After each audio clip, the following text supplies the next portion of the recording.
everybody. How are you? Hope you're having a great night. So, I was peeking in on Chantal. Looks like she's as interesting as ever, laying on her couch, eating, talking about food. So, I thought, why not go and do another retro react? Because last night it was pretty heavy. The retro react that I did, it was heavy. I know that. So I wanted to do something kind of more lighthearted. I was searching all over the place and I found some more lighthearted stuff when Foodie was actually having fun doing some of the stuff that she was doing. I looked around and I found a video of her when she was doing her time warp videos. For those who have never seen it, I think that was the last time that Chantal was actually creative. She had this idea to do meals based around different time periods, and it was a good idea. If she had executed it better, it would have been much better. So, bringing up the time warp videos, also her silly, wacky, crazy moments. Because, like I said last night, the retro that I did, it was heavy, it was a lot, it was disturbing. So let's just balance it out by doing something more lighthearted. Remarking on the things she did today, did I see that she was cleaning out her fridge and she was throwing away a lot of good food? Yeah. Do I find that disturbing? Oh, yeah. Because there's a lot of people out there that are struggling to eat and going without meals just so they can stretch out their food. And here's Foodie throwing away so much. Like, and I agree with the people in the chat saying, I don't know why she buys so much refrigerator food when all she's going to do is throw it away. All she does is eat takeout. I have a theory about that. I think she buys groceries and that is her backup food. Just in case she can't get any feedie requests, that's what she goes to. That's her go to when the feedie requests are not coming in. So as long as the feedie requests for the fast food are coming in, she'll eat that. But let's just say she has one or two dry days when they're not coming in, then she'll go to that food. And a lot of it ends up getting spoiled and rotten and goes to waste. Yeah, all the produce, the chicken, all of that. I'm like, man, like that spoilage could have been easily prevented. And there's a way to preserve it and there's a way to make sure it doesn't get spoiled. Either don't buy so much at first if you're a single person, or buy a bunch and then make it into meals and then freeze them and they'll never go bad. So yeah, I did see that. I also heard that Chantal got in trouble again with Kick. What happened? I wasn't watching her live stream. She got in trouble again? For what? Why did she get in trouble? Was it because she was showing substances on her channel? I heard that they were on her case again. That's the thing about being on a platform. Once you get in trouble with them one time, you're forever on their radar. And they're going to keep looking at you and they're going to keep noticing you. And eventually something might happen. So they gave her a warning the first time. And I don't know what happened the second time. But Foodie, you're on their radar. They're definitely eyeballing you. And if you lose Kick, that's going to hurt. Because that's where you do all that fetish stuff. The stuff that you can't do on YouTube. So maybe mind your manners. Yeah, I did see that. She said we should all die in a fire and get hit by a bus. And my response to that was to make an AI picture of me and my queen and put it on my community post because I'm a Florida girl. We like it hot. What you know about heat, Foodie? What you know about heat? I'm a Floridian. Not only do I know about heat, I know about humidity. You don't know heat until you've known it hot and humid. That is a special kind of hell. So we got some Twitter peeps to go over. I have been collecting them. We have got the retro react to do. And I hope you guys enjoyed tonight because last night was a lot. So let's balance it out. Let's put ourselves in a good place. Oh, by the way, before I forget, I was kind of busy today. I know you guys enjoy like the outros that I do with the music. So I made a few more, some really nice ones. You guys want to see some brief snippets of what they look like and what they sound like? Like, I don't have to play the whole thing. Just to give you an idea of the stuff that I've been working on. Would you like to see them? It's good stuff. I like to do the outros as a way to relax everybody and can like chill everybody out. You know, like it's a good way to end a live. It's just like, let's end on a good, relaxing note. So let me just go ahead and bring up the media thing. You're gonna like it. A lot of it's bluesy music. All right, so here is the first one. Like I said, I'm not playing the whole thing. You'll see the whole thing at the end, but here's the first one.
I'm sorry I can't play the whole thing because that'll just take too long. But I want to give you guys like an idea what I was working on today. But there's two more. And again, I'll just show you a snippet just to show you the other outros.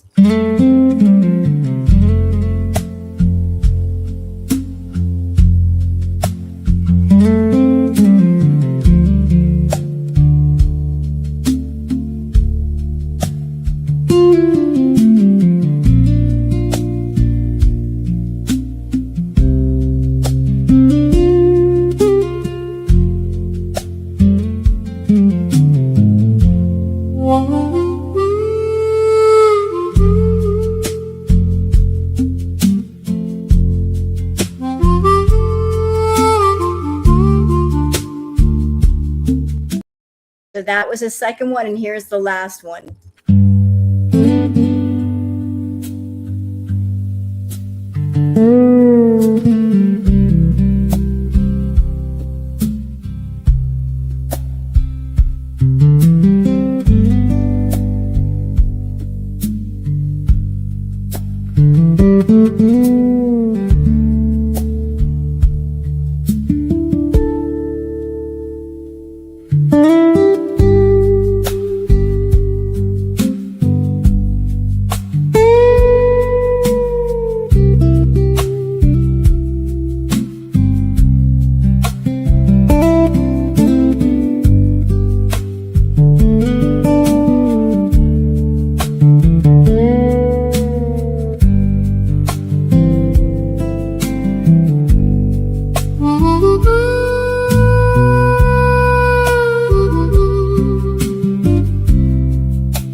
So that's just a snippet. Hey, boogers.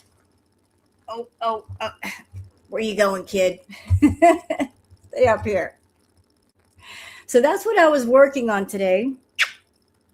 I'm not going to mess around with the intro too much. I like the intro. It's happy. It makes you happy. It's got that good energy. So I'm keeping it as is. But I know you guys enjoy the outro videos because I notice when the stream is over, you guys will sit around and listen to the music. I'm like, let me just make a few more outro video type things for you to enjoy. It's boogers. So just wanted to show that to you guys. You guys will see the full versions at the end of the stream. Hey, Queen Boogers. Yes. Yep. What did you miss? Nothing yet, Cookie. We haven't gotten started. We're going to get into the Twitter peeps. So how about we just jump into that? It is time for the Twitter peeps, y'all.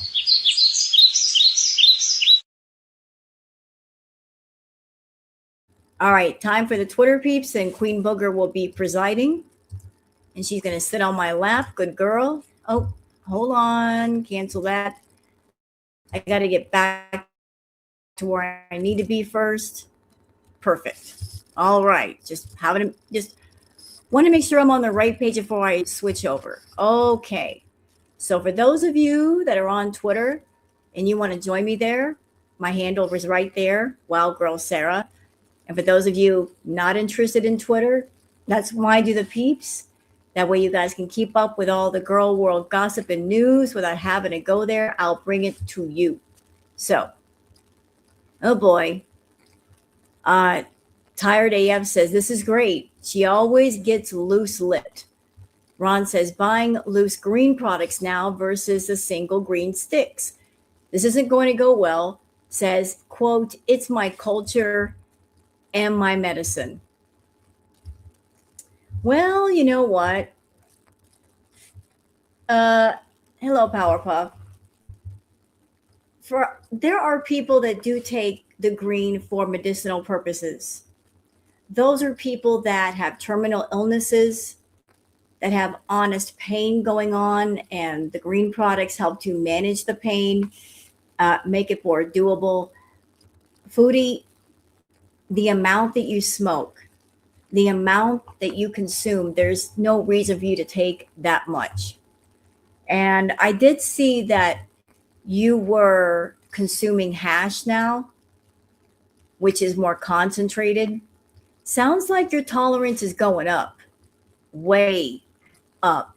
And I also heard something interesting that you said. Somebody in your chat was asking you how much you were going to spend on groceries every week. You said 150. Well, isn't that something? Because I remember here in my chat, somebody was asking me, how much do you spend on your groceries? And they were talking to me. And I said 150. Huh. I wonder where you came up with your amount. Were you watching me? Here's the problem with you spending 150 on groceries. You're smoking the green products or you're consuming the green products, which is going to do what? It's going to make you hungry. So you may spend $150 on groceries, but then after you consume the green products, you're going to have the munchies real bad. And you're going to spend about $500 on the munchy stuff. So that's not going to work, especially if your tolerance is going up. And your tolerance going up, this is something that happened during Crackhead Olympics. You started off with the vape pen, and then you moved on to the edibles, and the amount of edibles that you were taking kept going up, up, up, up, up. And then when that wasn't enough and you couldn't feel them anymore, you moved on to the shatter bears, and then you had an idea to make green butter, and you didn't make that very well. You were just trying to find ways to get more and more and more into your system. If you have kidney issues, which I think you do, that's going to put a strain on your kidneys. And too much green consumption does put a strain on your kidneys because your kidneys filter out the toxins. The more toxins you consume, the harder they have to work. And if they're already compromised, that's going to be disastrous. So maybe lay off the stuff that you're not supposed to have, and just, it's stupid. Like, once you consume a certain amount, after that amount, you're really not getting high. You're just wasting it. So this plan of only ordering $150 in groceries, I'll believe that when I see it. I really will. But you're doing the hashish? Girl. It's just going to make you hungry. All right, now I found this funny from Wilson Sousa saying all her life she disciplined her kids and grandkids with the chancla. Today they put her skills to the test.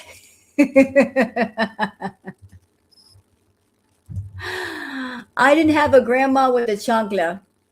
My grandma had the switch, and that was effective enough. But I think all parents or grandparents have their form of discipline. But I've heard about grandmas with the slipper, with the chancla, and some grandmothers are they're legendary with it. They take aim and they don't miss. So here's grandma, and she's on point, aiming that slipper. Look, boom, gotcha. Y'all better be good to your abuela over there. You hear me? She gonna get you with that shoe. She gonna get you. Don't piss off abuela. Abuela. Ay.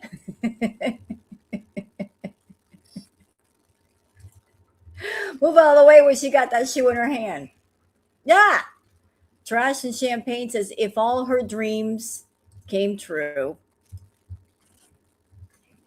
Yeah, you and me both, Toad. The switch. Yeah, you know what I'm talking about. My grandmother had a tree out in the backyard. I don't know what kind of tree it was. It had kind of a pink wood, and it had these little berry things on it. But that wood was so pliable. They would like, we're not only going to punish you, you're going to have to go out to the tree and get your own switch. And you thought you were smart getting the smaller ones, but the smaller ones are much more pliable and they sting. But for a minute there, you thought you were doing something getting the smaller, thinner switches. And it's like, no, no, no, no, that's a mistake. Yeah, go get me a switch. But this is what Foodie wishes she could be. You can't do anything about that face, though. Yeah, go cut me a switch. I'll tell you what, if you get hit with a switch, whatever you didn't do twice. And if your parents and your grandparents or whoever raised you, if they raised you right, all they got to do is give you a look. Like if you're doing something wrong and they give you that look, you know to straighten up. You got 3 seconds. You better straighten up. You better apologize, and you will too. You better get yourself together. Mm-hmm. They just give you that look. And you know they really raised you right when whoever raised you, they look at you and go, I am so disappointed in you. And you feel that big. That's all they got to say to you. I am so disappointed in you. And you want to go through the floor. Yep. So moving on. Yeah, that's Foodie. That's what she wants to be right there. And yes, I heard about this. Ron says it's a long clip at 2 times speed of all the rotten food she had in her fridge. It's such a waste. Let's watch.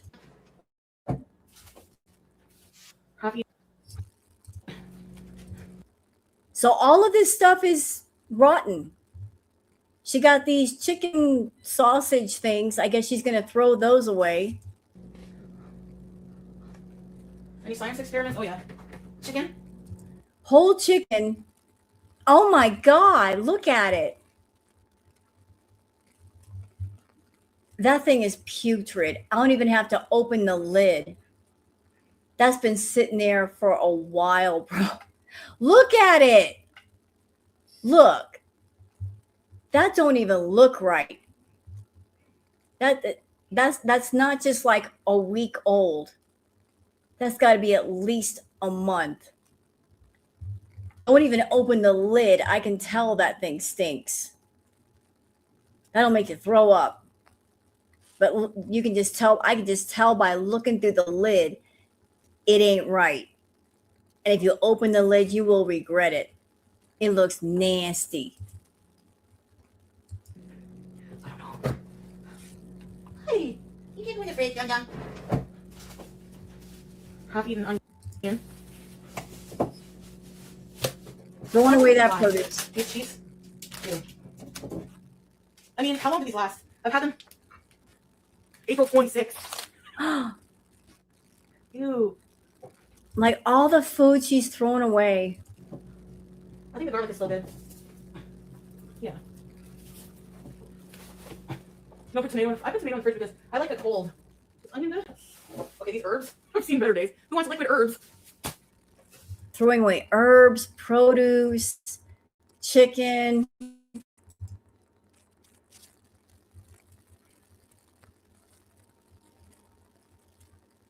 I mean, that's just, this is crazy.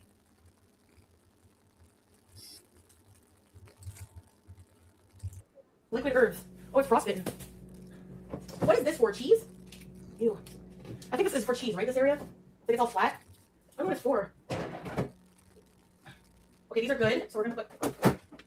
You know what, Chantal? Like, I hate food waste. I really do. Can't stand it. If you had half a brain that worked, you know, there's so many ways to save food and keep it from going bad.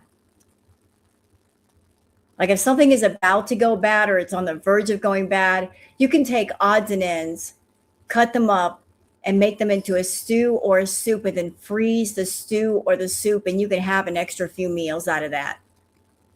If you have a crock pot, or even if you don't, you got a regular pot on the stove, you can just like put some chicken stock or beef stock or something, add some potatoes and carrots and onions and whatnot and herbs and meat, and make a damn soup.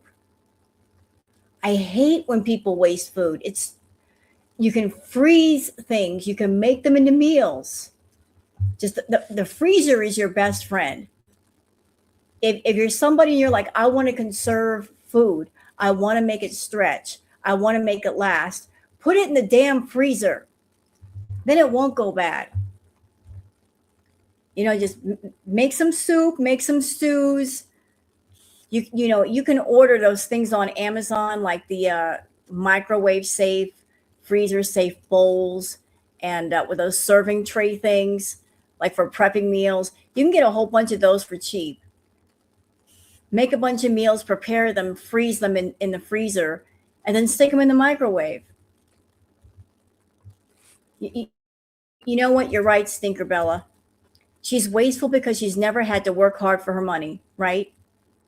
That's why I think it'd be good for Foodie to suffer a little bit, go through a little bit of a struggle, because it would make her smarter. As long as people keep enabling her and giving her money and buying her fast food, they're enabling her, and she's never going to learn. She's never going to appreciate anything. Just food waste. I can't stand it. Anyone want some leftover chipotle? You know what I mean, jelly beans? Brown guacamole. Ew. Old wedge fries. Old cashew milk. Good Lord. They're throwing all that away? Are they still good? Nope. Oh, what a waste. These old Grillo's pickles, how did I let them go to waste? Damn it. Baking soda. That's good. And I'll show you guys in a minute. Just let me get it out of the fridge. Cold is? Are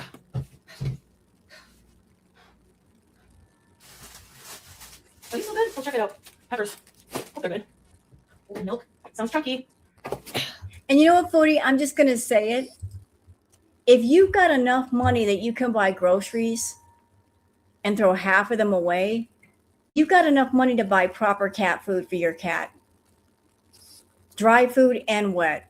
If you're willing to buy $100, $150 in groceries and stack your fridge, and then about 80% of that gets thrown into the trash, instead of just throwing things in the trash because you don't end up eating it, why not put the money towards something that it won't be wasteful, like your fucking cat? Like, yeah, you can't go wrong there. Dry food doesn't go bad. The moist canned food doesn't go bad. You know, take some of the money and spend it on food for a little BG-13. And she loves being wasteful. Yeah, and it's disgusting. So she's taking all the stuff out of the fridge. Is she going to put all of that in that little cart thing and then go to the garbage chute and throw it away? I mean, we know how she's about throwing away garbage. Where's the garbage going to go? Is it going to go in the spare room? But she's throwing away fridge waste. That's going to smell. Can you guys see? Sorta. Maybe if I lift you. Peachy! What are you doing in the fridge, Peachy? You're gonna get frozen. Got some grapes? Oh, they're still good. I have some. Peachy! Peachy!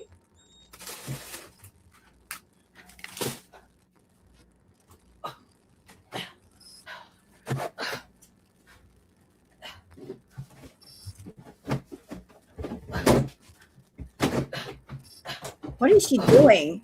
What are you doing? Why is she taking her fridge apart?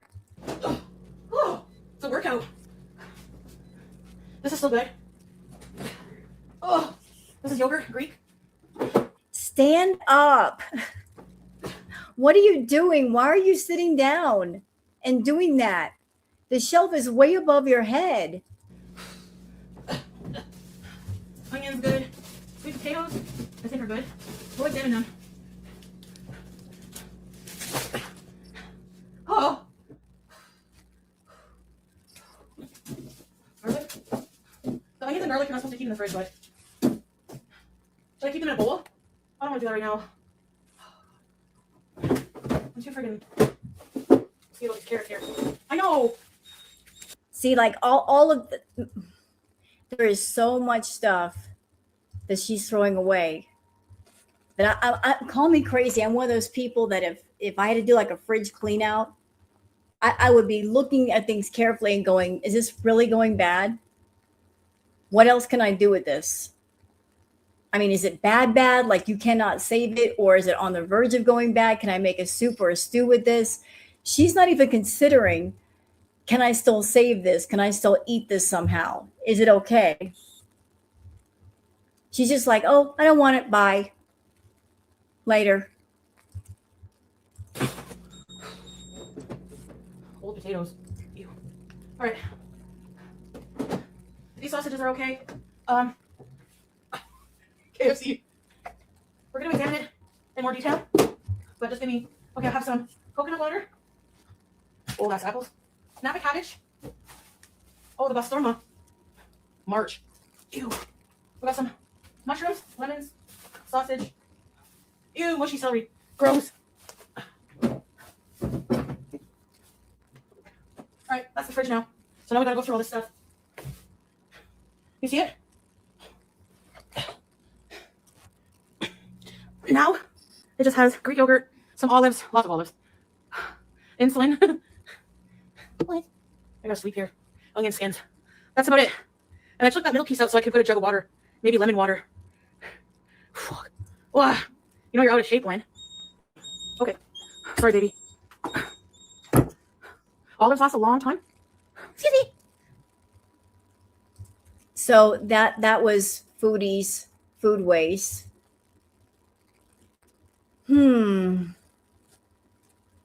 Sandy Shore says Foodie Beauty allowing the cat in the fridge now. Yeah, another place the cat is not supposed to be. You know what's crazy is I've had Booger for 11, 12 years. Never once has my cat tried to get on the stove or the counters. Like, she knows better. She knows that's not where she's supposed to be. But then again, my cat gets well fed. You know, she knows that I'll bring the food to her. She doesn't have to search all over the kitchen to get something to eat. Mom will bring it. I think part of the reason why BG is all up on the counters and the oven is because she's hungry and she's thirsty. You know, like she's scrounging around for food the same way that BBJ and Sam back during Cracked Olympics, they were all over the top of the fridge and the cabinets. They were looking for food. What's that, Sally? Someone in her chat picked up on the subway takeout trash behind her, and she quickly moves the camera. Wasn't she supposed to be fasting? Well, that didn't last long. She feeds her on the bench as well. You know, one thing that would help BG not, what would help with BG not being out on the counters, if she took the cat treat and moved it away from that area. That way BG couldn't jump from the cat treat onto the counter and onto the stove. Like is right next to it. Just move it a bit away to where it kind of discourages her from jumping up there. Like don't put it so close. Ashley says the boil is back, guys. The boil is back. Well, I don't think it ever left. I think she's going to keep that boil until she gets it professionally looked at. Until it's all cleaned out, it's never going to go away. I mean, how do we know she even has a boil? We're just relying on her word, and rule number 1, Chantal lies. If she's got a boil and it hurts, well, I guess it can't be that bad because you're not going to the hospital to get it dealt with. So have fun with that boil. Ron says, don't know what hashish is, but she bought this too. Salah said, oh, it's okay as long as it's not in live. Salah's not around. I'm so tired of the Salah narrative. He's not around. Somebody is pretending to be him. He's not in the picture. He's been gone for over 6 months. She's just trying to keep him part of the conversation, but he's not around. He's not there. But it's a bad sign, Foodie, if you're smoking hashish, because that means your tolerance is going up. That means you're looking for more powerful stuff. You're going to turn into a couch vegetable. And it's the worst thing ever if you've got hunger issues, and that's just going to put a battery in its back. Fondue Spiteful Beach says, Nina can't resist throwing fistfuls of cash at Foodie. Acadia Strong says, don't fret, Nina is back under a different name, sort of. So Foodie will just be getting the cash flow soon again. She just took her profile picture off and renamed her account. So here's the comment from Nina. You know what, Nina? Just go ahead and use your original name. What is the point of being under a sock account if the sock account name is similar to the one you just had and everybody knows it's you? Just use your original name. What is the point of using another name if you can do the same behavior and everybody knows it's you? What's the plan here? You're going to give her money. We know you're going to give her money. Just come back under your original name. It makes no sense to hide under a sock. All right, how about something pretty, chat? Da Vinci says, obsessed with this Art Nouveau door from the 1900s. Check it out. No, we're not doing any music. Thank you very much. But here's some Art Nouveau doors. I'm obsessed with these doors. I'm obsessed. Look how pretty. Can you imagine walking into a shop or a house with these doors? So unusual. Very old school, very artistic. Love it. Love it. Move from Foodie to doors. Yeah, why not? We went from the human fridge to a door. It makes sense.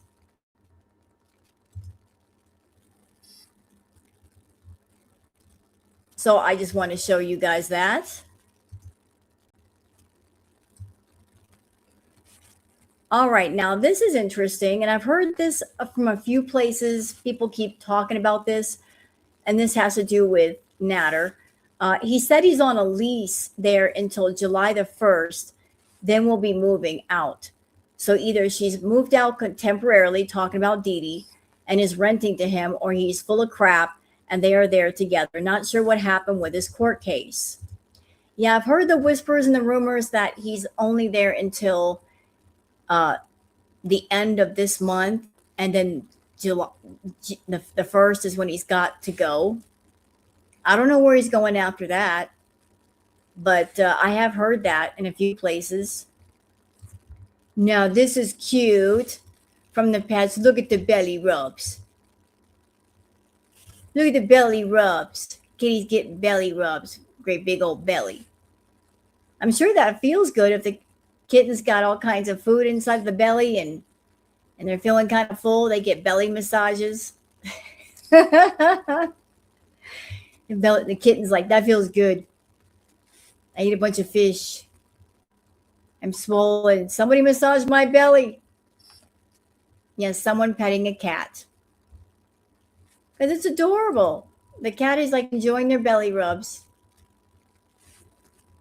Now, this is very disturbing from Meandering Thoughts saying, wow, Foodie Beauty really has dangerous, demented psychos in her chat. That's what she attracts, and the chat is full of them.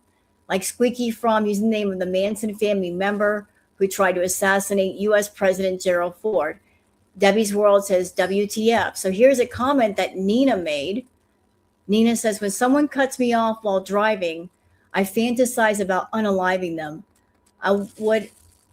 I never would, but I think about following them home and unaliving them, and that makes me feel better. That's disturbing. Someone saying something like this. So if someone cuts you off in traffic and you have these thoughts, like it just sends you into a red-eyed rage, Nina. And I've heard you're a nurse and you're having these thoughts.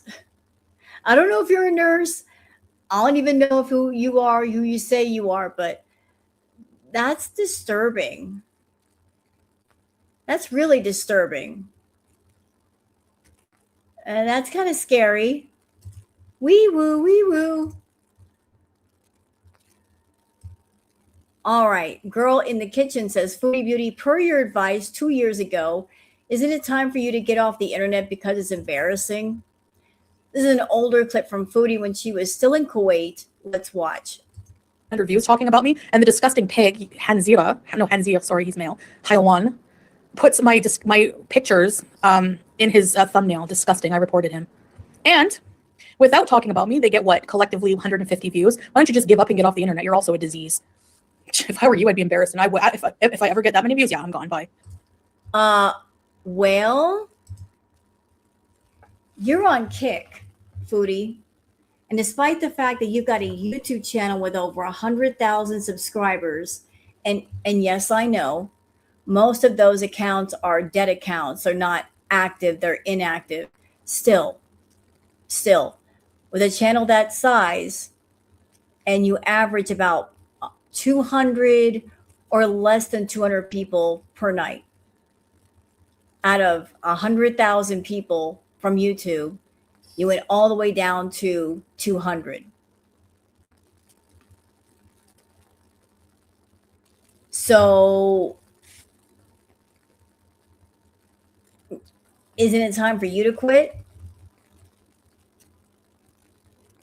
I think it's time. Either it's time to quit or it's time to get off your butt and make things interesting.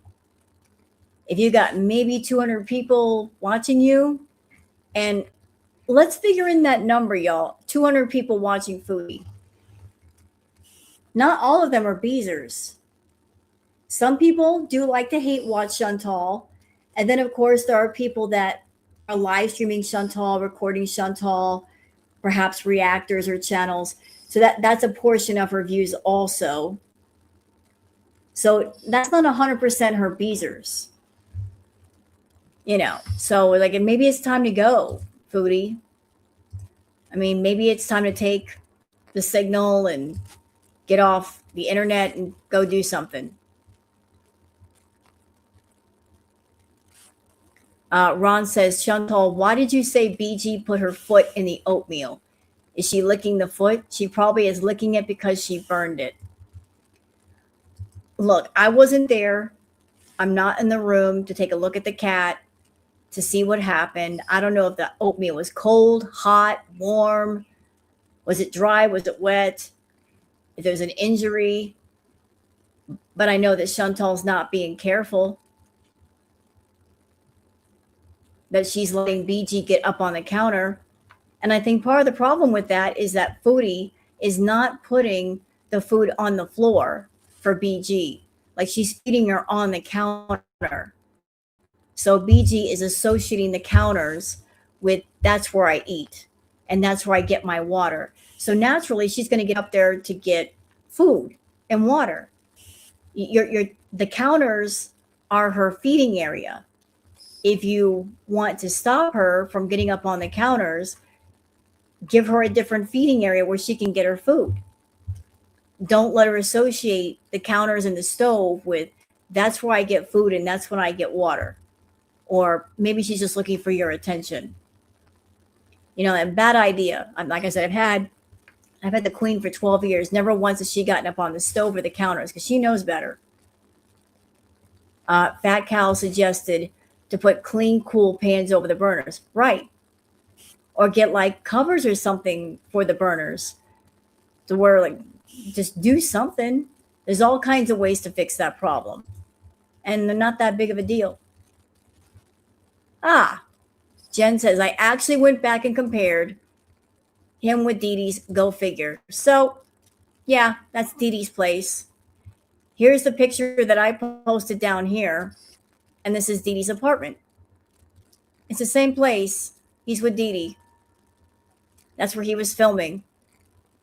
So maybe that's where he's staying right now.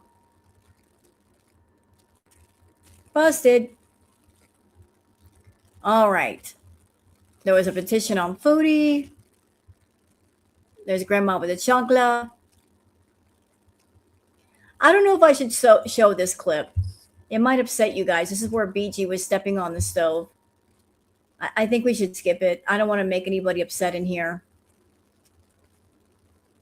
Like, I think enough people have already seen it, heard about it.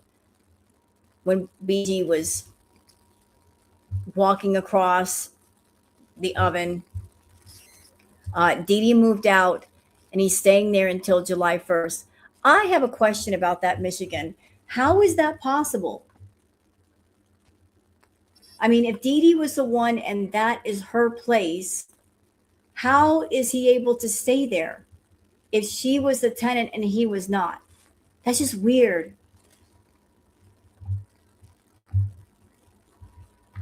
Hello, Bloody Raven. Yeah, I'm kind of confused. If that's Dee Dee's place, how is he allowed to stay there without her? It's hard to get squatters out. That's true. That is true. I mean, I've heard that people who are squatting in an apartment sometimes may take months to get them out. I mean, there have been whispers and rumors that Chantal isn't paying her rent. And maybe that's the reason why she's not going to the front door to do anything. She's going through the side entrance. She doesn't want to deal with the landlord. I don't know. But her behavior is kind of sus with the way she's been behaving. So I was just wondering about that. And what's this I hear about Hussey? Hussey was on Bally's stream saying he would love to make feeder content with Chantal. I didn't see the stream. And since I didn't see it or I didn't hear it, I don't know what was said. But like, he's been out of girl world for a minute. He's been doing other things. That's never going to happen. That's never going to happen. I don't think Foodie wants anything to do with Miss Hussey. No. They go way back. She don't want nothing to do with him. How is he gonna do stuff with her anyway? He's in New York and she's in Canada. That's a long, long flight. All right, so let's move on because I don't really don't want to show the clip where the cat's walking across the stove. Oh, here's something funny from Biodiscovery Hub: how to make bread without sesame seeds. We just let a pigeon take care of it. If you don't want like sesame seeds in your bun, just let a pigeon help you out. They'll get the job done. They'll take them seeds right out of there. Pigeons like, you don't want that? You're not going to eat that? Let me help you out. I'll take them all out. That way you have a seedless bun, courtesy of your friend the pigeon. Pigeon's a good helper. And this right here from Nature and Music, why you ate it, Angry Frog. So, like, I don't know how you guys feel about frogs, but this is funny as all get out. Okay, so watch the bombastic side eye from this one here. Just watch.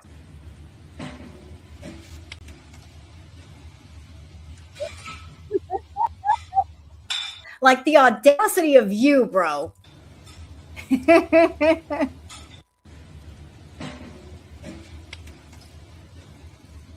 It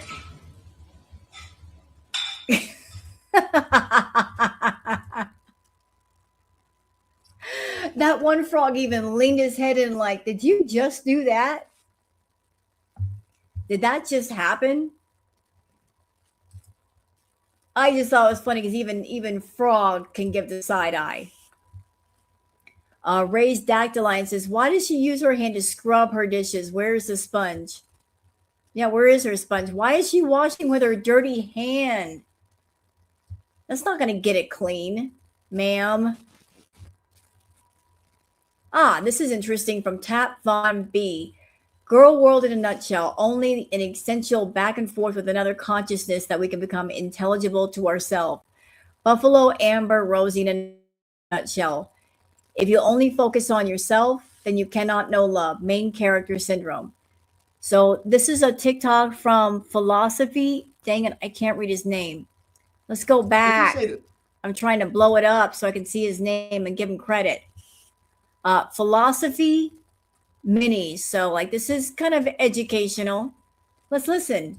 If you say that somebody has main character syndrome, you mean that they see themselves as the star of the story. The spotlight is only on them. And if you say that somebody has main character syndrome, you mean that they see themselves as the star of the story. The spotlight is only on them and everybody else is a side character at best.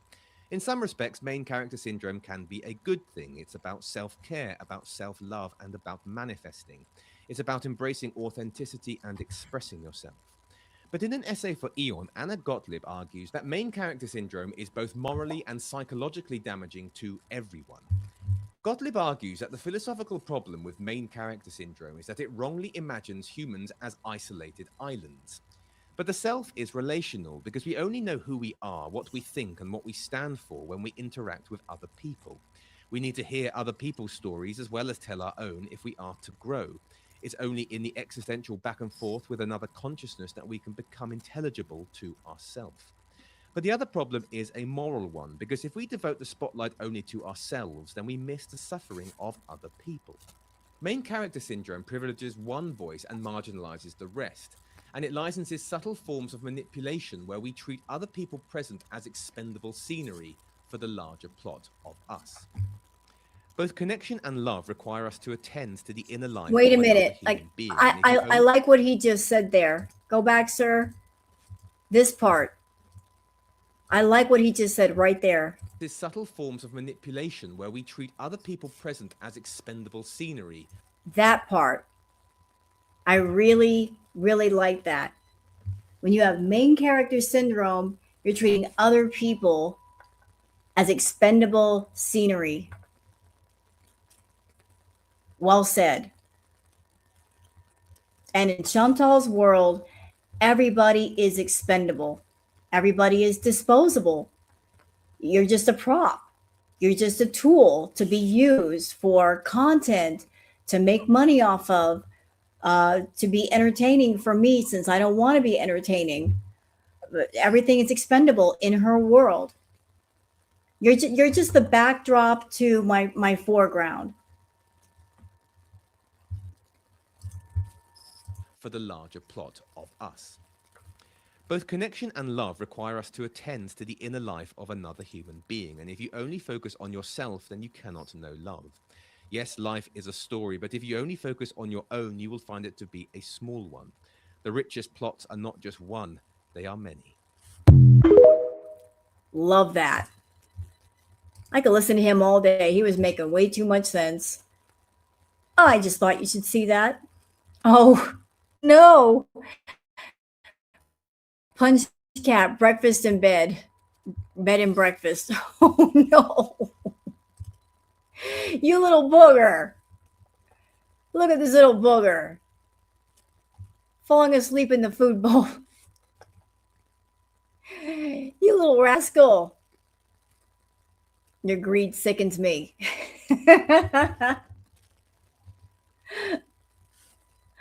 My poor little boogit. Just falling asleep in the bowl. The little chubby wubby.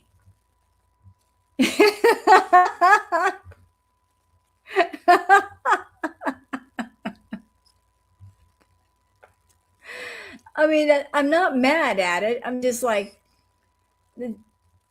how do you sleep like that? You're all up in that bowl. That's the sweetest little thing. Antidepressant content. This cockatoo tries to fit in my meowing like the cats. Let's listen.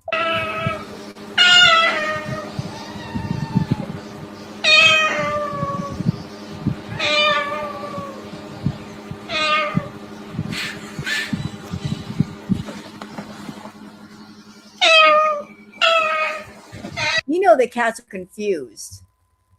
They're like, it sounds like one of us, but it definitely doesn't look like one of us. I don't even know what to make of this thing.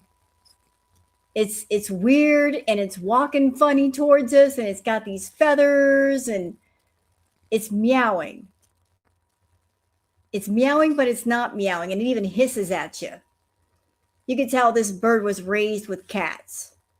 Or if it wasn't, it picked up really quick on the cats and wanting attention like the cats. Cockatoos are really, really smart. Daw. Nature music. Caracal cat Ariel plays with dad. It's a big kitty. That's a big cat. With extra long murder claws. Rawr, rawr, rawr. That cat's as big as a dog. Look at it. That's a well-loved baby. Yeah, I wouldn't recommend something like a caracal or a savannah to anybody that is not going to help it be active because they're half wild. They're not all the way domestic, and if you don't give them enough activity or things to do, they tend to tear things up. Like they are half wild. What do you expect them to do? Shugal says this is the only reason Foodie Beauty has not had a serious medical emergency. Her diabetic medication is keeping her alive by a thread. It won't last forever if she keeps up her current lifestyle. Ripped Pantyhose says Chantal just admitted she ran out of insulin and metformin last night, and her blood sugar was already as high as 24. So I did hear about the telehealth thing. She was supposed to have a telehealth appointment, and she didn't do it, but now she's out of her medication. And that's what she's been using to keep her blood sugar to a certain level. Yeah, and I agree with you, Nirvana. Rule number one, Foodie lies. We can't trust her. I mean, you can't trust this woman. She could say, oh, I ran out of medication and I don't have money for medication. and get money from people, and she might have 2 or 3 bottles of something stashed somewhere. You just don't know with this one. Wasn't she in Kuwait? I know that she went a few times, but I can't remember what the blood sugar reading was for. She just pulled insulin out of the fridge. That's right, she did. So why is she telling people that she's out of insulin? To get money for her medication. See what I mean? You can't trust a scammer. They can sit there and cry all day long and say, I'm poor, I'm broke, and they won't be broke. They just want your money, and they'll lie to get it.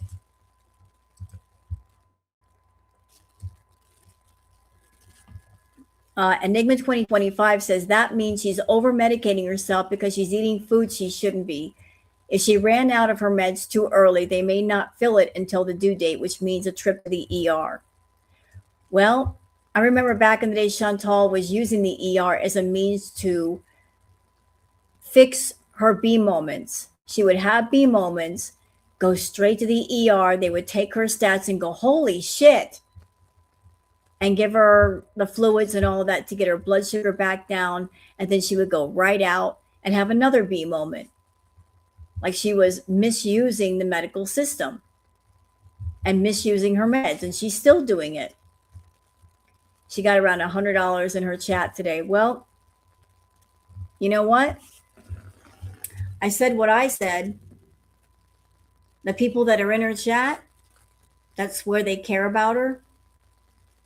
They're over there funding her, enabling her addictions. And if something happens to Chantal, they've got blood on their hands.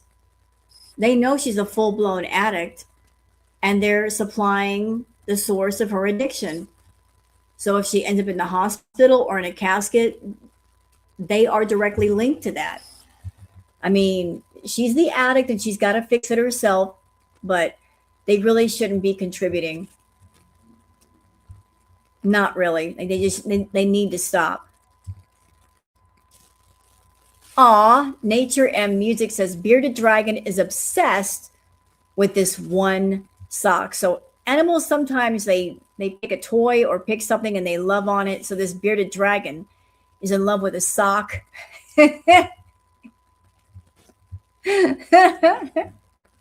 Who knew that a bearded dragon could have like a blankie? So I guess the one sock, one particular sock is its favorite. It's like, I don't want these other socks. I just want this one sock. Give me that sock. And it curls up with it. And it doesn't understand when the sock has to be washed. So anybody has a bearded dragon, they might fall in love with one of your socks. Take off with them. You'd be like, where's my sock? Go look in the bearded dragon's cage. Aw! Y'all says, just a baby. Looks like Booger. Look at that. Look at that face. And the kitty's just going everywhere. Not a care in the world. That's a baby booger in the making. Halloweenies Fugitive Badusi says Chantal is raging about going to Binward Market for the Ottawa Polish Fest at 7:30 and it being over. She says, I thought it was until 10. I came here for nothing. Beach, Google it, free. It took 3 seconds to find out it was until 6. Well, so why was she mad? Because she couldn't go there, eat a bunch of food and do a request for somebody and get paid more money? Probably. She's not going to go unless she's making money. Fondue Spiteful Beach says Foodie Beauty's pathetic sack of crap. So this is a comment that Teardrop made. Chantal, I won't leave unless I DIE, then I can't help it. Jeez. Fondue Spiteful Beach says Foodie Beauty, Chantal blocking viewers out of paranoia. These people are doing nothing, but she let Scrape and Teardrop encourage her to block people for no reason. Well, if she wants to destroy her own chat, let her do it. When she comes and she does live and nobody's there, then she's got herself to blame.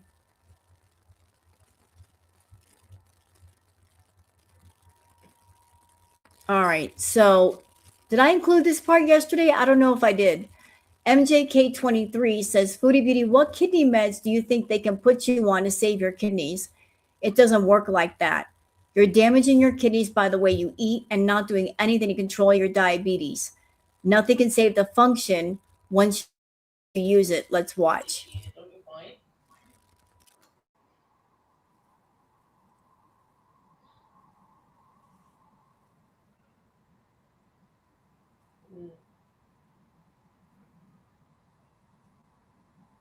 I don't have kidney meds.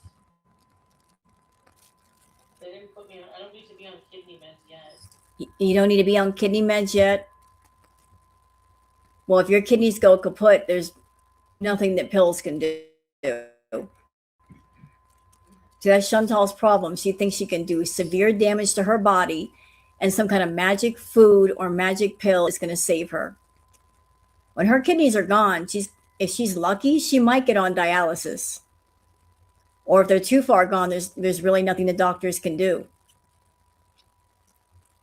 And from my understanding, dialysis is not fun because you got to go every 2 or 3 days. I think every 3 days, and sit there for hours and hours while they do the dialysis.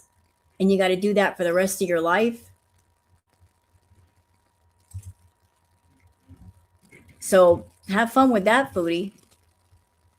All right, I think we're done with the Twitter peeps. I think that's all of it. I think we're caught up. Let's just get out of here if I can get out of here. So that's it for the peeps. So where are we going first? Let me just go ahead and all right, let's do something fun. So who in here has seen the time warp videos that Foodie used to do, and who hasn't seen them?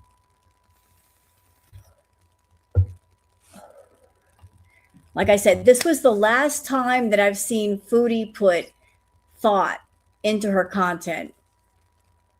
Her doing these time warp videos and coming up with these different themes and costumes, and some people might not have seen them. Like I'm not wild about the idea of Foodie being a food addict and doing a theme revolving around food, and the way she was doing it, it's like this could be better executed.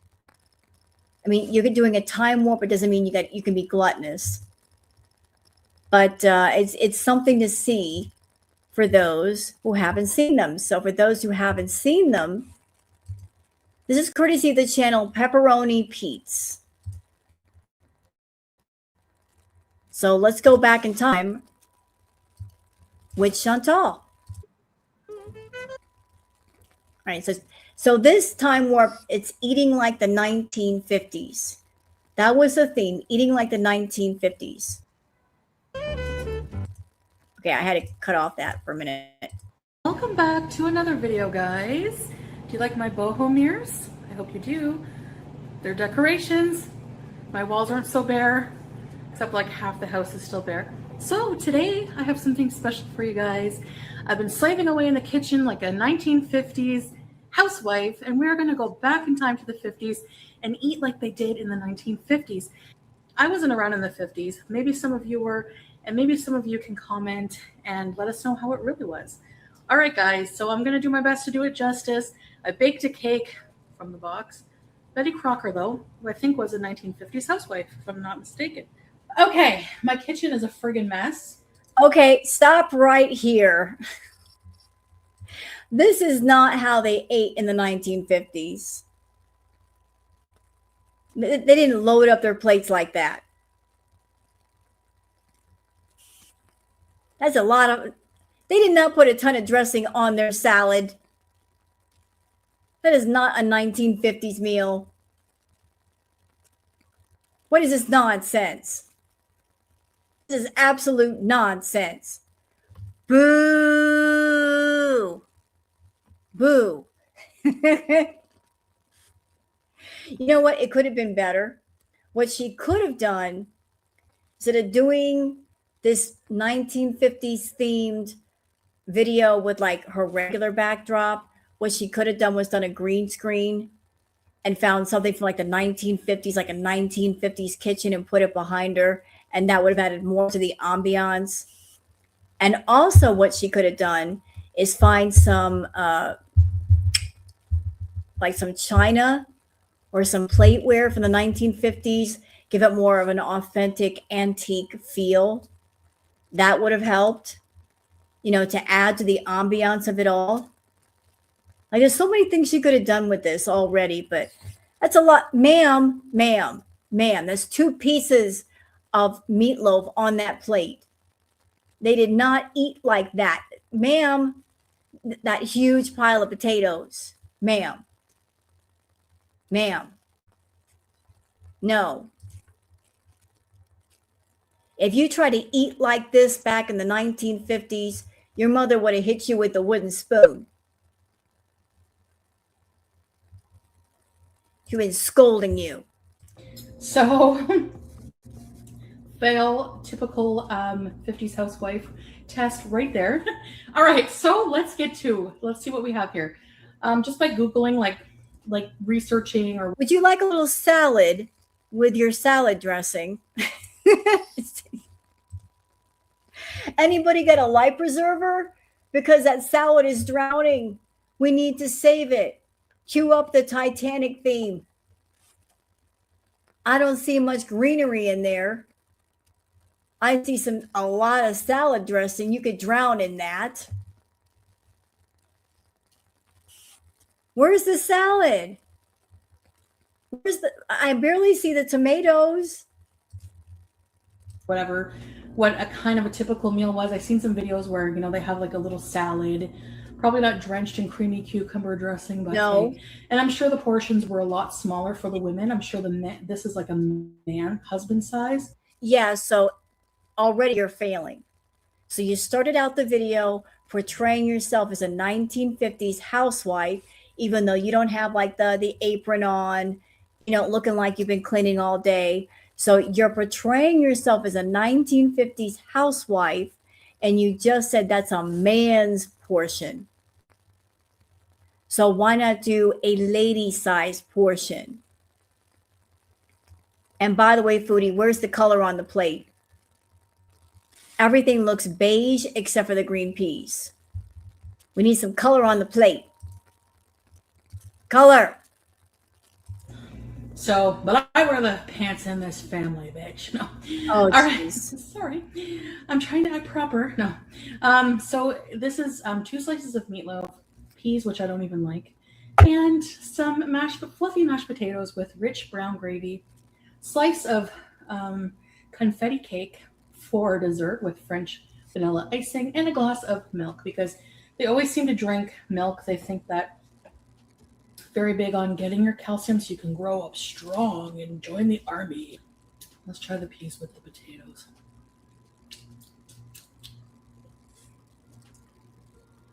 You guys are going to think I'm a weirdo, but I've been diving down into the weird areas of YouTube, like all kinds of different rabbit holes. And there are these videos that show forgotten desserts of the 1970s, or forgotten desserts or meals of the 1950s, or meals that families used to make that would cost pennies that now cost us a lot of money. Like back in the day when people didn't have much money, that they would put these things together and it was a nutritious meal and didn't cost that much. I've been going down those rabbit holes. And why am I bringing this up? Because back in the 1950s, I believe they came up with this thing called icebox cake. And it was simple to make. Like you would just put it all together and then put it into the refrigerator and let it chill. And it functioned as a cake, as a dessert, and it was cheap. Like, why didn't she do icebox cake? Not bad. Civil liberties were definitely different.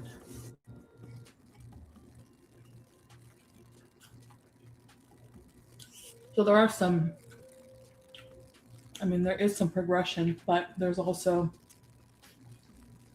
times just seem simpler somehow back then, How would you? Domestic life?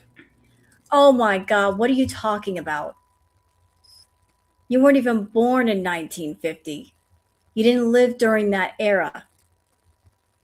You weren't even a thought in your mother's head at that point. Times were so much simpler then. How would you know? You weren't around. You're what, an 80s baby? I was born in the 1970s.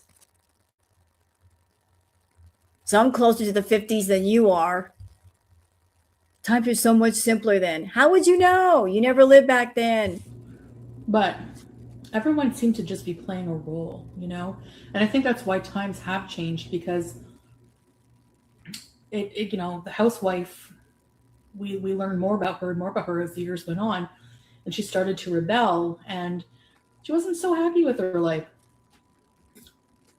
Well, I wonder how true that is, you know? They look conservative on the outside. But how many housewives do you think were wearing crotchless undies under those? See, and this is what, you know what, Chantal, if you're going to do like a role play video for your channel, for any channel, you've got to stick to the role. You can't be talking like this. You talk about crotchless panties from the 1950s.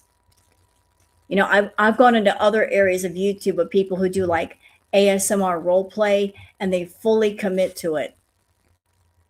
Like being at the doctor's office or getting your ear cleaned, and they dress the part, they talk the part, they got the right backgrounds, they got the right tools, and they're great videos to watch. But you're portraying yourself as a 1950s housewife eating a meal for a man, talking about crotchless panties. When you're doing these role play videos, you can't be Foodie. But once you start talking like Foodie, you're kind of ruined it. For the milk boy.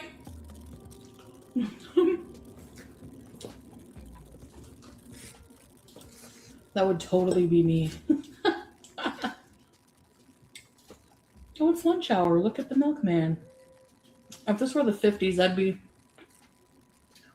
having story times like my milkman lover. I should put like 2 eggs, half a cup of breadcrumbs, and 2 pounds of medium ground beef because it's moist with the fat content. I got gravy on my shirt. Better take it up to the sewing room. Need more gravy. Okay, you know what? Let's move ahead because she's probably going to be gross. Let's move on to the next one, shall we? Oh. Oh my goodness. Oh my goodness. So what is going on here? What is this? I'll tell you what this is. This is Foodie. This time warp, she was portraying herself as a 1920s flapper girl, if I'm not mistaken. Let's see if I got it right. I think I remember this. Hello, Foodie Beauties. Welcome to another time warp video. So this video's time period is going to be the Roaring 20s. Yes, I will get more into the Roaring 20s when we sit down to eat dinner. A nice meal prepared by me, inspired by the Yeah, well, Foodie's in the 20s. It's the farting 20s, not the roaring 20s. 1920s. Welcome back. Welcome back. Holy shit. So I will give you credit, Chantal. You put the background behind you. Good girl. And you tried really hard with the costume. So I'll give you some points for effort. But girl, what the F is this? What is this? You're portraying yourself as a 1920s flapper girl. Like you're going to go to a speakeasy and hang out with the gangsters and the rascals there. So you're going to eat all that and then go dancing all night. I don't think it was a beef Wellington. I think what she's got in front of her, like a hot brown. I think that was the name of the sandwich. But if you're portraying yourself as a 1920s flapper girl, You're not going to eat all this and then go out and hang out with Al Capone. You can't. You'll be stuffed to the gills. Foodie beauties. Okay, this has turned out, look at this. I mean, this is indeed a prosperity sandwich. It deserves. Yeah, a prosperity sandwich, and it looks like too much prosperity. You can't even see the doggone sandwich. It looks like the cheese exploded.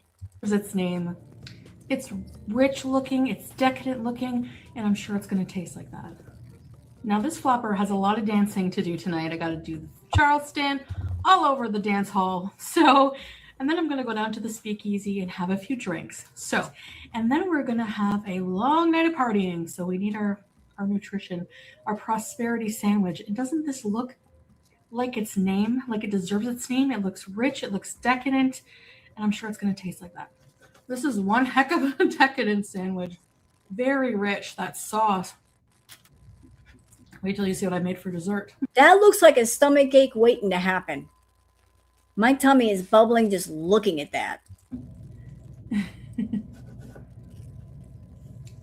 Nice big tomato.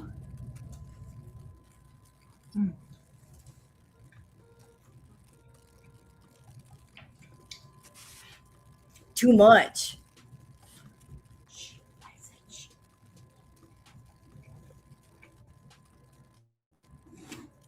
I think it would be so difficult being a world leader.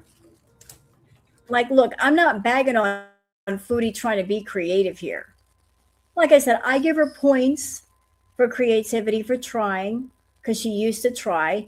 And she did come up with a good idea. It's just that she didn't really commit to it. She halfway committed to it, and she was involving food. She had a good idea. It's just that it could have been better executed. You know, she could have done the time warps and had smaller portions of food, nicer looking food, committed more to the costumes, the settings and all that, and it would have been better. This kind of meal is better to wait after a night of dancing. When you're hungry, burnt off calories, ready to pass out. Oh my God. What? Sorry, Peeps. That's not good. You Lord.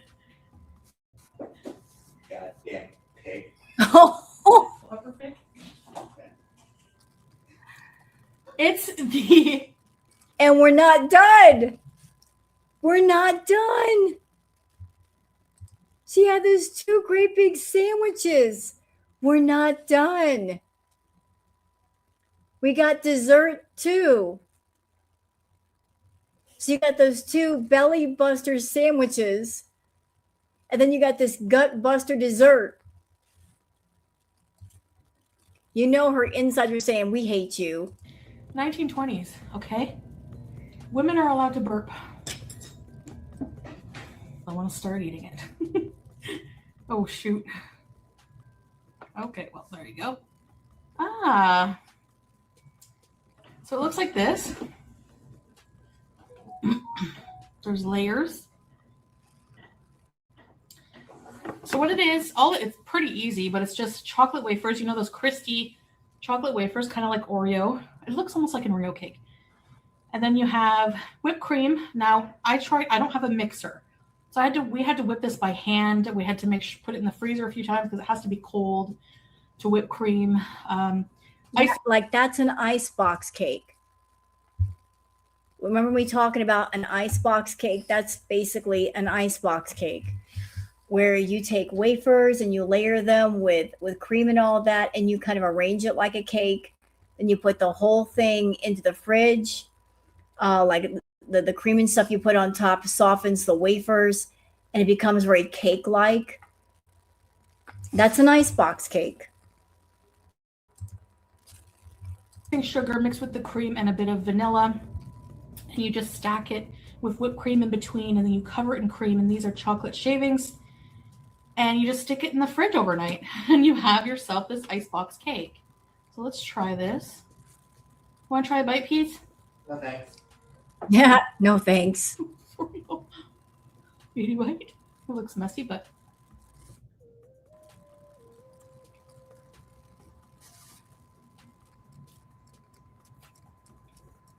Oh,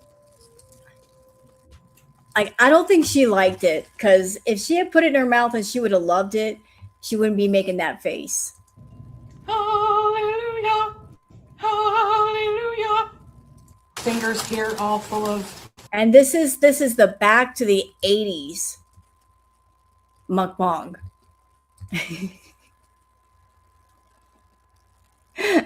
This was the back to the 80s mukbang. I grew up in the 80s. And I could see what she was trying to do, trying to act and dress like Madonna. But no. What is so 80s about this? Not much.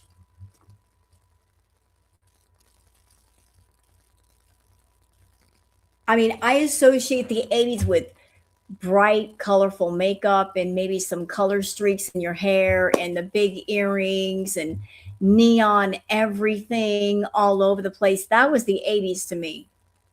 And anybody who grew up in the 80s, you don't know pain unless you grew up in the 80s and you wore a pair of plastic jelly shoes all day.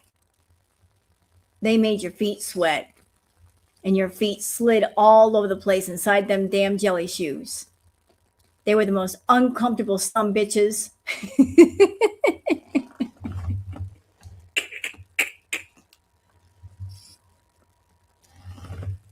And if you want to know how old I am, all of you 80s people, y'all remember this. Remember beepers? You were the coolest kid on the block if you had a beeper.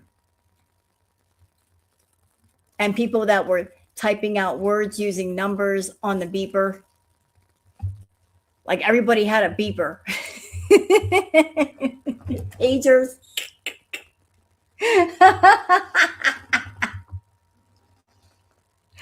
Y'all are like, damn, you're taking me back. You're making me feel old. Old, I tell you. Hell yeah. And another thing. If you know what a cassette tape and one of these was used for, yeah, you grew up in the 80s. If you had a cassette tape and you had to make repairs because the tape came out, you used a pen or you used a pencil to roll that tape all the way back to fix it.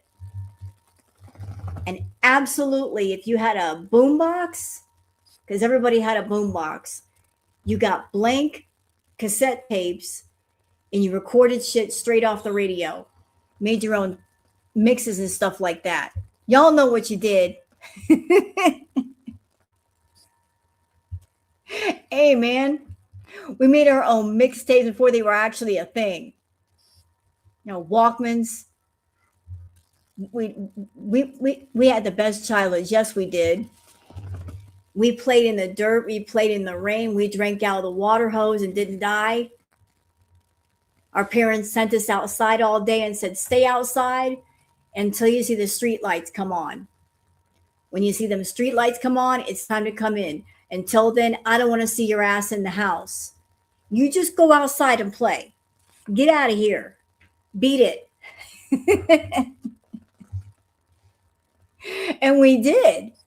We went outside and we played. We ain't got no choice.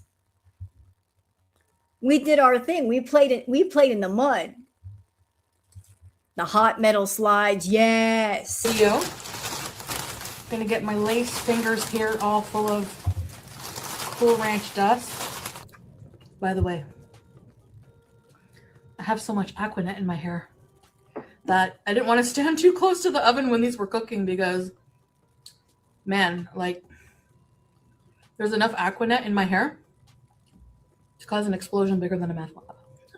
What is she eating? She's got like little Hot Pocket pizza things. And what is that, like SpaghettiOs? Oh, girl, you could have done better. I mean, if you're going to do 80s, why not do like an 80s cereal? Something from like way back. Get some 80s candy or something. Like there's all kinds of 80s candy bars and stuff. Yeah, there's more 90s than 80s. Boo. Boo. Caesar salad with wine spritzers. Hubba bubba. Oh my God, you're taking me back with that candy. Fruit roll ups, candy cigarettes. Yes, sir. All that stuff that we ate.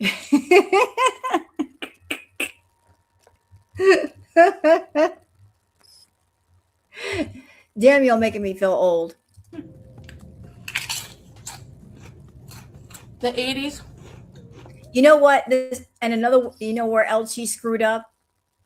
Instead of drinking a Diet Coke, let's take it all the way back. Girl, why aren't you drinking Tab?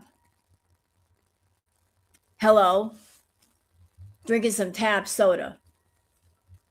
I wouldn't recommend it because I've tasted it and that stuff was nasty. Nasty! I didn't like it. RCA Cola wasn't bad. Joke Cola. College students loved the Joke Cola because it was like cola on steroids. Tab and Fresca. Pixie Sticks. Hell yeah, Pixie Sticks. Tab Cola. I tried it. It had that nasty aftertaste I just could not get around. Blech. It was so bad. So incredibly bad. I couldn't do it, man. I tried. Of course, like any decade, had a dark side. If you read or watch the movie American Psycho, for instance, Mad Dog. you'll get an idea of the whole, because in the 80s, this whole yuppie persona came out. Very consumer driven, materialistic driven type of person.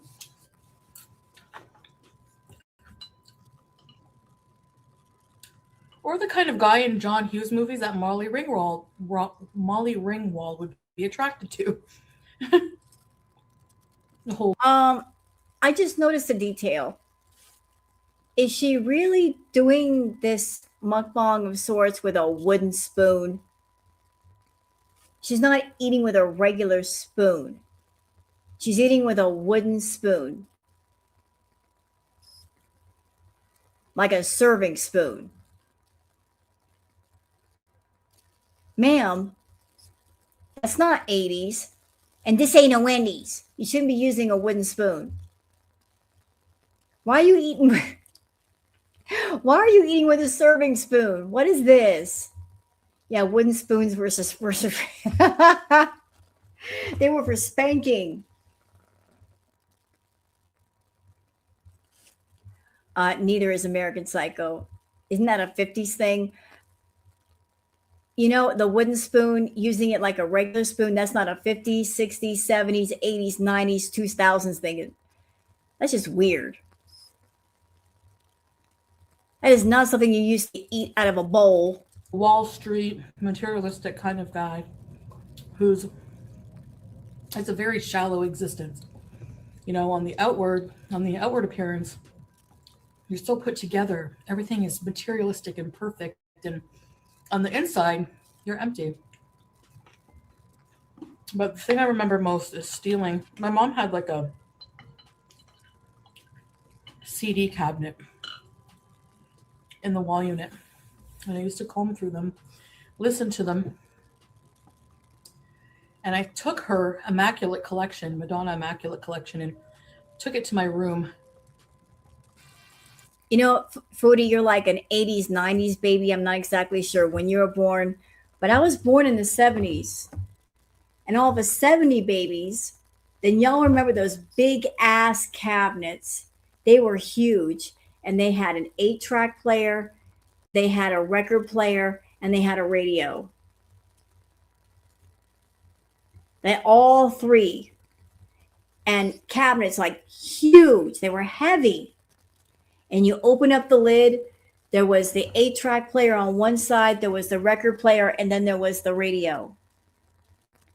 And I remember being this big, this many, and hearing Seals and Croft Summer Breeze playing on that thing.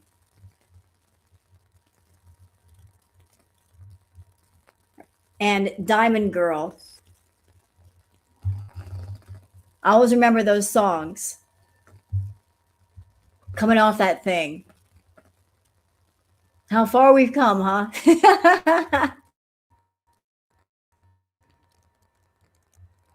I'll always make a joke of my age saying, I am younger than 8-tracks, but I'm older than cassettes. I don't think she ever saw it again. She never asked for it.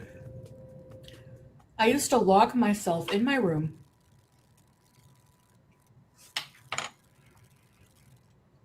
and just play it and make my own little music videos.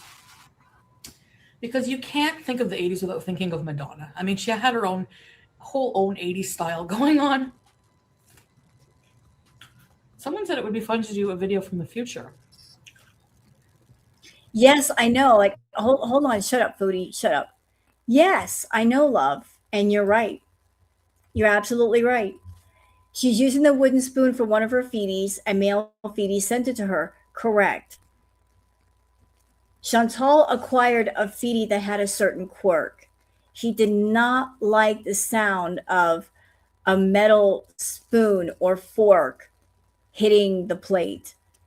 So he specifically requested that she use a wooden spoon and a wooden fork.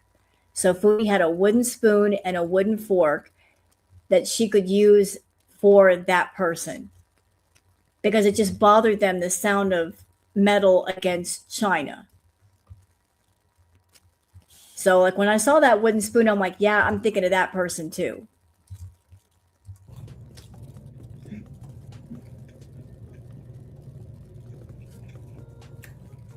I mean, yeah. It's hard to imagine what food will be like in the future. Okay, guys.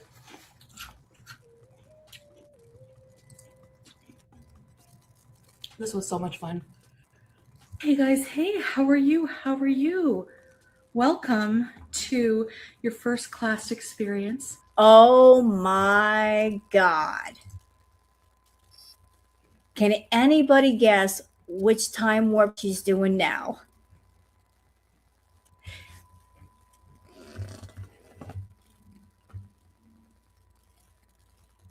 Just take a look.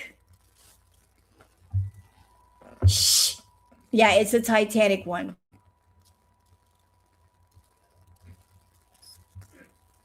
Yep. You know what? Before we get started with that, I want to ask you guys something. Hey, bloggers.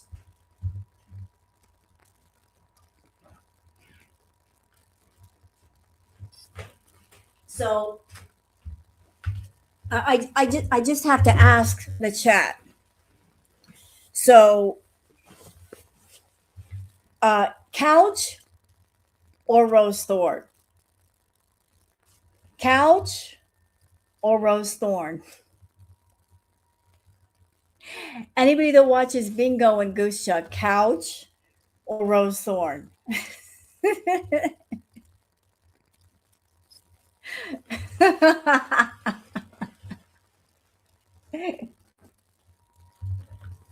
I'm teasing. Couch. What's this? What's this? I'm being stupid. I'm just playful like that. Let's keep going with this react, shall we? On the Titanic. The year is 1912. I have some expensive champagne that I'm about to crack open. I'm going to have A wonderful meal. So let's crack this baby open and follow me to D-Deck for some fine dining. Does anyone know who this is? Yeah, I can totally do this. She doesn't look like, what was the name? She doesn't look like the woman from the Titanic. She looks like somebody who ate the woman from the Titanic. And if that's supposed to be the heart of the ocean around her neck, it looks like that heart is broken. Look how small it looks on her neck. This because I'm first class and I know how to open champagne. Okay.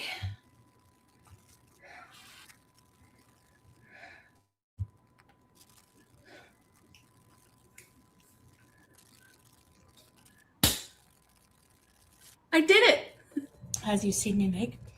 Oh, that is really good and really refreshing. I'm just waiting for dinner, and I think dinner should be arriving anytime now. Here we have. Madam. Thank you, Jeeves. Oh, okay. Yum, okay.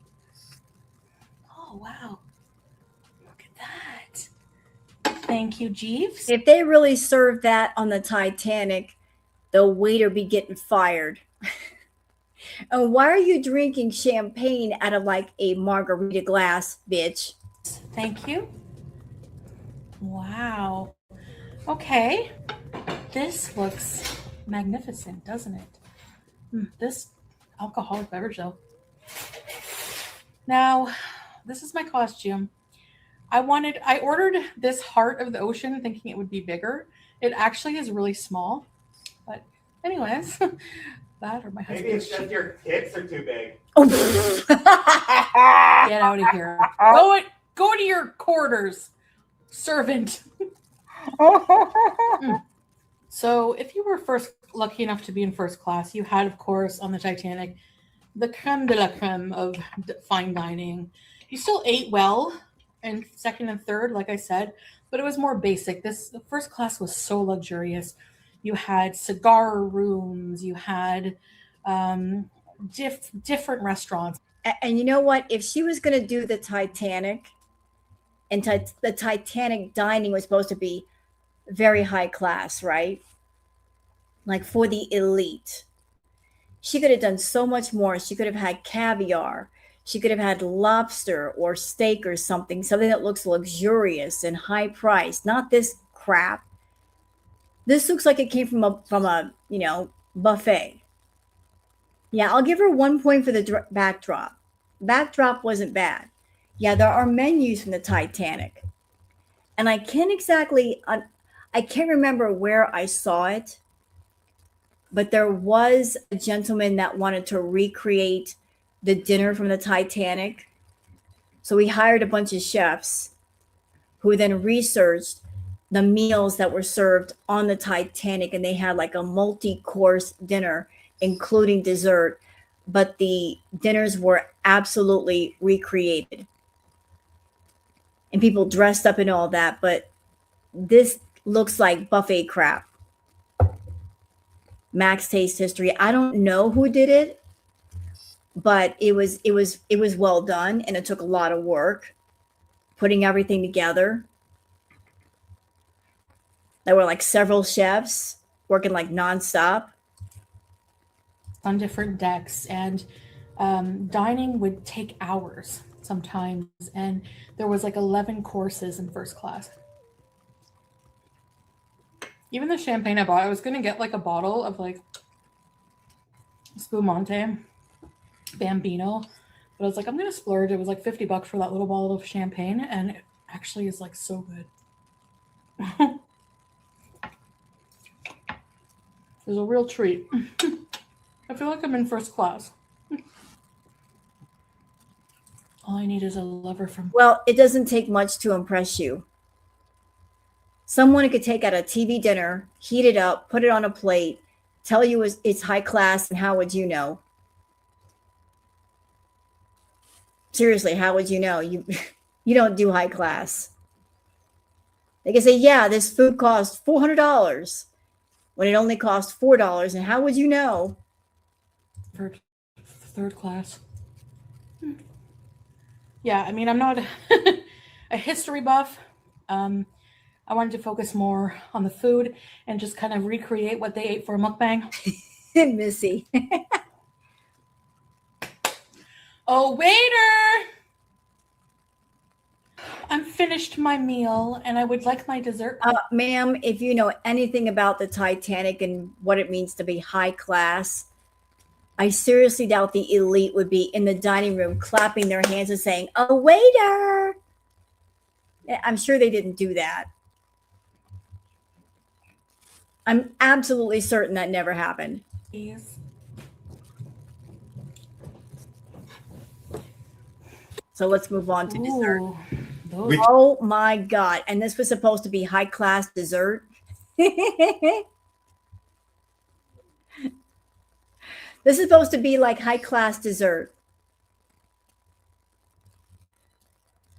Ma'am, they're still in the wrapper. Ma'am. If you're high class, why are they still in the wrapper? Why aren't they on the plate? You couldn't be bothered to take them out of the wrapper and put them directly on the plate? If you were on the Titanic, somebody would be getting fired. Just you. What are they? Because this is a bit. What are these? Chocolate eclairs. Chocolate eclairs.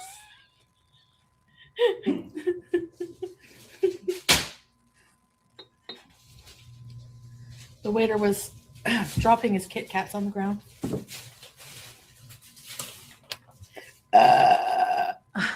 Excuse me. Well done, madam. It was Jack. Jolly good. It was Jack. Jolly good show, madam. Get out of here, Jeeves. So, like I said, I got these from a French bakery. Oh my God, that bakery was beautiful. And this is my shawl. My shawl. This is a chocolate eclair with cream filling. Like real cream, like good cream. And you know what? I'm not going to watch her eat that shit. Let's move on. We don't need to see her eat dessert. Goodbye. Oh my God. Next. Hey guys, what's up? Feeling groovy. Okay, anybody in here that was born in the 60s, you're about to be pissed off. She's portraying herself as a 1960s hippie. All of you people born in the 60s, you're about to be mad.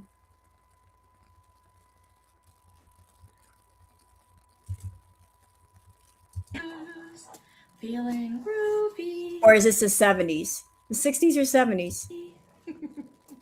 I'm feeling groovy. I don't know about you guys. Oh, I think it's the 70s because she's doing the fondue thing. The 70s, that's when the fondue thing started happening. So, fuck you, Foodie. That's my era. Ooh. I was born in the 70s. What you know about the 1970s, bitch? I was born in the 70s and I had a crush on Sean Cassidy and Leif Garrett. What? Don't judge me. They were cute. I think everybody had a crush on Sean Cassidy or David Cassidy or Leif Garrett. And you read Tiger Beat magazine. Oh my. They were all the rage. You must have liked the Hardy Boys. No, I just like Sean. I thought he was cute. Rex Smith, yes. You know what? He had a beautiful voice, that one. I had a crush on him too. David Cassidy for me with a smidge of Donny Osmond. I really wasn't too wild about Donny, but I get it. Leif aged badly. Yes, he did.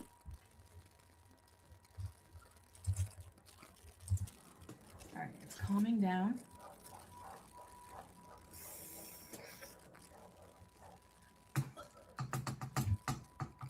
Let's try it.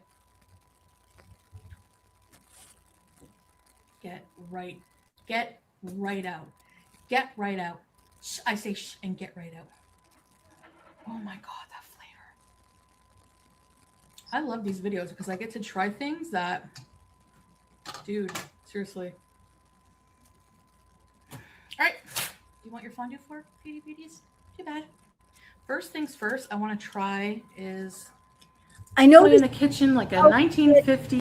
Shit. I love these videos because I get to try things. Sorry, I scooped backwards. That was my bad. I was just going to say, I know this is random, but I want that shirt she's wearing. I'm really liking the colors of that shirt. I would so wear that in my size. I would look cute in that. I want that shirt. I dig it. I'd wear that. That, dude, seriously. All right, you want your fondue for Foodie Beauties? Too bad. First things first, I want to try is this jalapeno with bacon. Okay. Man, what are you doing? What the hell are you doing? Should have made smaller pieces. Oh my God. How do you fuck up fondue? It's so simple. You melt some cheese or whatever in the fondue pot. You take small pieces of bread or whatnot and dip it in there. How do you fuck that up? How do you get that wrong? It's so super simple. The whole idea is to get bite-sized pieces of stuff and dip it in something. How do you get this all the way wrong?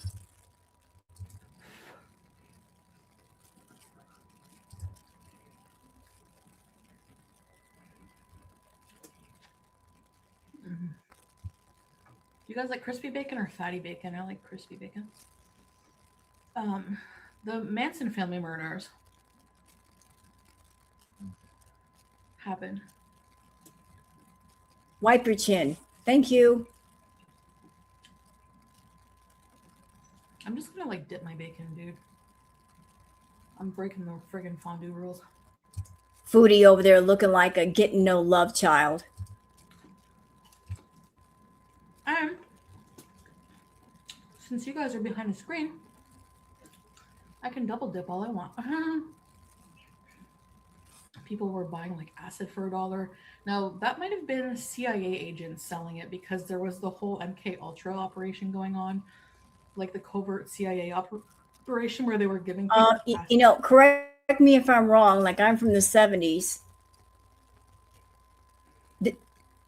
I've never heard of dipping bacon and making that into like fondue. I've heard of using bread and maybe meats and stuff like that, but did I miss that part of the 70s? I mean, how exactly do you do that with bacon? What? Like without them knowing, so they could test some kind of like the psychological effect for like warfare and like psychological warfare probably or something like that. I was pretty messed up. So fondue parties. Wasn't there also like tea parties? You know what, Chantal, if this is your fondue party, ain't nobody attending. No, ma'am. I can see why you're all by yourself and ain't nobody showing up for you. That were popular. You ever hear of a tea party in like the 60s? Look it up.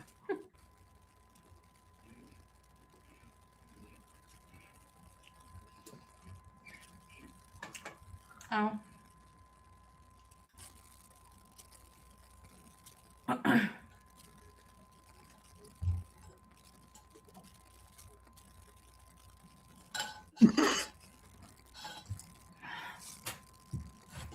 Okay, so I just want to show that to you guys. I thought that'd be a fun trip back in time, and it was. Let's not stay there, though. Where are we going next? Eeny, meeny, miny, mo. So there's a really long video. I don't think we're going to get through all of it because it's literally 5 hours long. And it's from Just Saying. Foodie Beauty being ultimately cringe for 309 minutes straight. Y'all want to do that? Like, I was looking all over YouTube for something fun to watch. And I'm like, last night was heavy. I want something funny to listen to tonight. So we're probably not going to get through all of it, but I want a nice long video that we could probably laugh at her just being cringe and stupid. So let me just switch on over. And we need to watch funny stuff tonight. Do. And this is courtesy of Just Saying. Like I said, we're like 5 hours. We're not going to be here for 5 freaking hours. But we'll watch a good portion of it, so let's watch.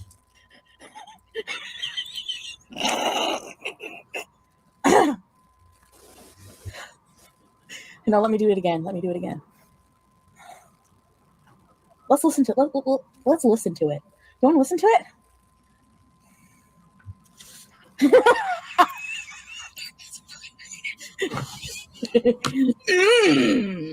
You look handsome. Thanks.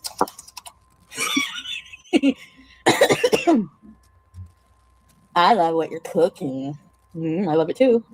I love it the most.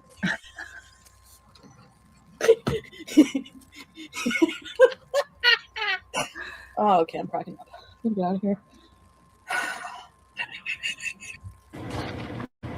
We're all ugly in our own way.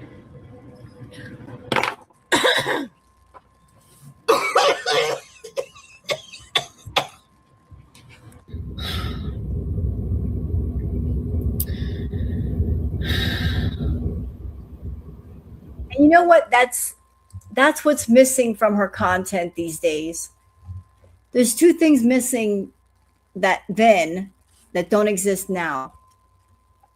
She had the ability back in the day to laugh at herself and to have fun. She doesn't do that anymore. And even when there were dramatic moments and really dark moments, like every once in a while we would get to laugh and kind of balance it out. We don't get that anymore. But this was back in the time when she could still laugh at herself and have fun. And what's interesting is that when she talks about Crackhead Olympics, she says, "Oh, I was so depressed. I wasn't having fun. I hated it." Well, how is it, Foodie, that you talk about Crackhead Olympics that way, and yet as we do these retro reacts, obviously you were laughing more, you were having more fun than you do now. And yet you're saying that was the most depressing time of my life. And yet I think the most depressing time of your life is now, not then. Like, where's the laughter? You don't even laugh anymore. Why do you guys think I'm disgusting? Why do you guys think that no man will talk to me because I'm gross? It's like so hard to believe that Nick messaged me.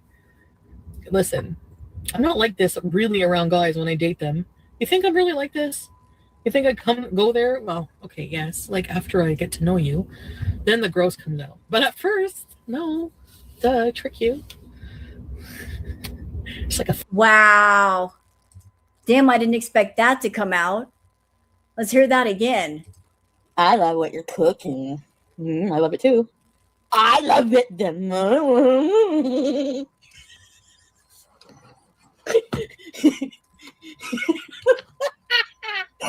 Oh, okay, I'm cracking up. Let me get out of here. We're all ugly in our own way.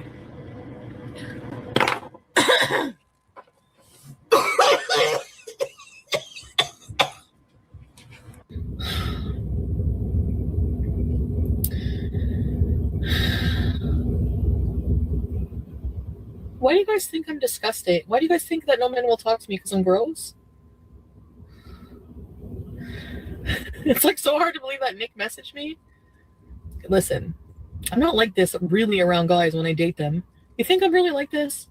You think I'd go there? Well, okay, yes. Like after I get to know you, then the gross comes out. But at first, no. Duh, trick you. So she's admitting she meets a guy and she puts on her best behavior. And then after a while, when she thinks she's got you suckered in, then she shows who she really is. So she admits to not being herself and being deceptive when she's dating people or when she's getting to know people. Like, I'm going to make you think I'm this way when I'm actually this way. And then she wonders why the men in her life don't stay, because no one likes being deceived. Nobody likes being lied to. It's like a fly. Do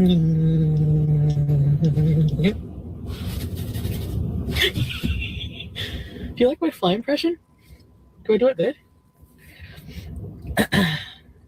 MG, can you please apologize to me and all the other women that said he was an abuser and you defended him and laughed because you loved him? It would be a new start and a new startup piece. You were wrong. I don't know, MG, what happened. But I am sorry for May for laughing at her story. I didn't laugh at her story, but I defended him and I didn't know what happened. So I apologize for that. And for downplaying her experience. And I really hope nothing happened to her. I think I just wanted to put it out of my brain. Oh God, bad seed. And if something did happen to her, that is horrible. And I really, really, really hope it, like, I don't know. I couldn't admit to myself that that could possibly be true, you know, like, and I think maybe Dee Dee is maybe doing the same thing. She doesn't want to admit to herself it can be true, you know. Grammar police. Watch what you say. They are going to try and build something on you. Nader will pretend he wants you back. Zero contact. Just record everything he says. I will, grammar police. Don't worry. You are Nader's piggy bank. MG, thank you for apologizing. Oh my gosh. Sorry, I don't know. Thank you, MG. Cokey. Cokey.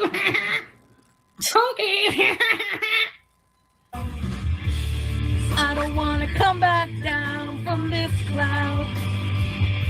It's taking me all this time to find out what I needed. Get a hotel? I don't want to. What hotel does FFG stay at? I'll stay there. It's taking me. So I'm just here at Ottawa Pride resting in the shade because it's so hot. So I just thought I would do a quick vlog. And Peeps is going to have some vlog on his channel. This was a very special day for Peeps. He's my best friend and he is having an amazing time. So I will just show you guys some of the things. I will have to mute because of the copyright music. All right, so let's go. And this was during the time that, like, Pride Week was going on. And coincidentally, Chantal decided she was going to come out to people. She was claiming, I'm a bisexual woman. And she was like celebrating coming out and she bought herself a cake. No. Just, Pizza's not gay. It's that she was coming out and claiming that she was a bisexual woman. And she did this during Pride Week. And she talked about, I want to date a woman. I want to take a woman out to dinner. Yeah. And she's not into women. She's not attracted to women. She'll only be with a woman if a man is involved. She's attracted to men. But she was supporting Pete, which I think that's great. But she was also claiming that she was coming out as a bisexual female, and she's not.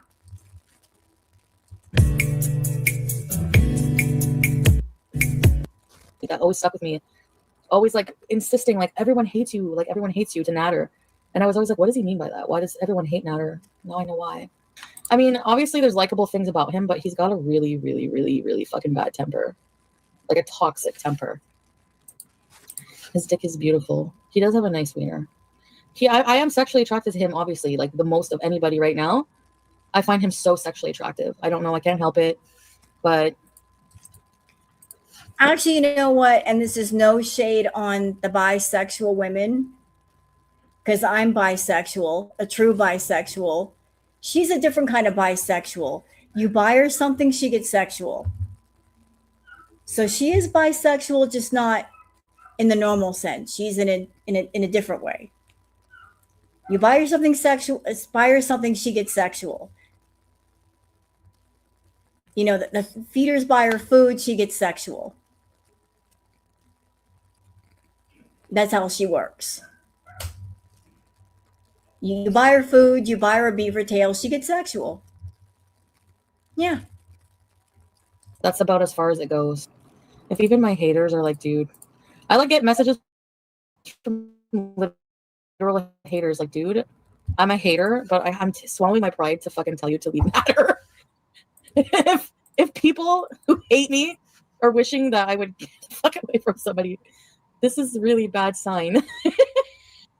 I guess he's just so convincing. He's so good at convincing me he's the best at everything. I really believe him. Truth is, he's kind of a selfish lover sometimes. So, guys, I'm bisexual. I'm coming out today. I'm gonna have a coming out party and drink a bunch of beer. We need to get a cake. Okay. Let's get a coming out cake. Okay. I wanted to say I'm gay. Am I gay? No.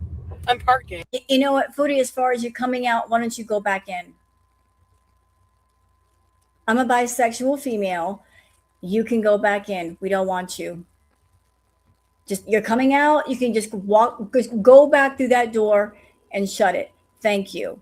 And good night.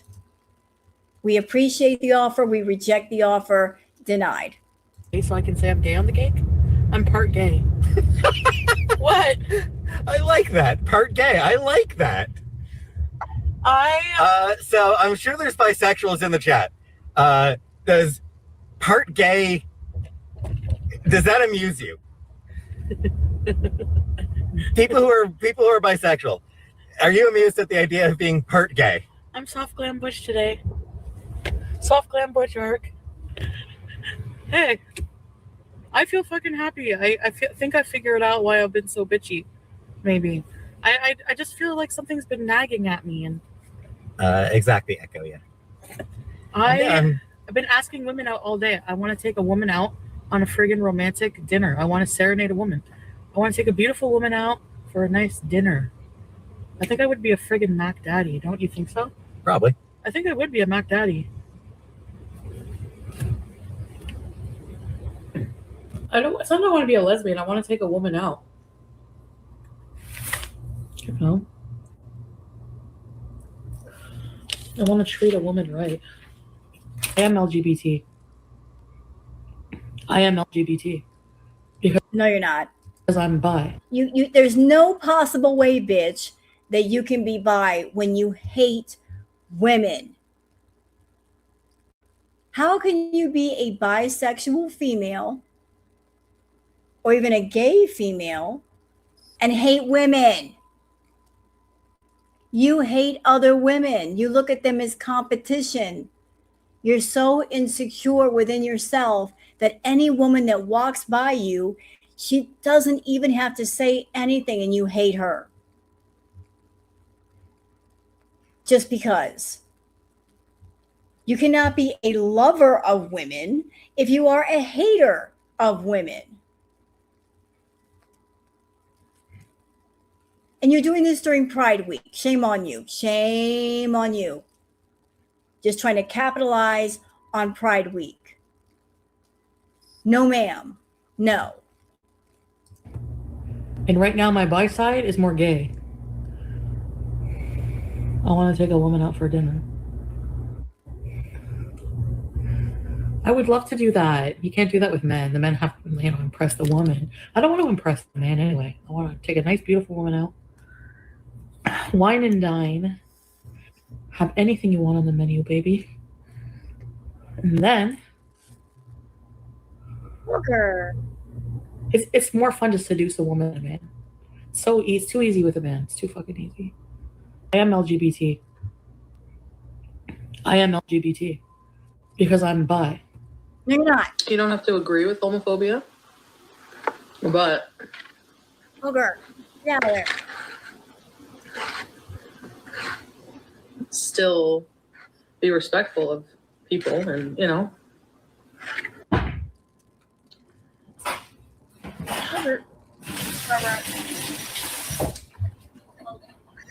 Oh. And now we mix. Mixing with your hand does taste better. No, it doesn't. Trust me. No, it don't. Yeah, I can go down like this. What are you See? doing? So if I go down like this, What are you doing? and I'm on my feet, and I go back up, yeah, I can squat easy. But it would be easier because it does hurt your legs after like I'd say 10 seconds. Well, bud, did you know that Yellow's secretly in love with you? Oh man, no, I didn't know that. Tell her I'm good at scissoring. And Triggered Andy, you're listening to Wu-Tang? I don't like the Wu-Tang Clan. I'm just joking. They're good musicians. What the hell is Kiwi Farms? I'll make a man out of you. A fat lump, juicy ass. Walk by my eyes last night. Through the head. Baby, so now that it's over, will you tell us a story time about the day he stole the shoes? It was just a joke. I don't know. He was just, I shouldn't have told you guys that. He's right about that. He was telling me something in confidence. But I was mad at him, but he just like told me about a long time ago when he first came here or something, how he was really hard up. And he had like no money or something. Oscar Carson, remember for 11 months, did you sell the TV for meth bees? Or you said repeats? Meth bees. No, I don't do meth. I never did meth. I already told you my one story time about that. And you don't believe me, that's not my fault. He did not steal anything with me. He did not. No, it was not with me. So you lied when you said he stole shoes with you. No, I never said that. Show me where I said that. I didn't say he stole them with me. We were in Walmart shopping for shoes, and he told me that story. And he was laughing. I won't be slipping up. Hi, Ashley.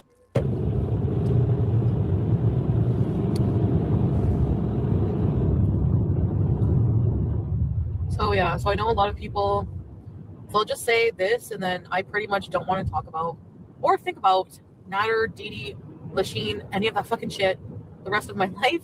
Okay, if I don't have to, that will help me out a lot. But if I can just like avoid him in every way. So I know a lot of people think like I'm like with him or talking to him or whatever, and I'm absolutely. You never stopped.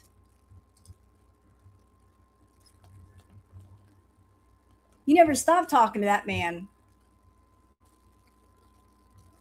And I know you saw my video, or if you didn't, you heard about it. I'm sure one of your beezers told you, which probably made you watch it. And I'm sure you saw Bad Seeds video. Not a peep from you. Interesting. Don't want to touch it, Foodie? Don't want to address it? Of course not. You're going to act like it doesn't even exist.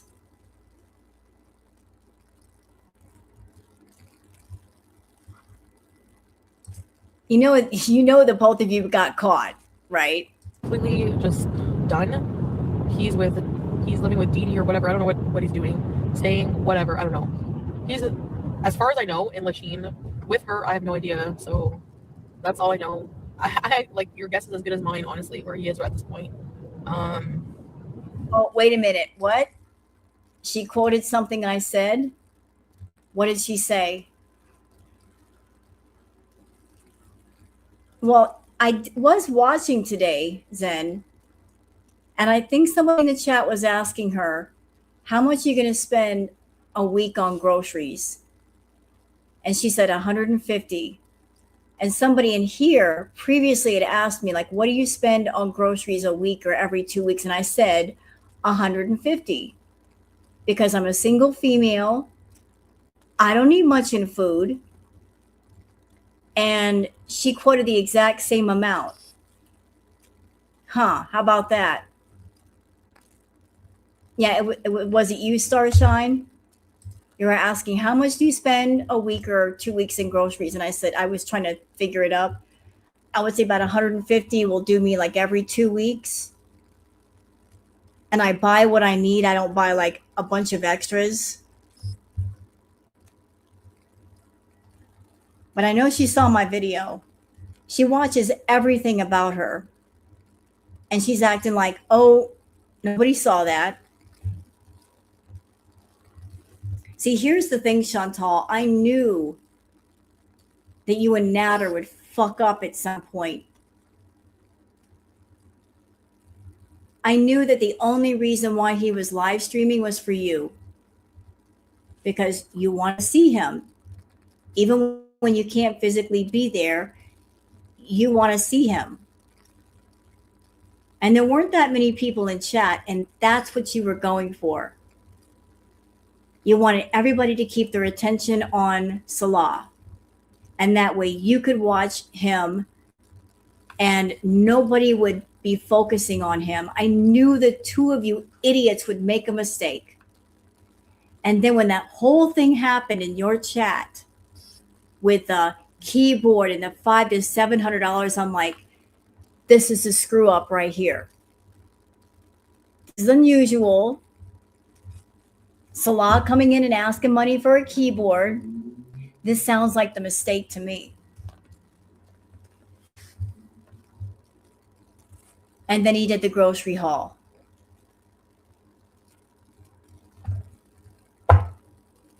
That was it.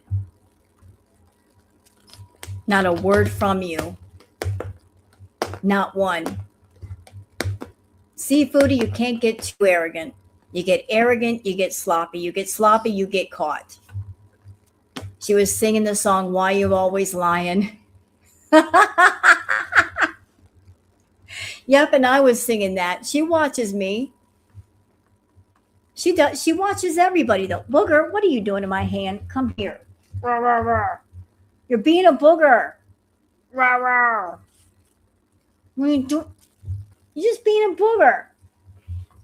Come here. Rah, rah. She wanted to play with me. She watches all of us, really.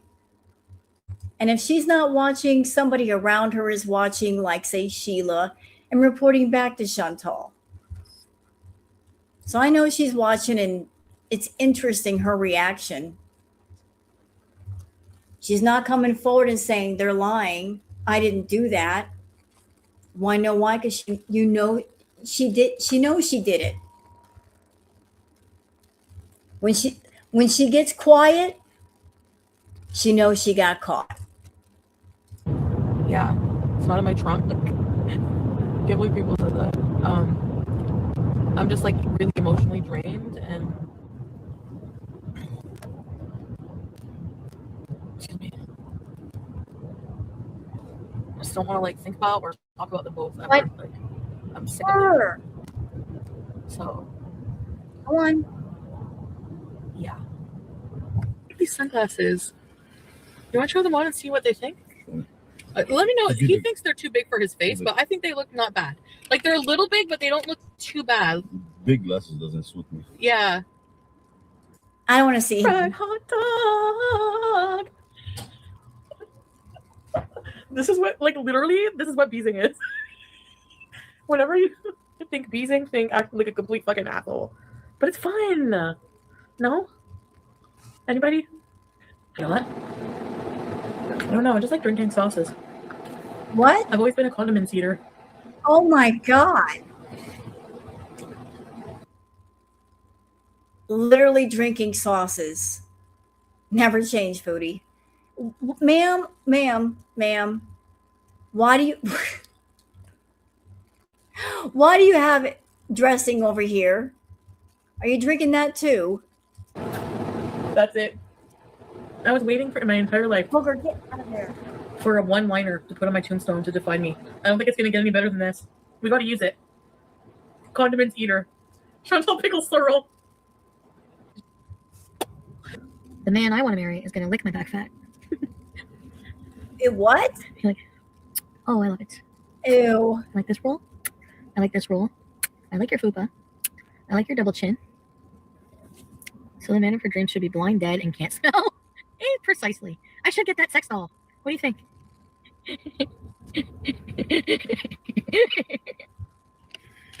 Girl, I'm beautiful. Strike a pose. Chantal, I have a question. In that grocery haul, there was a really, really, really large bag of flour. Was that for intimate purposes? Was he going to roll you in the flour? I'm just curious. You don't have to answer that question. I'm just curious, though. Hi, could I have a venti iced sugar cookie oat latte with extra ice? Sure. Anything else? And can I get extra sprinkles too, please? Sorry, extra. Sprinkles? Unfortunately, we don't have any of the sugar sprinkles. Oh, that's okay then. Then I got no, that's okay. That'll be it then. Okay, so it's going to be $6.72. Thank you. Thank you. Aw. I like the sprinkles because it makes it festive. They're green and red. It sounds like there's someone at my fucking door. I fucking swear, do you hear the thumping?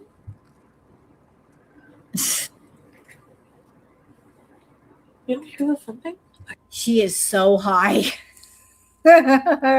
So I'm not fucking playing. She's so high. Was this was the night when she was on shrooms, wasn't she?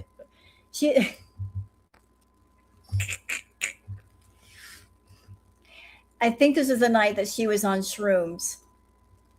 The special tea. She was drinking the hallucinogenic tea. I think this was it. She was on that special tea. I'm like freaking out right now. Why? I need a weapon. For real.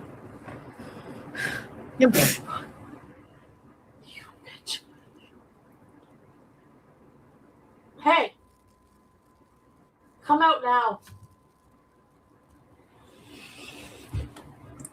Yeah. Oh no. Fuck. Peeps! There's an intruder! Come here. No. Come. Here. It's a weapon. And it was the cat. The cat was in the closet.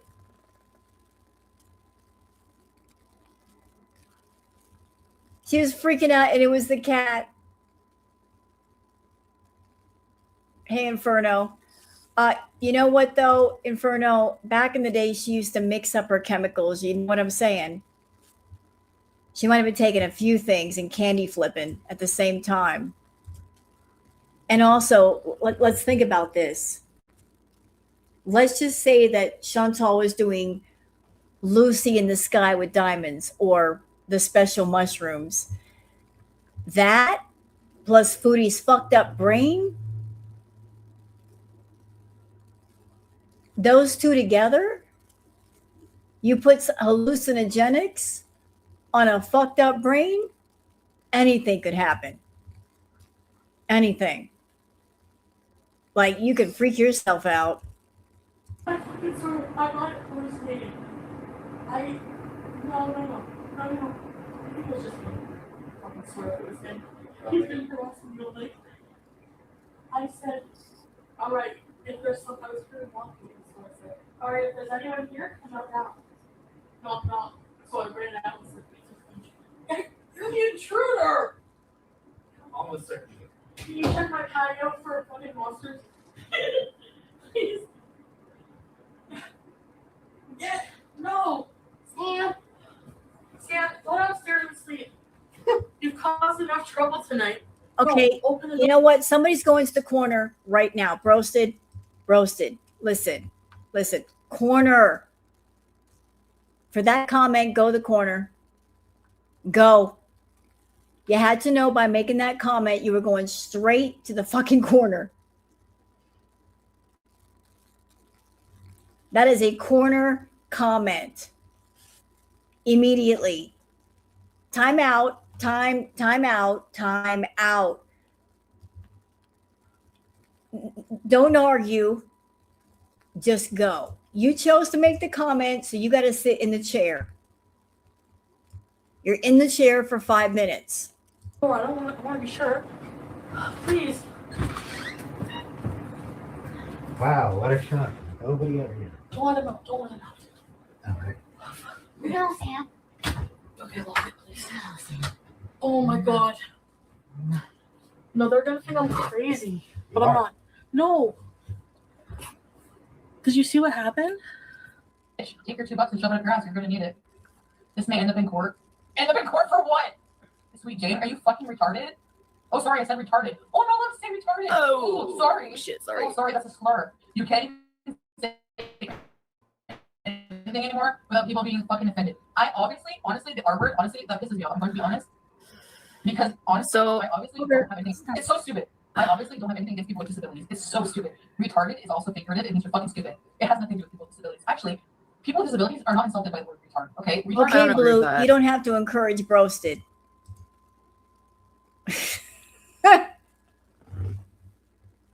All right, this is getting out of control.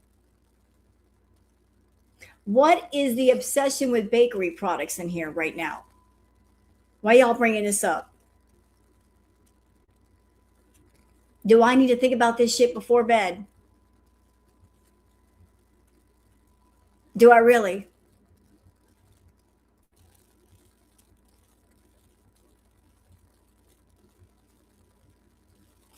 Talking about artisan bread and shit. Locally sourced.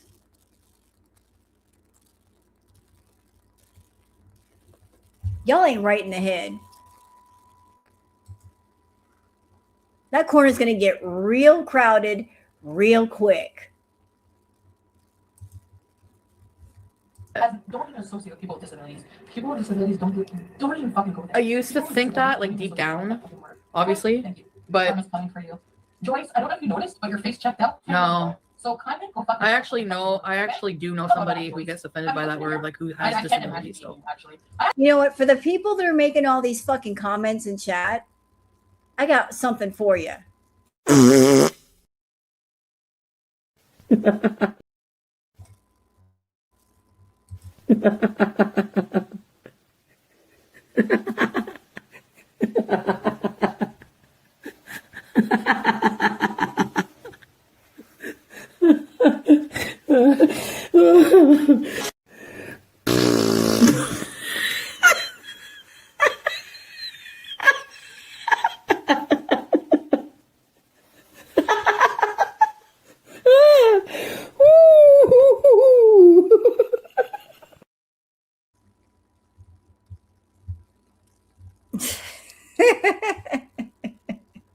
Y'all ain't right.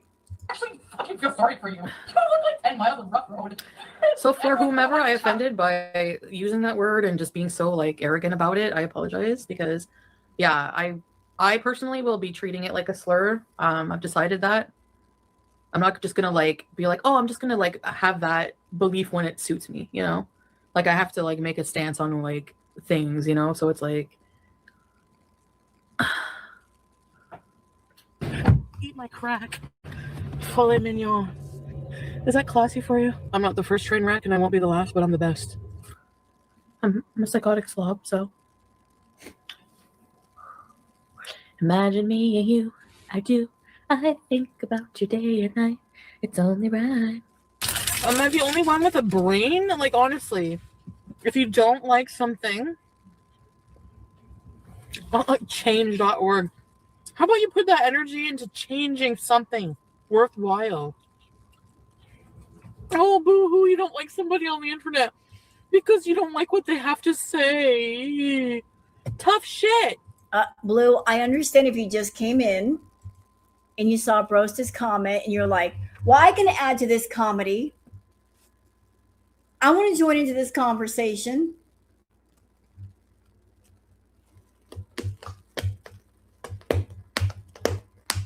But you didn't have to.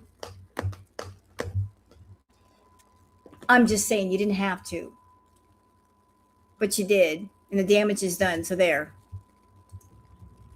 Talk about hug box. You're offended by everything I fucking say, and you're blaming me for having a hug box? Suck my ass.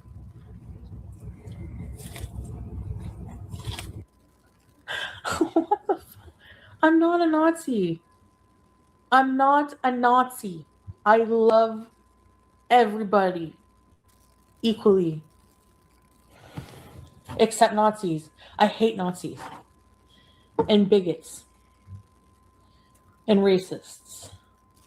Then why did you do the Nazi salute and smile after you did it?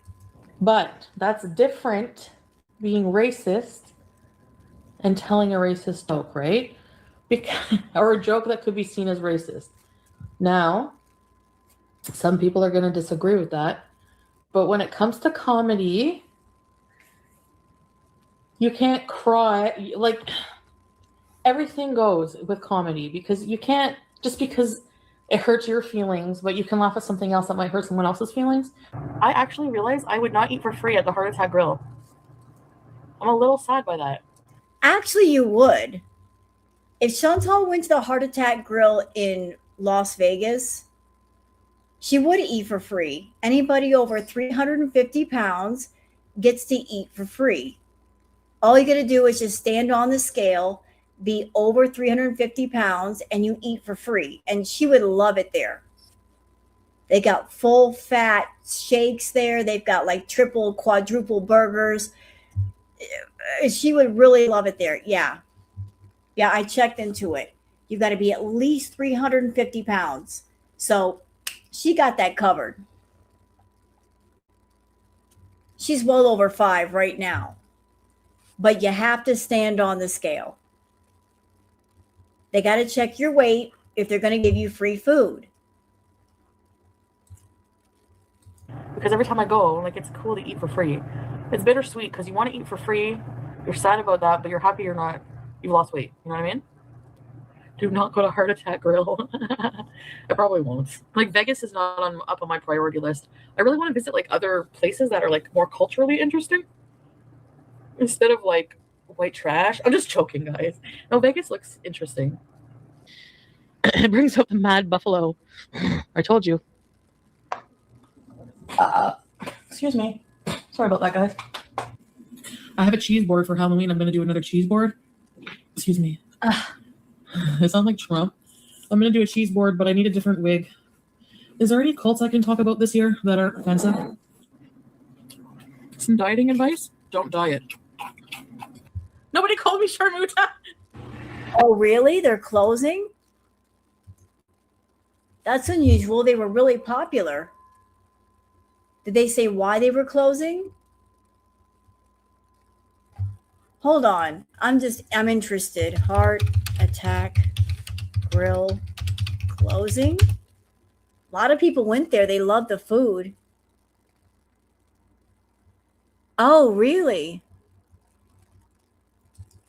I'm reading the article now. Just give me a second. Okay, after 15 years as a landmark, the Heart Attack Grill on Fremont is closing. The decision stems from the reality that major casinos have intentionally priced the average person out of the quintessential American experience of affordable indulgence.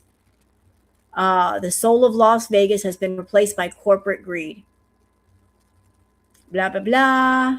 Customers weighing over 350 pounds could get unlimited single bypass burgers for free as long as they purchased a drink with each one.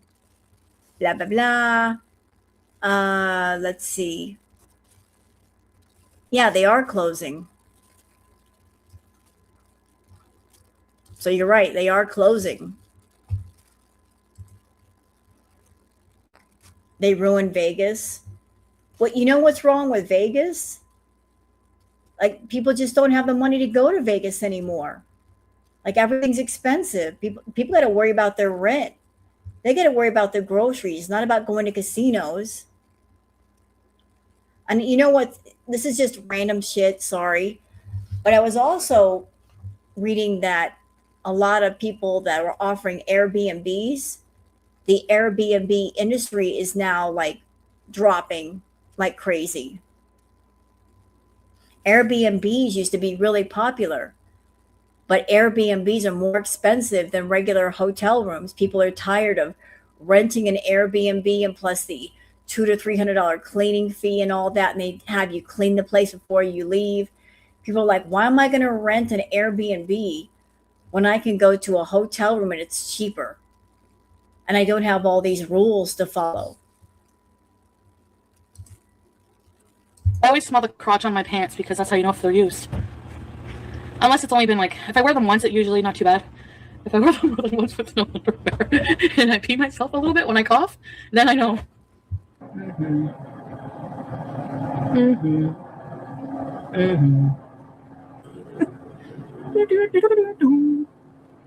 I like playing with all my fat.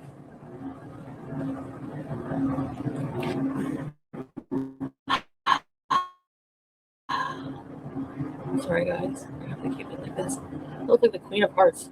Off with her head! I really, really do. The little king just pees. Off with his head!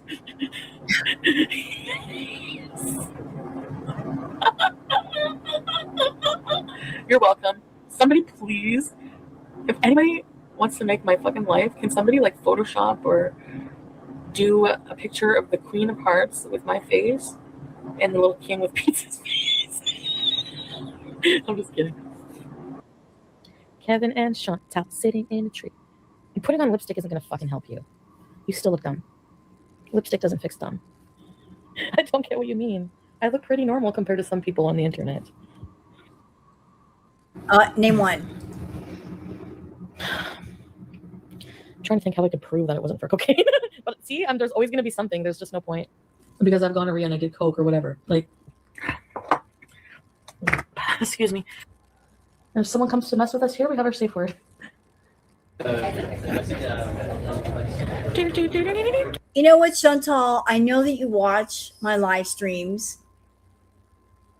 There's another reason why I'm doing them. I just want to show you are much happier being yourself than you ever were trying to be something that you're not. You're much more free with yourself. Like this is you. You just want to do whatever and you don't care. Someone's always going to be happier when they're being themselves than more so than trying to fit an image that doesn't really fit with them. You are feral, you're gross, you fart, you burp, you make inappropriate comments and jokes and live inappropriately. You're just beastly. But that's you. And that's what makes you happy. Am I stoned? I can't tell. Crusty stuffish, crusty stuffish. Want to see? Why is my face like this? Why is there a herpy here? Can I pop it on camera? I'm freezing. You know?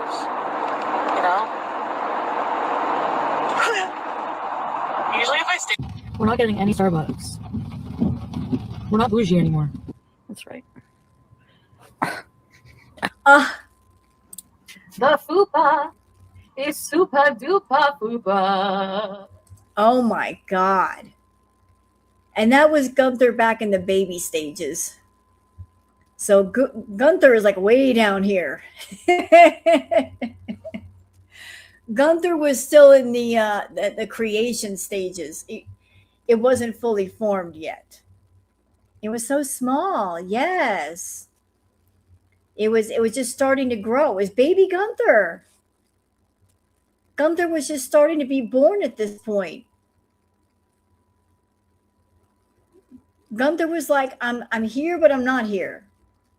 It's baby Gunther.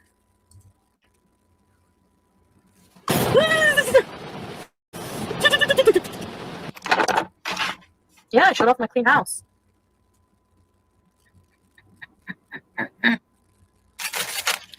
Oh, baby. Excuse me, I love you guys.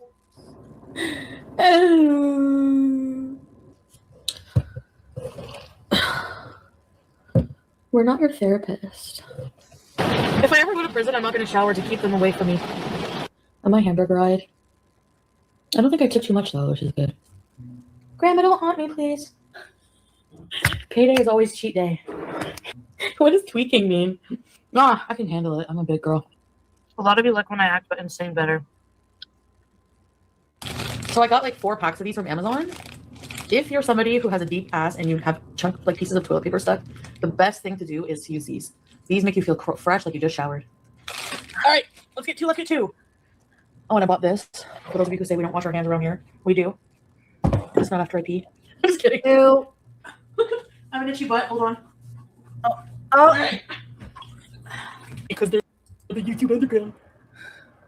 Cleaning and taking a bath. oh, and for those that weren't there during Crack It Olympics, there's one part that you didn't see, and maybe it's a good thing that you didn't see it. That when she washed her dishes, she would flop her stomach up on the counter in front of her. Or if she had to make food, the tummy was put on the counter. Hey, kitten. Like she would flop her tummy up on the counter so she can wash dishes. Ew. Old KFC. Yes, I have old KFC in my drawer. Ew. Every single thing that these people claim make me or Pete's a bad person, don't. Having gonorrhea. Whatever. Being somebody abusive. Having KFC in your drawer. Being dirty. None of those make you a bad person. Well, ma'am.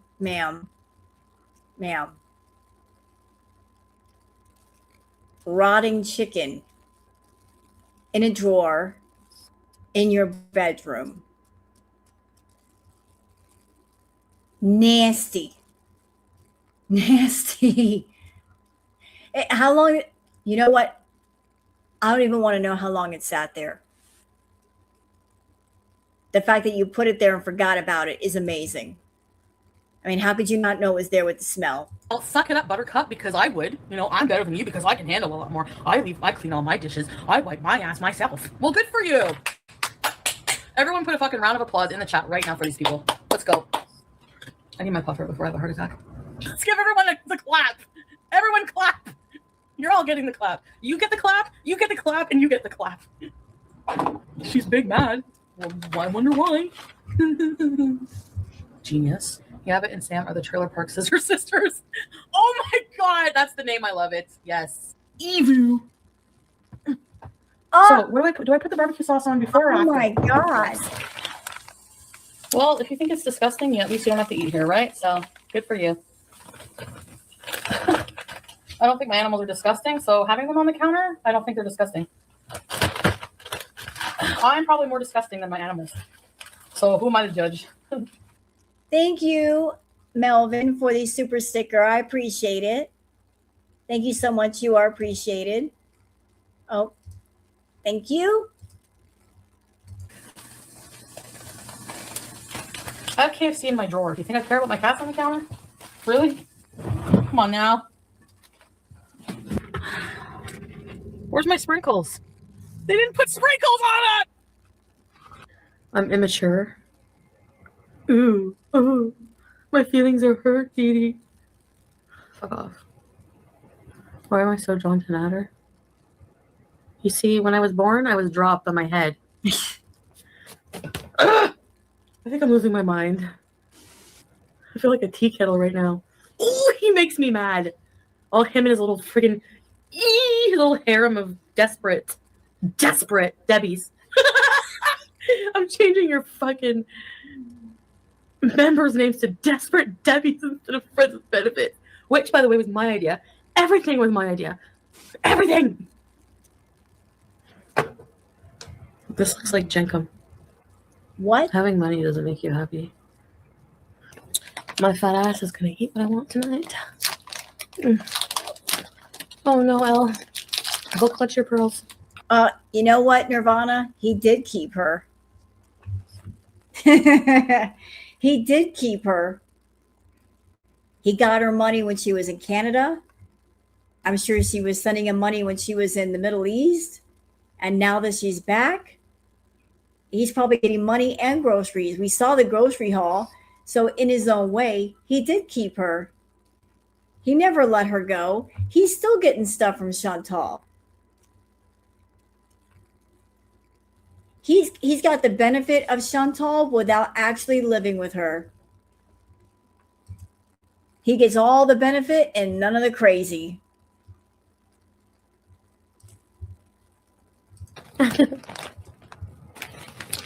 Show the floor where I sleep if there's no CPAP. I don't, Tammy, I appreciate your thing, your super chat. I don't understand why people are so upset about Peeps. I don't, because for me, it's unhealthy, the dynamic we have, me and Peeps. He's completely 100% dependent on me. Like, not 100%, but he's dependent. This comment. Thank you, Melvin. Hey, Chantal, if you're watching, read that. Absolutely correct. He admitted it. They've been seeing each other. Yeah, one of the first streams that he did back and people were asking him about her, he said, yeah, I'm still talking to her. Straight up, he said that. I'm still talking to Foodie. He didn't bother to hide it. And this too, she only fake married Salah to make him jealous. Her being with Salah was a get back. She was getting back at Nader for not claiming her. She was trying to do the triangulation thing that did not work. Trying to pit one man against another, but the joke is on her because neither one of them care. They care about her money. They care about her sexy bank account and her sexy groceries. They don't find her sexy, though. Like, not dependent in the way, like, how do I say it? He needs to be more independent, basically. I need to do what makes me happy. He needs to do what makes me happy. I'm not happy. I did not buy any ring. I swear 100%. Smoking poles? This is my new nightgown. You guys want to see?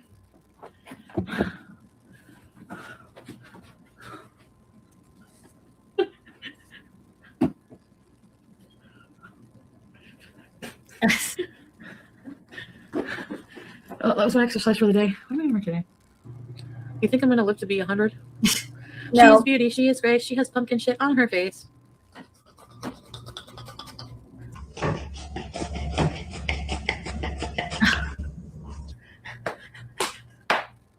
Oh, No, I don't drool over bums anymore. I'm going to be a boss bitch. My way. Jiggle, jiggle. Jiggle, jiggle. Jiggle, jiggle. Sorry, but some things you need, like toilet paper, doesn't spark joy. Sorry. Oh my god, I gotta go. Dum dum gum gum bum bum. I'm seriously mentally ill. I have a lot of lovers. Can you blame anybody? With a fupa like this? Who can refuse?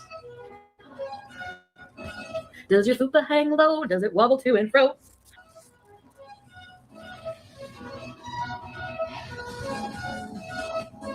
like y'all are seeing exactly why so many people were watching her back in the day, because we never knew what she was going to do next. She was unpredictable. We never knew where she was going to turn up, where she was going to be, what she was going to do. That's why people tuned in, because of the unpredictability. Now it's the same old, same old, same old. Like everybody knows what she's going to do. Like she was nuts. Foodie, you were nuts. But you know what? In all the nutty behavior, you were having fun. You cannot deny that if you've been watching my retro reacts, like, look at how you were then versus how you are now. And I think I know where things kind of went wrong with you. You had your channel and you were in control of your channel. When you were doing things for yourself, you were having fun. But when you started chasing after the dick and letting the dick control you, that's when you stopped having fun. When it became all about them and not about what you wanted to do, that's when you stopped having fun. when it's like, I'm going to devote everything to these men and I'm going to give them all this money and put the focus on them, that's when everything took a nosedive. You put the focus on the men and not yourself.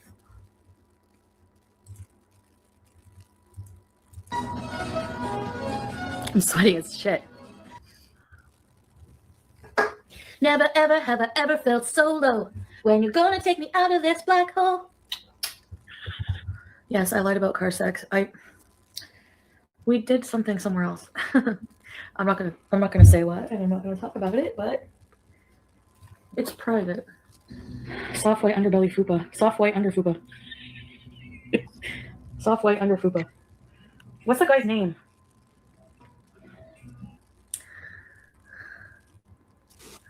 I don't have to disclose a thing. No, I'm not lying. I don't want to talk. I don't want to say. I don't want to admit what I did. That's why. So I'm being vague. I'm purposely telling you things that are not true to keep you wondering. I can't believe I got the clap. And I bought fucking Farm Boy, Adonis, and all I got was the clap. Like, I'm so fucking mad. You know, I'm actually quite surprised that in that grocery haul there wasn't a container of coconut oil. Where was the coconut oil? There was flour. There was no coconut oil. Why was there no coconut oil? Or is it one of those things of, if you have the flour, you don't need the coconut oil? You can pick one or the other. Because I would imagine coconut oil and flour would not mix very well, would it? That'd make for some pretty sticky, disgusting dough. So maybe he just decided, flour is a lot cheaper than coconut oil. I don't know. The things that I wonder. I want adventure in the great wine land. I want to have sex with Gaston. Shut up, Chantal. Hey.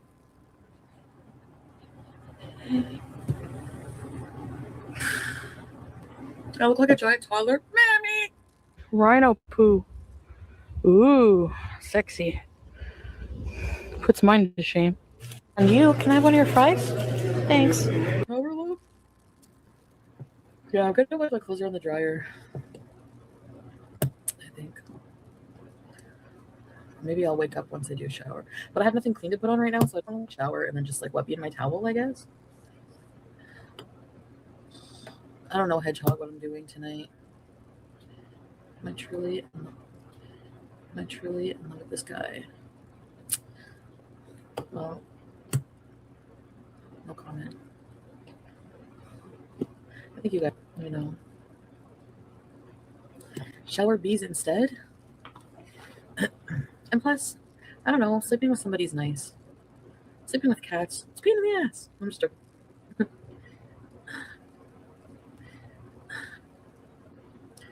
No, I didn't move in. The sad part is, Foodie, even when you went over to Natter's place, you weren't sleeping in bed next to him.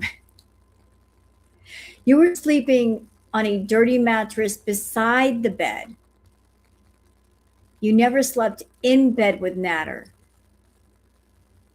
He dragged over a dirty, used mattress and said, "Here you go, sleep there." And you were okay with that. You paid for everything in the house, and what did you get? A dirty, nasty, used floor mattress.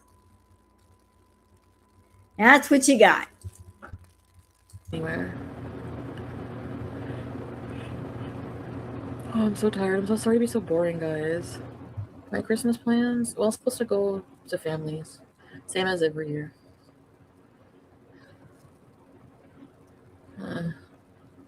I look ill. I'm just really tired. I'll send a super chat. I'll keep the live on. 1,001 books. He says 1,000 books. Which is not really good when you think about it, because I'm stupid. No, but you know what I mean? Like, it's newer souls are not as wise. Like, the friend I went with has an old soul. She's very mature for her age, and just, do you know what I mean by that?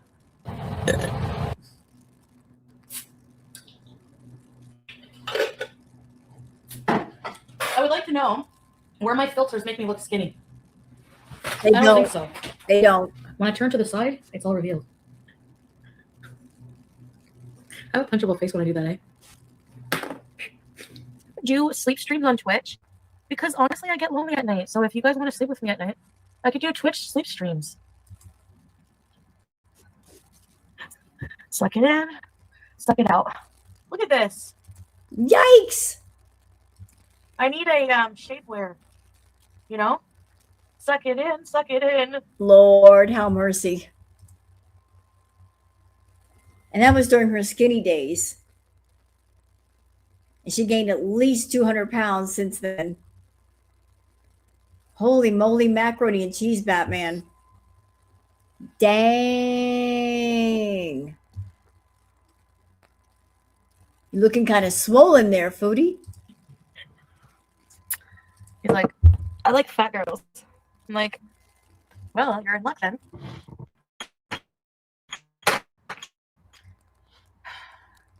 I don't like being fetishized. Okay, yes I do.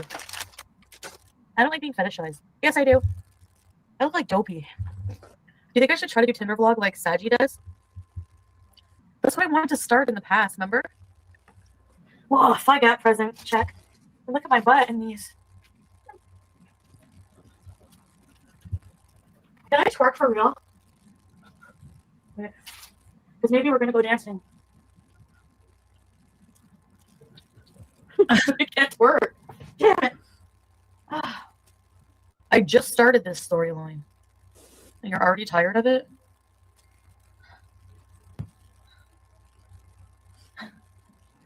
This is what I don't like about jeans. Is this a muffin top? Do I have a muffin top? No, girlfriend, that's the whole bakery. Put nipple cream on. Oh my god, yes. I love how you guys are supportive though, making sure I wash my ass. Date night emoji.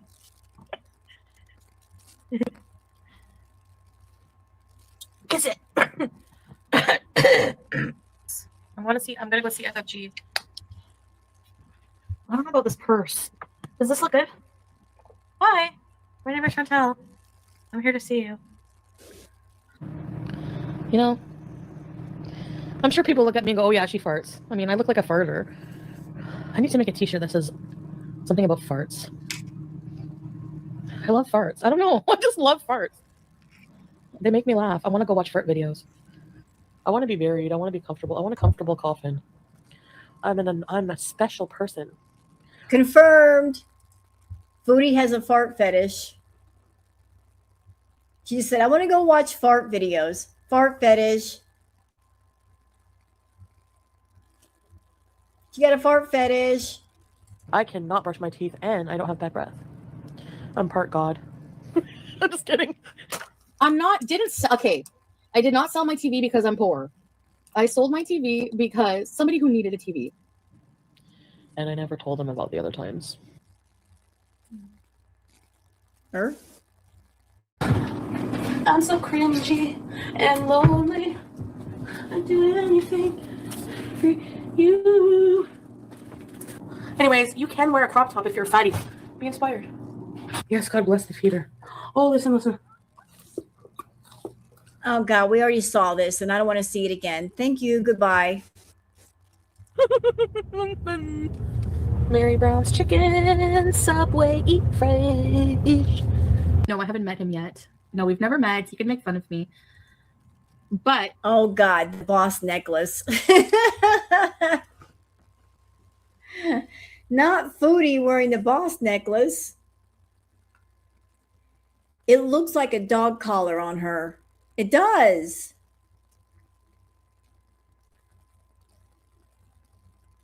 It looks like an entire dog collar on Foodie.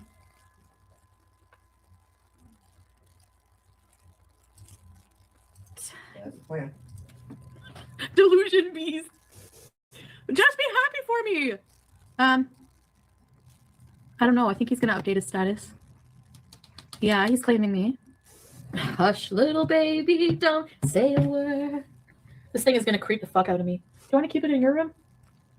Beside your ponies. It's so gross. I'm never gonna change. Have you ever seen the Wayne Nunnery? Yeah, he does have effeminate tendencies. You're right. I don't like them.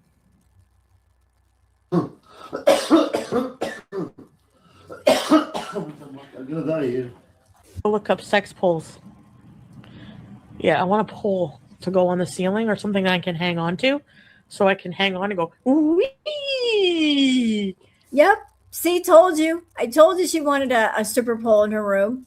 Oh, I don't want to see him. Get out. Get him out of here. Fuck off. Excuse me. I might drink a little more than I should tonight. Oh. Yeah. Starfish. I just the filter feeling real weight. Look, I'm 600 pounds. My freaking fupa balls. That's my favorite saying. Suck my fupa balls. Did you know people tried to get me banned off Tinder?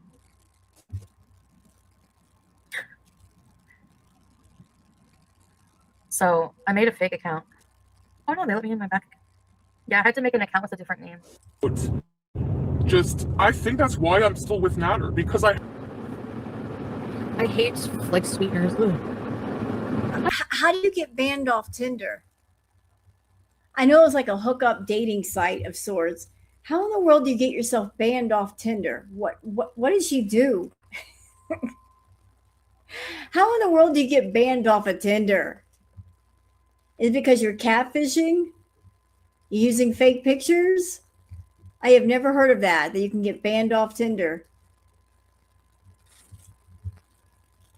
Thanks, man. I think I honestly would rather put up with the diabetes than with fake sugar. Like, I'm not even kidding. Cluster Beeson, I would love to. Natter is definitely a narc. He can't do anything wrong in his eyes. Exactly. He is definitely a narcissist, and he's going to think even me talking about this is attacking him. So, but I also need this to realize I need to probably block him. Like, I added him to call him, and I was going to try to be civil and everything. But no, because as long as you have contact with a narc, you're fueling them in some way. I'm a panty sniffer. You got to do the sniff test, Kaylee. It's the only true way. You can't go white colors. Otherwise, they have no use for you. It's a conspiracy. When he thought I was done with him, he moved on to another supply deity. So Okay, thank you for the information, Kitten. Tinder bans for harassment and for lying about your location. Well, I could see Foodie lying about herself and harassing people. So I think that might have been the reason why. I could see her message bombing a guy, him going, this is entirely too much. Groceries that you bought for him today is going to be the extent of your relationship with him. You're the next tool for him, is what I'm trying to make you understand. And I'm actually not saying this in a malignant way or in a mean way. It's actually a matter of fact. You would improve your life if you took ownership. Kevin Spacey's a narcissist. He's got 12 counts of sexual abuse underway. It's just narcissism is a thing that people, and you know what? If you're a narcissist, you don't know you're a narcissist. Can you show us how the filters work? There's no filters on here. I'm just beautiful. You can't deal with it. I do have a lot of friends. I'm very sociable, very likable, or else I wouldn't have 90,000 followers. What are you doing here if you don't like me? I'm a nut job, but I'm an empathic nut job. I don't wash my hands because I don't wipe. What? And I mean, I do shower before sex, so it's not like it matters. Hiding in your filthy room talking to an image. No, we're not getting past that. She says she doesn't wipe.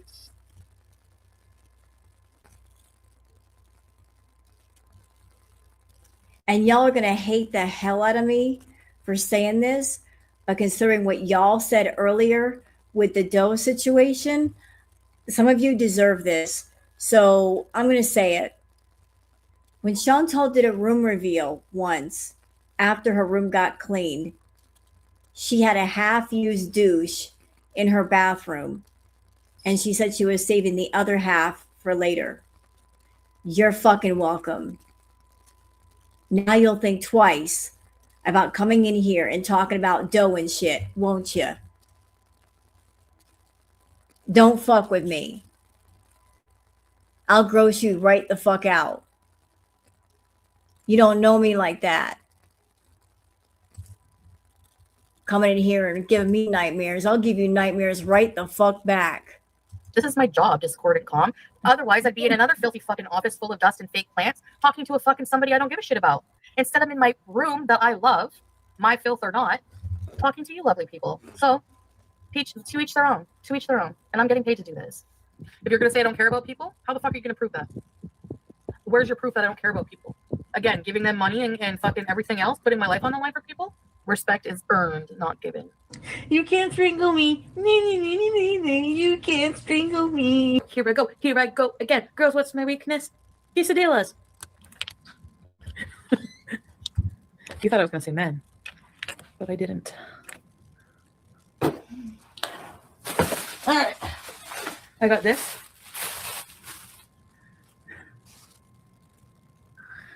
So inspirational.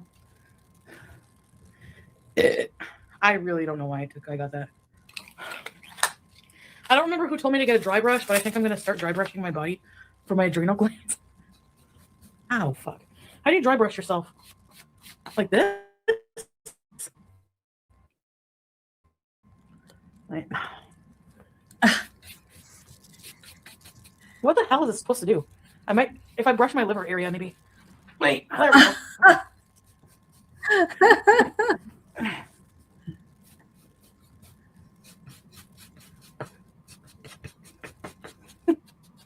Feels kind of good.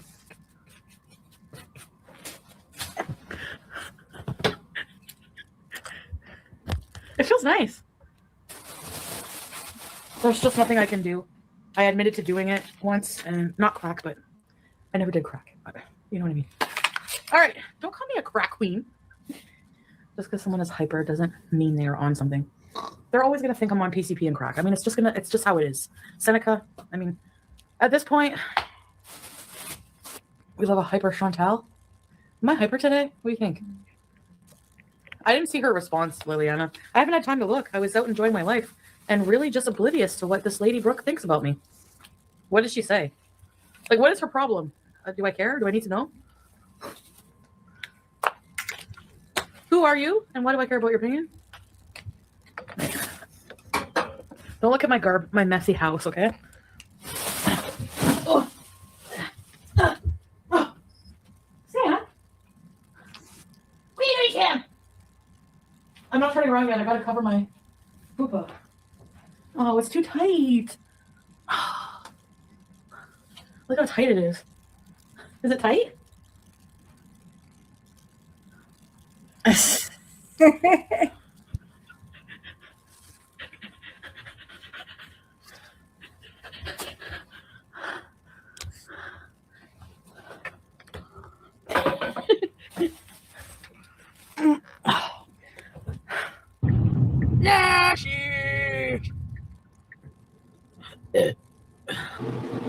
I need to get the scale and see if I cracked it. I bet you I did. Ew, it's all dirty. Excuse me.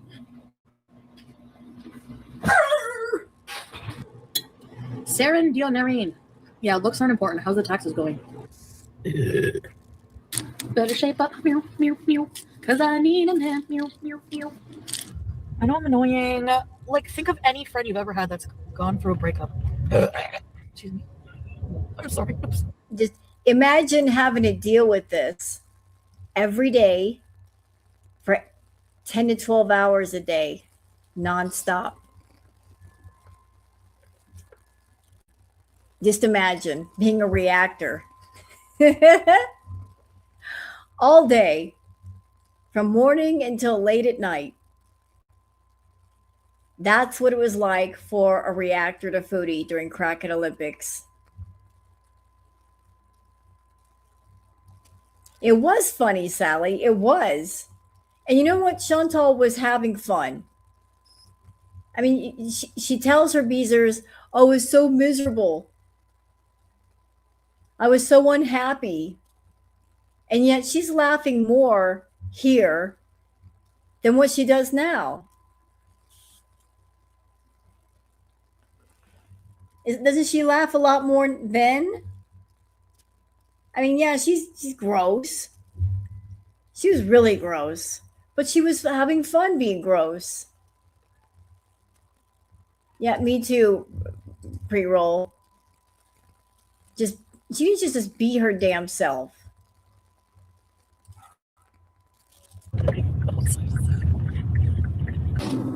I had a block of cheese, right? Hey, Nambi. Did I have some cheese? I can't find my cheese. What are these? Whose wieners? Ew. You will see.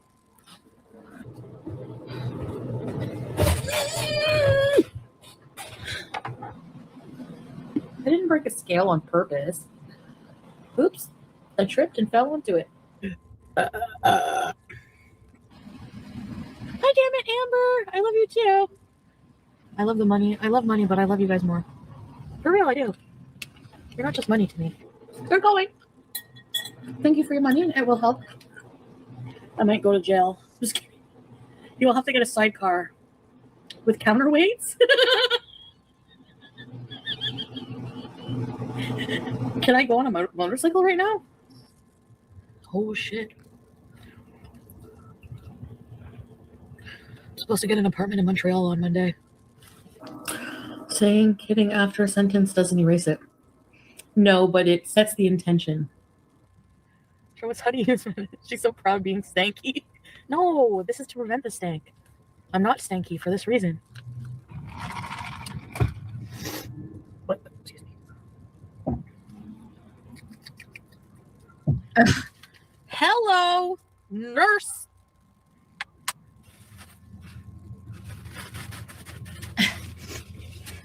Not by the mayo on my chinny chin chin. Michael B. Petty's black. Wait, Michael B. Petty's gay. Do you like my rings? I'm getting married to myself today. Rude. Okay, I like when people come in and say, Gort, wanna be in the show? Come on, baby, let's go. Oh. Lambo's probably gonna like, whenever she gets her package, she's probably gonna call the hazmat company.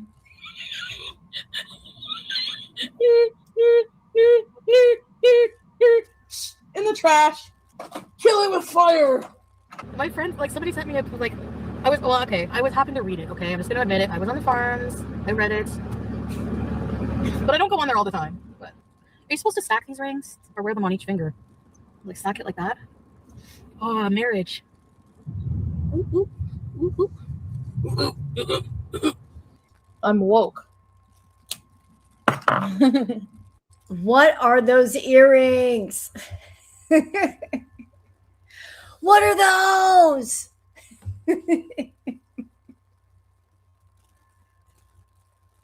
What are those? Those earrings look like a place to put your ankles. They look horrid. Take them off. Rhino poop earrings. No, not the rhino poop earrings. Those earrings are just a no.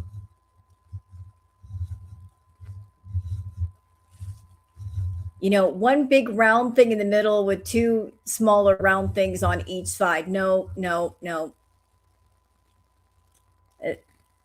They are swings, but that the problem is, Billy, they can't swing. They just hang. They're supposed to swing freely, but against Chantal's head, they can't swing. They're just kind of hanging there.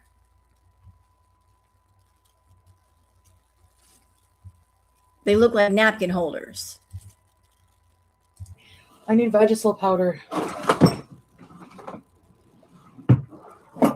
This is why men don't date me. Told you I'd make it rain today with fives. Oh, God. It's not 100 like last time. Arabic wife arc. Don't call me a buffalo. I am buffalo. Hi.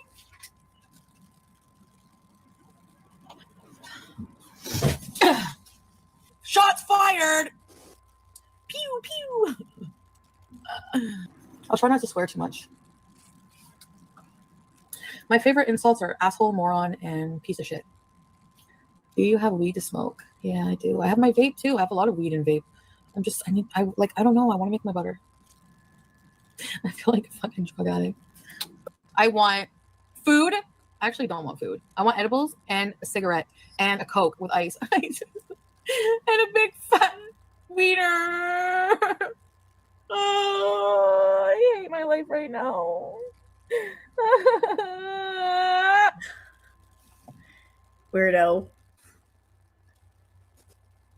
I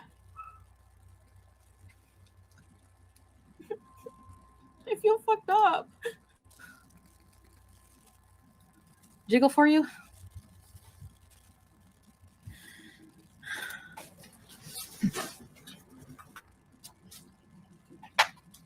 She make it clap, clap, clap, clap. She make it clap, clap, clap.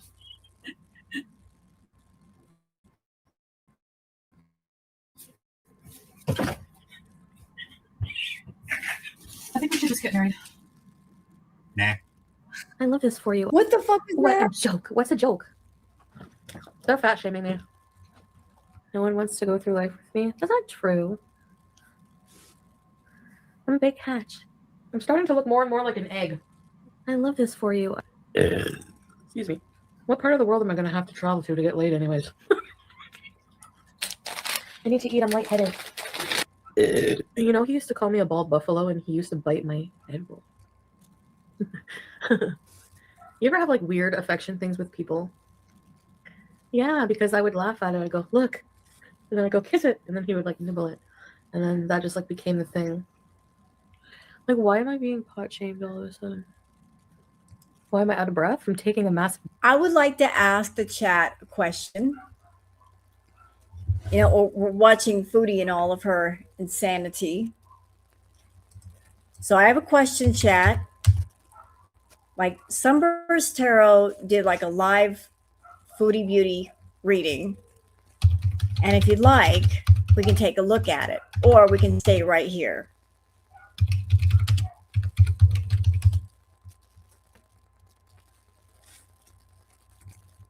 You can watch some of that. We can stay here and watch Foodie and her being insane, or look at some of the readings that Sunburst Tarot did on Foodie, if you'd like. When did she do the reading? She did a live reading on Foodie. Let's see. Let me just pull it up real quick. Oh, shoot. There we go. It was streamed 1 day ago. You don't want to watch this anymore. Yeah, Foodie's doing a lot of farting and burping, and I kind of figured that might be a bit much. You don't know her? Well, please allow me to put her link in the chat so you guys can check her out.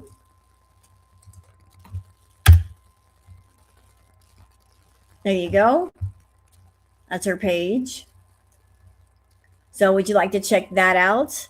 I mean, we've seen Foodie just acting the fool.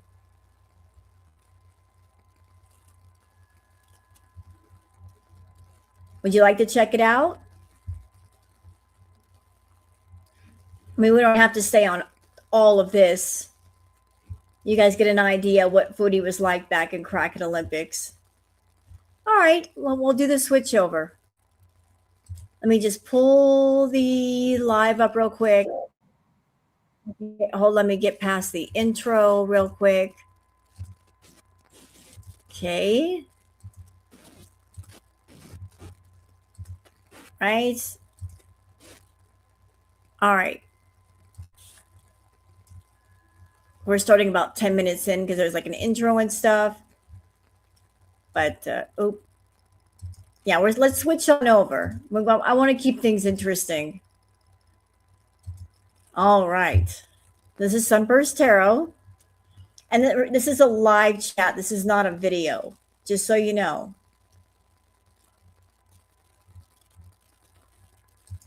She is a little... She And the habs. And I don't know what's going on with my cameras as of late, but they have been not wanting to focus like a lot. So I apologize if there's like a lot of back and forth, things like that. So, alrighty, we're gonna take a look. What's just the general vibe of Chantal right now? What's kind of going on just with her? I don't think I'm gonna have to connect up with her energy directly. We're just going around her. We don't need to like go through her. We don't need to go. Well, it's gonna have to go like around her, because I feel like just connecting up with her directly is like you're just waiting for like something to come at you. And I'm like, I'm about that life today. So let's take a look, see what we can see. And hey, I was a cat mom. Thanks. So let's take a look. Chantal's general energy right now. She is a little bit of an egomaniac right now. Her ego is kind of out of control. She's feeling like she's been put on the back foot. She's not tall. She's not strong. She's whatever like things that she has been doing, it's just not working. But also it feels like we're very self-conscious right now as well. Strength card too. It's like we're putting our best foot forward, or we're trying to be like bigger, brighter, bestest than anybody that ever was.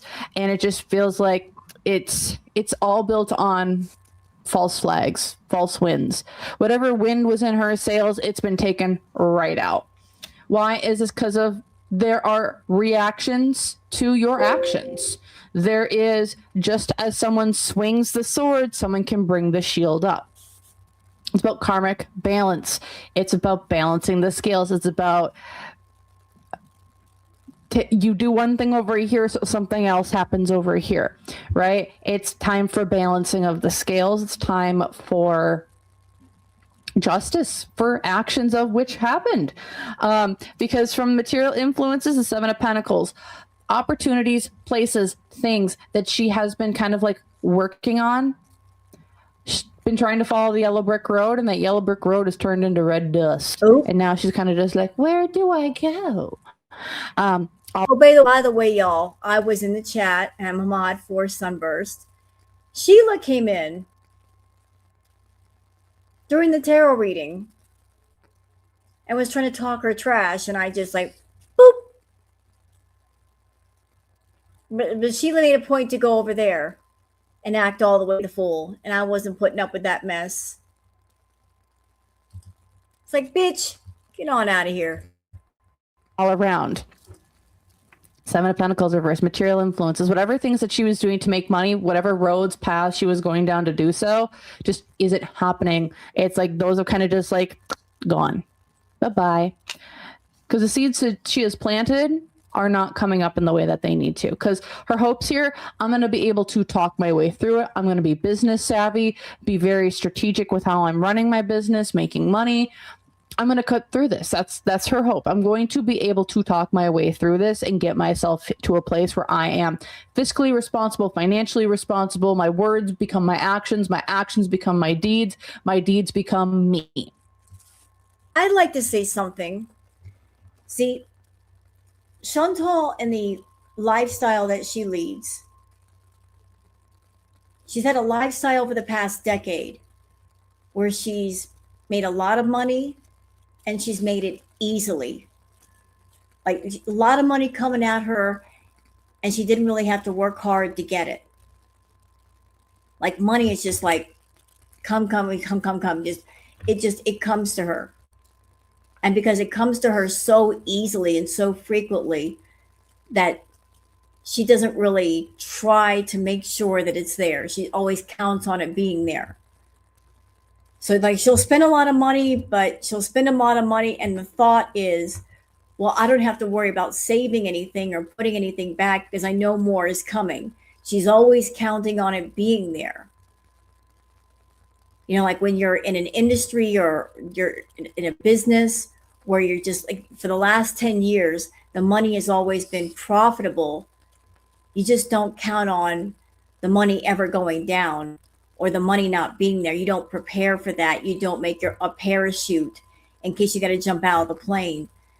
And when money starts to get tight, she does these little TED Talks in her head of I'm going to make a bunch of money and I'm going to go to Europe and I'm going to go to Jamaica or Cuba or the Middle East. And like today, she was talking about going to Turkey. And it's like all this talk, you're trying to verbally manifest what you want, but there's no blueprint and there's no plan to make it happen.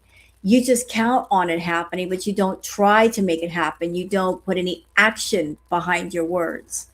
It's just useless conversation. And this is where she fails, is that are always counting on people to be there. But the one thing that she's not factoring into this whole thing is her health. Like you can escape the consequences of a lot of things, but one thing you could not get around is what you do to your own health. If you damage your body, you're going to be stuck with it. You can't run away from that. So like she's doing the TED Talk thing in her head. Oh, I can figure it out. Oh, it won't be that bad. Oh, I'll have nothing to worry about. And meanwhile, everything around her is crumbling quickly. But the unseen obstacle, you're very unbalanced. Also, whatever money she has coming through the door, it is leaving just as soon. There is no sense of saving. There is no sense of like a rainy day fund. It's like we've depleted things. Whatever balance that we did have from money, materials, resources, it's just flown out the window. Because the negative influence here, she's been controlling, she's been domineering, she's been trying to have it her way or the highway. She's been trying to control the outcome to the game when she herself is not the ruler of the game. Mm-hmm. The best way I can describe it is she's playing a game. She's playing a game of sorry, but she's trying to control everyone else's moves. Yeah. She's trying to make up the rules to sorry when the other players at the table know how to play sorry. And so people have been placating her, but they're still beating her at her own game. Because what's going on for her? She's having to leave behind something, somebody, someplace, because it's something that does not fit her, does not suit her, is not there for her anymore. She's being forced to walk away from people, places, things, situations that do not serve her anymore, no matter how much she wants to keep holding on to them. This is happening for her, not to her, to help her live out her hopes, her dreams, her wishes, and her desires. But you must let go of things so new things can come in. Because in the past, you've been manifesting, you've been doing your witchy ways, this is Chantal, you've been manifesting, you've been using spirituality, you've been trying to be emotionally balanced, you've been trying to do all these wonderful, beautiful things. And they're going to happen, but you must let go of them you must let go of the old so the new may come in. Because here in the future, worry, anxiety, fear, depression. Look at this in the background. I've always seen this as a bear in the background, but it's really not. I'll bring it up to the camera so you guys can see me. You see this person who's crying in the background, the stories that have been written and they have been foretold. Like this has all been written in, right? When we look at old stories and you see like the carved paintings and the paintings on the walls or hieroglyphics or odysseys or the whatever things, they've all been written into the walls. Stories that have come in the past that have tried to teach you the lesson so you yourself do not have to live that out in the day-to-day. Like that's what it feels like. Chantal, you know how this story ends. You've heard the stories, it's been told to you, and now you're worried that you're going through the same thing. And that's kind of her energy coming up. It's like, you've been told, you've been warned, you know the myth, you know the legend, you know the story, and you know how it ends. And there's a lot of fear and depression that comes from it. So, and I'm going to say something rather morbid. And I want to make it clear this is not something I'm wishing for her. But a couple of days ago, I just got this really strong feeling. And it was like death brushing by me. It was that strong.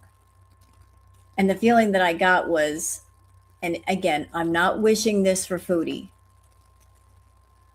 I'm not saying I want this to happen. but I just got this really strong feeling that Foodie, I don't know when exactly she's got to leave that apartment complex, like when her lease is up or when she's got to leave, but I couldn't ignore the feeling because it was so strong that she has no intention of leaving, that she wants something bad to happen to herself. She doesn't want to transition to a new place. She doesn't want to move anywhere because to her that would be humiliating. You know, like she's living in a nice apartment right now, and the window dressing is the way she wants it. I'm just going to say it. I just have a feeling, that's all it is a feeling, that she wants to pass before she's kicked out or before she has to leave. Because she's not a person that she can go, okay, I'm here and now I have to go over here. She doesn't want to go to another house or home or a motel room. She doesn't want a downgrade. She wants to stay at a certain level of living and of being and presenting herself. And anything less than that would just hurt her ego, her pride. Like she just couldn't do it. Like a lot of people everywhere, like they go through hard times. I mean, I've gone through my hard times. I'm still kind of going through my hard times. There's nothing shameful about that. Sometimes you're living high, sometimes you're living low. But Foodie doesn't know how to deal with the low moments and roll with it. You know, you can have a low moment, and while you're having a low moment, you can say, this doesn't have to be forever. I can pick myself up and go on again. But in her mind, she has to stay at a certain level all the time. She does. She's got this ongoing competition with Girl World of like, I can't let them win. I can't let them get a win over me. And if, say, just an example, if Foodie had to go to, say, an extended stay motel, which again, there's no shame in staying in an extended stay motel. Some of them are pretty nice. To her, that would be shameful.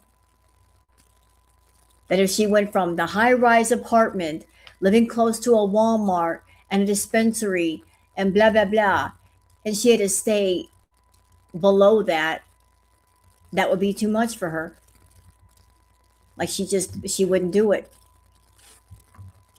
Why would she get kicked out for not paying her rent? I don't know if she's paying her rent now, but if her lease was up and they didn't renew, they chose not to renew, or she didn't pay her rent and they finally evicted her, I don't know where else she would go. I don't think there'd be anybody that would take her in, anybody that could take her in, but if she had to rough it a little bit, and an extended stay or whatnot, she would not deal very well. Like her gigantic ego would get all in the way. Oh, ha ha ha. Hey, Sandy. Welcome, welcome. Jamie. Yeah, I did see Nina left yesterday. Yeah, and looks like Chantal's just off of her back foot, and it's going to kind of get. I wish her all the best, but again, this is her. This is the reactions to. And you know what? Just in case Chantal is watching, I'd like to say one more thing.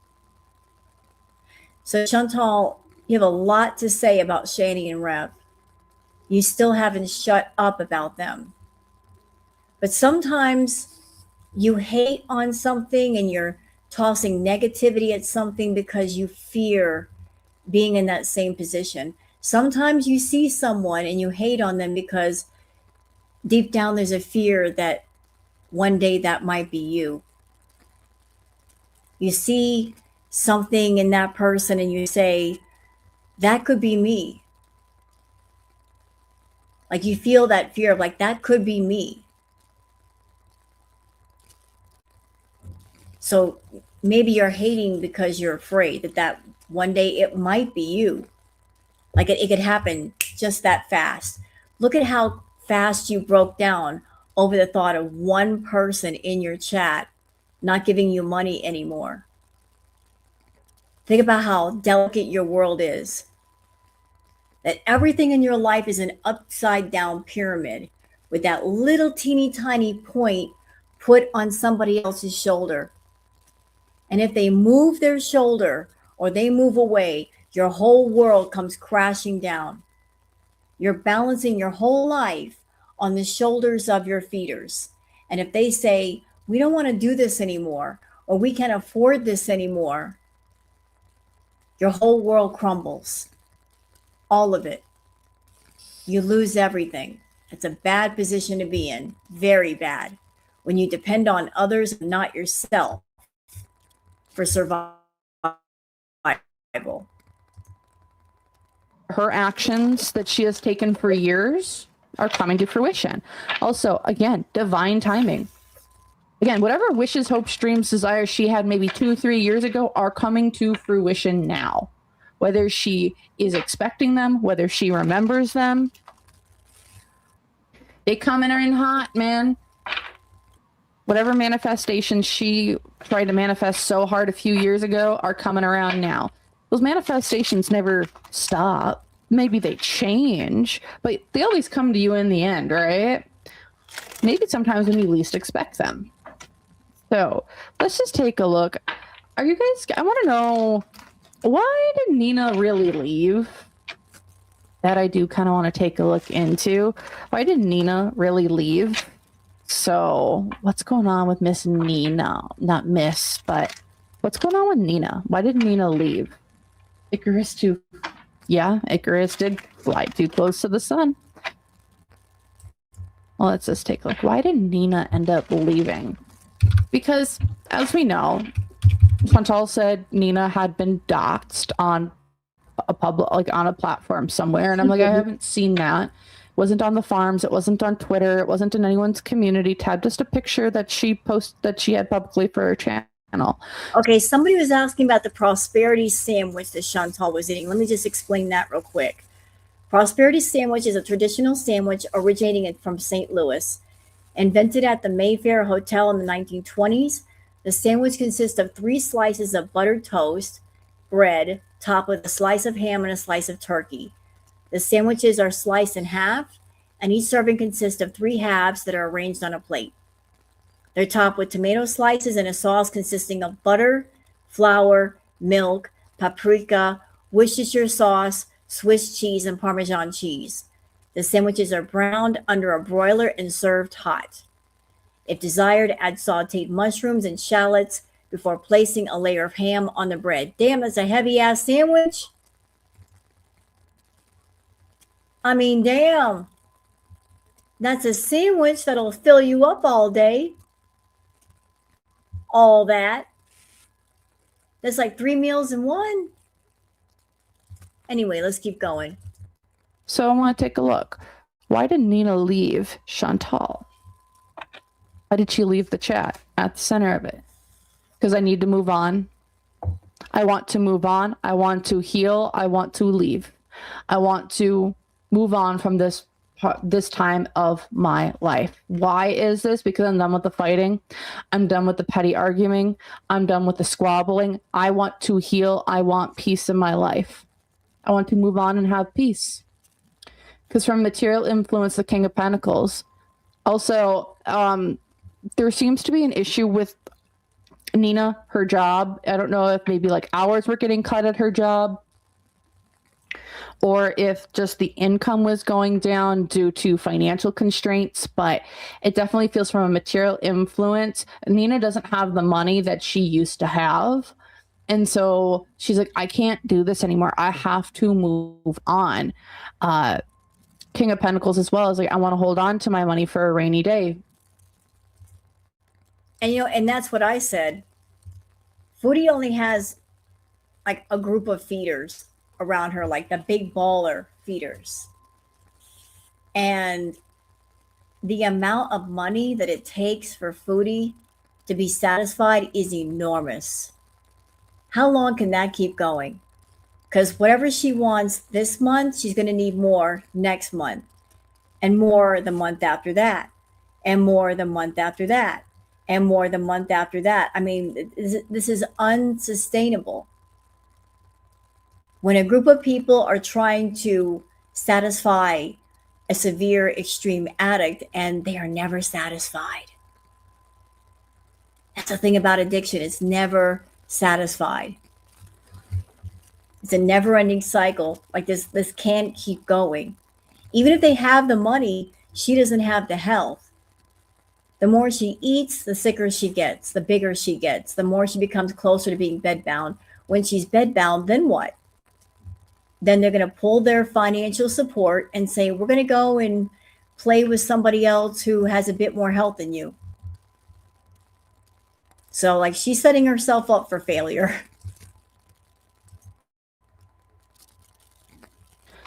Because the hopes here, she was backstabbed and betrayed by people around her. Unseen obstacle. Because I got caught. I got caught. I got caught. Because the negative, controlling and domineering. There's a lot of worry and anxiety. You know, in the past. I'm sorry, Sunburst. Foodie said something very telling in the chat. Y'all probably we caught it. Remember when she got mad and she said, I only care about 5 people in this chat and the rest can go fuck off. I've always said, Foodie's not doing content for everybody. She's just there for certain people. Her feeders. So she's highly focused on those feeders. And that's it. Everybody else who's not a feeder can go fuck off. She was basically saying, I am here for just this small group of people to do the requests so I get the big money and the rest of you can just go screw off. I'm not here for you little money people with your memberships. I'm here for the big ballers that want me to do content on social media for their own benefit. So like that itself was a tell. Because what goes around comes around, and here in the future, I'm moving on quick. Messages coming out.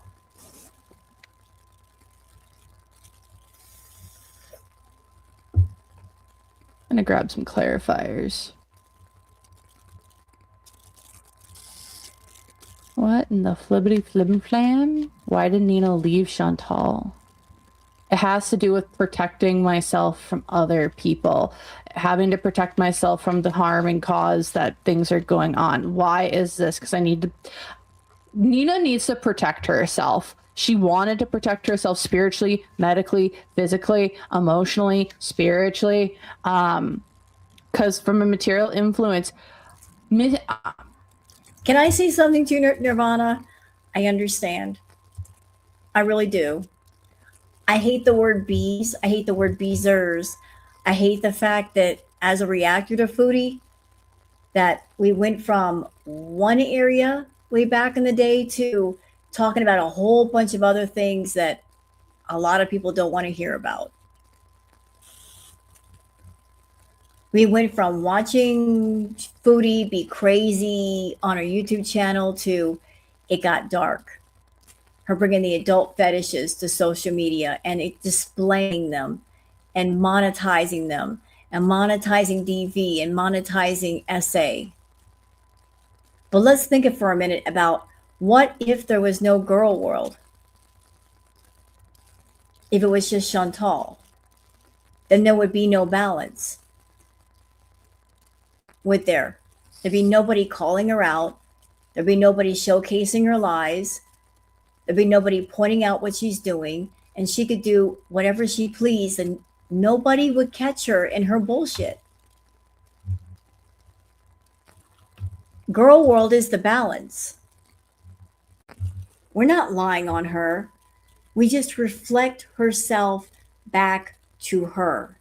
We are a hall of mirrors, and we make her look at herself, and she doesn't like her own reflection. She does not like the reflection that she puts off. And she does not like people reminding her of the lies she's told and the hurt that she's caused. That's why she gets so mad at us. Nina is going through a massive change in her finances right now. Again, I don't know if she lost her job. I don't know if she had hours cut at work, if she's had to take a pay cut. Like, there's a massive change, an ending to Nina's money or making money. Because something was revealed to her. The hopes here, something was revealed to Nina about money, where money was being spent, where things were going, because the unseen obstacle is a relationship that got caught out. Oops.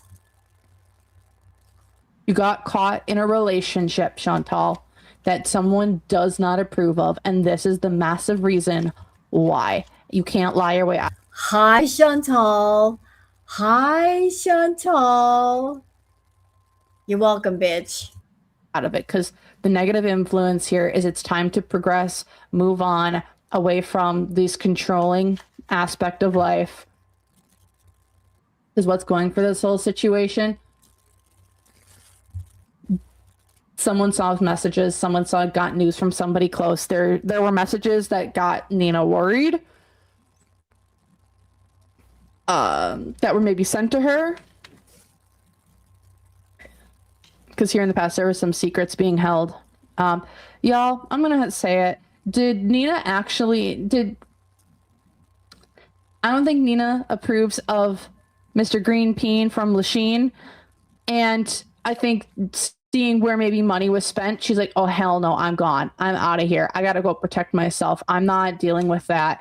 Because I don't know if Nina, I'm going to say this, I don't know if Nina has had a relationship similar to the one that Chantal claimed that she had with Mr. Nads. It wouldn't surprise me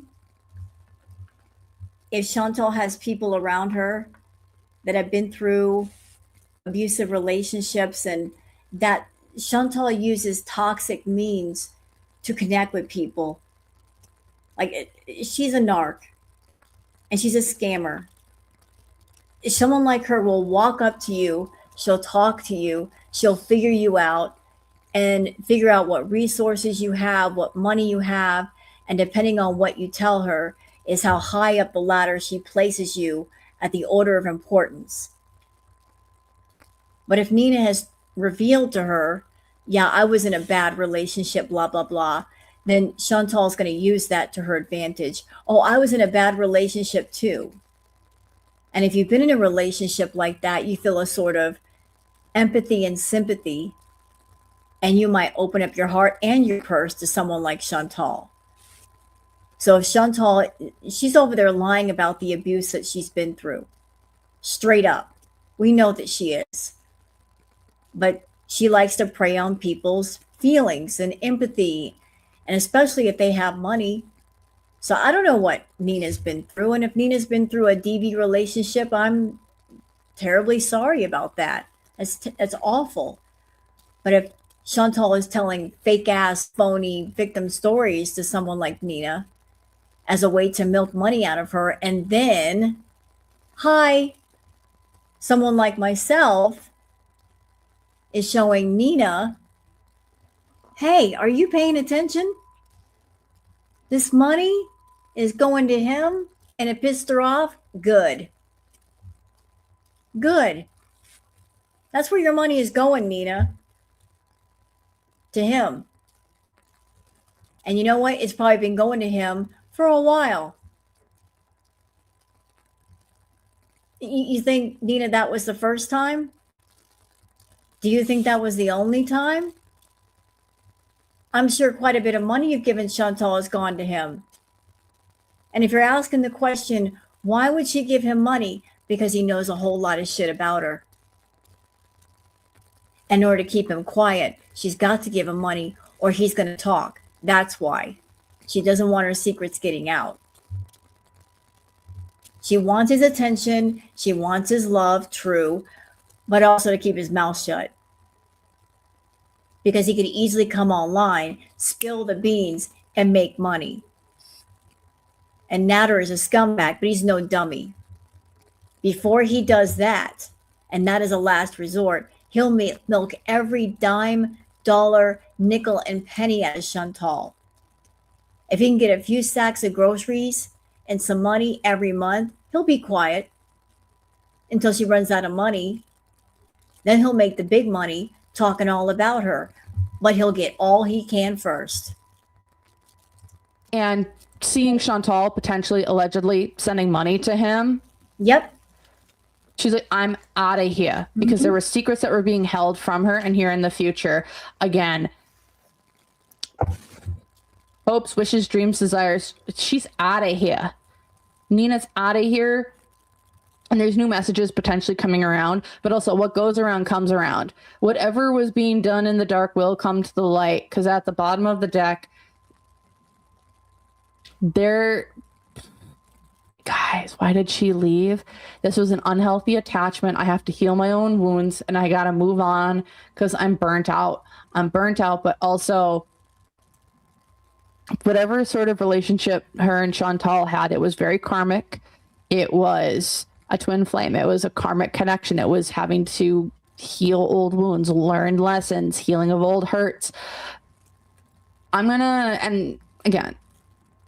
just going to say, I do feel like... And yes, Nina did come back under a different name. Didn't take much time at all.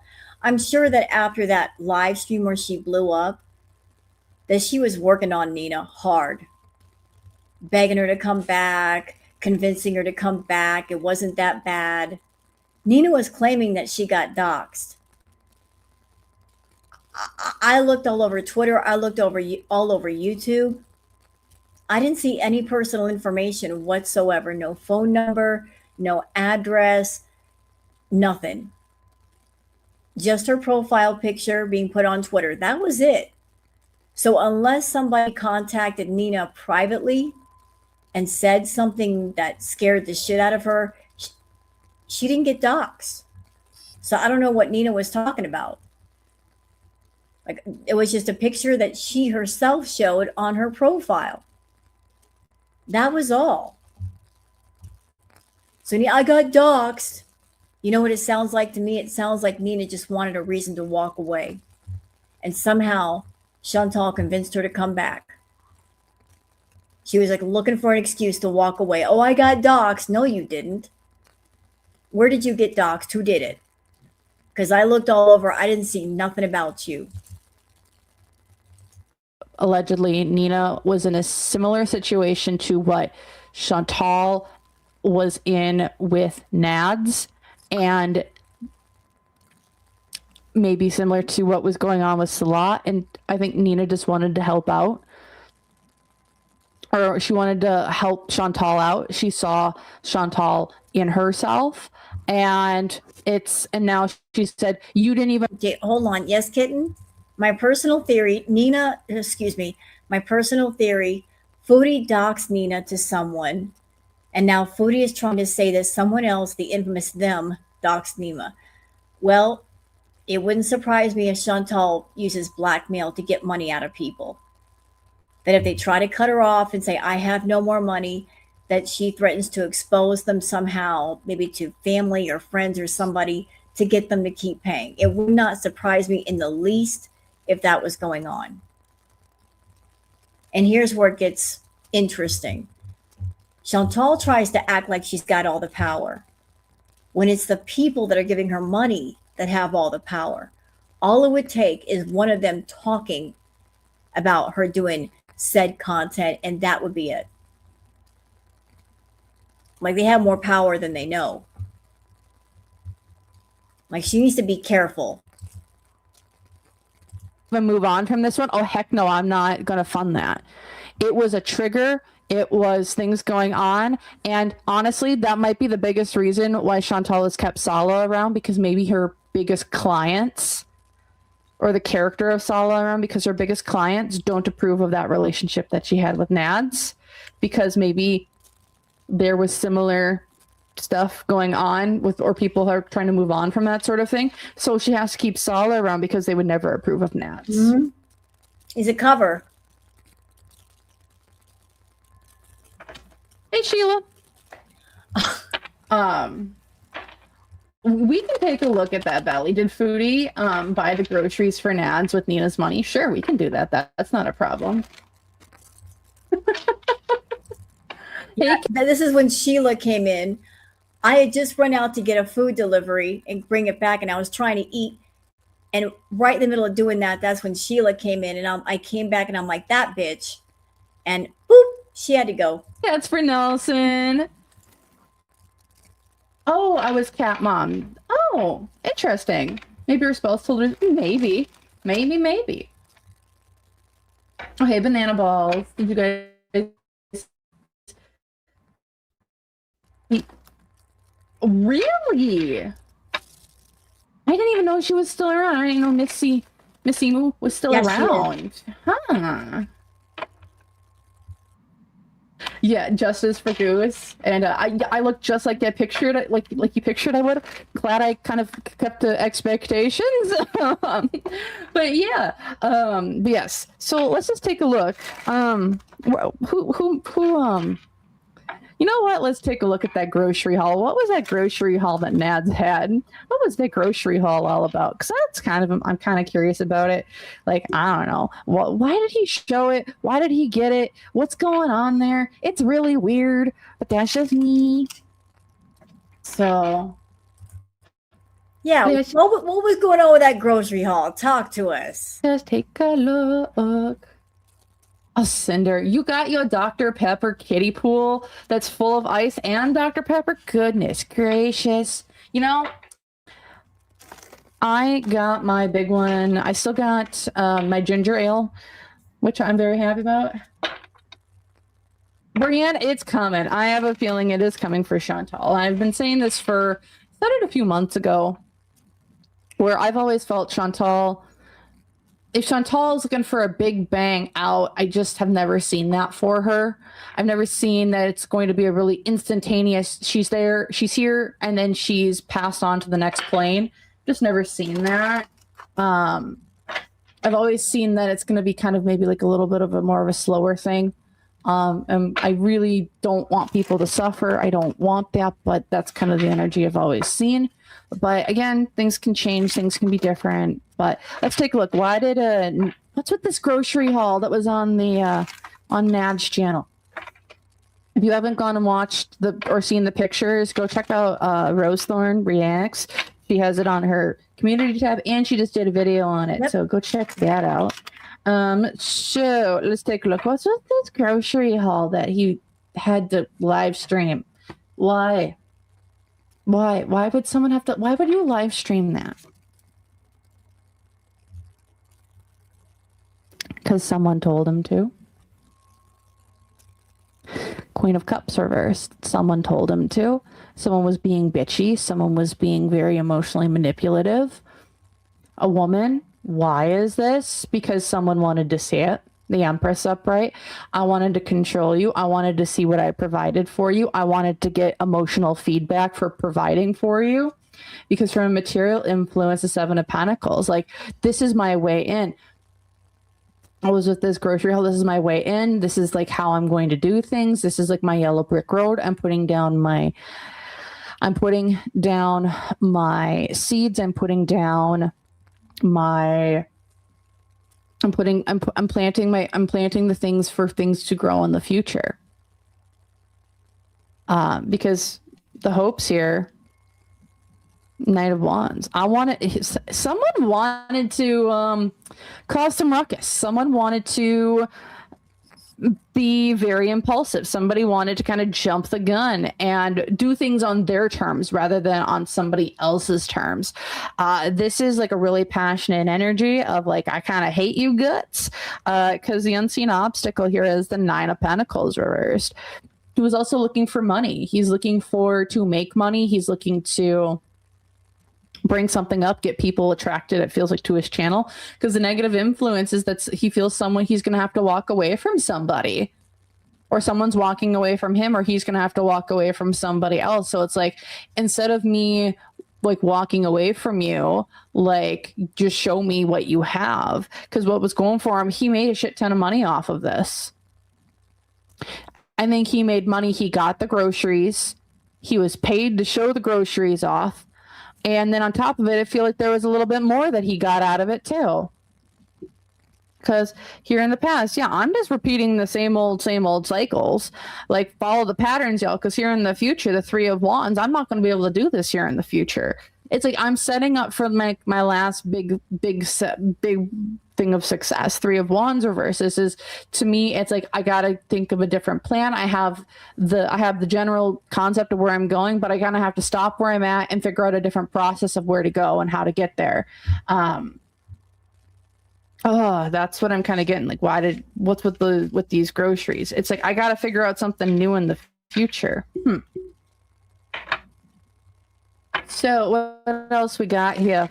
So it sounds like Foodie bought the groceries and he got money on top of the groceries. Like, she can't be there all the time because of where he lives. She's got to be away from him. She doesn't have a car. He's like, I want to see what I bought you. You know, she wanted a sense of pride of like, I want to know that you got the groceries and you got to show them off. Yeah, and that's another thing, Katie. This is what I find weird. So he's got to be out of Dee Dee's place by the end of June, right? That's like in 2 more weeks. Now, if you were someone and you were moving somewhere new, why would you buy that much food? I mean, normally when you move, like, you know, you got to think about your belongings and whatnot. Like, where are you taking the food? Most people, if let's just say you got 2 weeks left on your lease or whatnot, you're going to eat through your groceries to where you don't have to take that much with you. And that way, when you get there, you'll buy what you need. So why buy that much if you're only going to be there for 2 more weeks? Isn't that weird? Unless somebody's coming over and they'll mow through all the food. Allegedly, the train from Foodie's house to Swordfish is not far. Right. So if you have to move in 2 weeks, you're getting like a month and a half's worth of groceries. Why? Just why? Why would you do this? Why would you buy that much food? It's just going to make it more complicated for the move.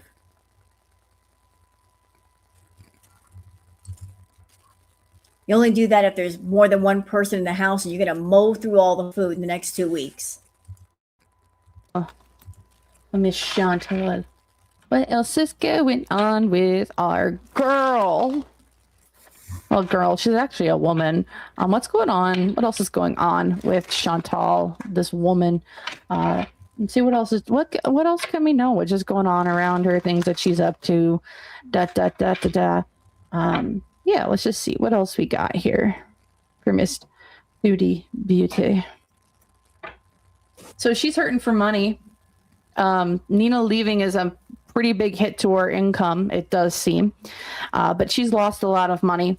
She's having bad investments, big loss of finances, something that's not paying off. Why? Because secrets are about to start spilling out. Secrets are being spilled out. There's anxiety, there's fear, there's worry, because of things that have been done in the dark are coming to light. The rituals also aren't working anymore because from material influence, she's going to have to do things that she knows she shouldn't do. She's going to have to say things that she knows that she won't, because you pass the point of no return. You've gone down this aisle, you've gone down the thing, and you can't go back. It's a one-way street, baby, and I hope you're ready. because you can't turn around. You can't go off to the side, and you are now going down. It's like you entered the Panama Canal and you can't turn around now. You're going from one ocean to the next, and I hope you're ready. Because the hopes for her is she wants to be successful. She wants the man. I've always seen this, the King of Wands. This is like she wants the man.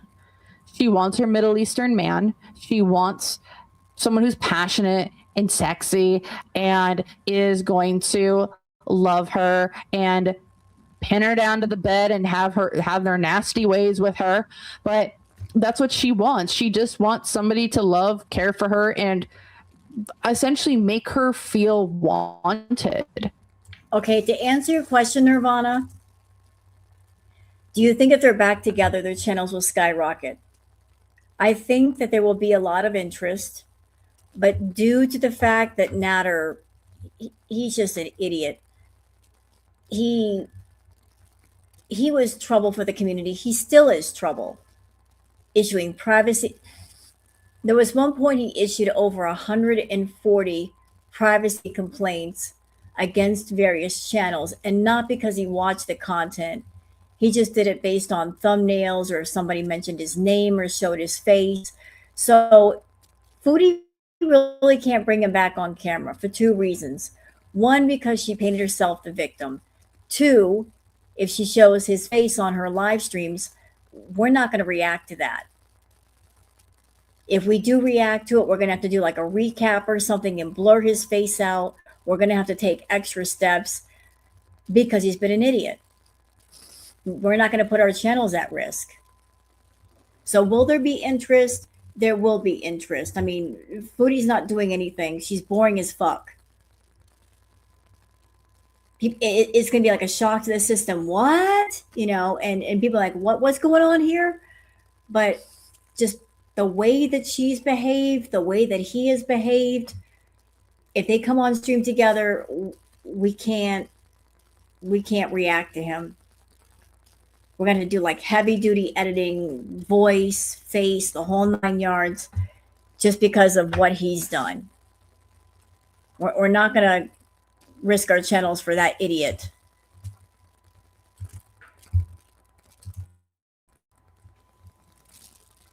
That's all she really wants. Because the unseen obstacle for her is she's just losing money. She's losing money. She's losing friends. She's losing opportunities. Like business ventures, ways of making money are just not there anymore because the negative influence. She's too attached to her vices in excess. She's trapped. She's chained. She has chosen the path that she's gone down. She had many opportunities to right the ship, turn it around, go back. Instead, she decided to barrel forward like a race car driver that's got no chill. She is rally carring. She is a rally car, and those things don't got no chill. She could have slowed down. She could have tried to, I don't know, take a different path. But no, she decided to be a rally car and just go full throttle, balls to the walls, no rules, and just fly to the top because that's where she wanted to be.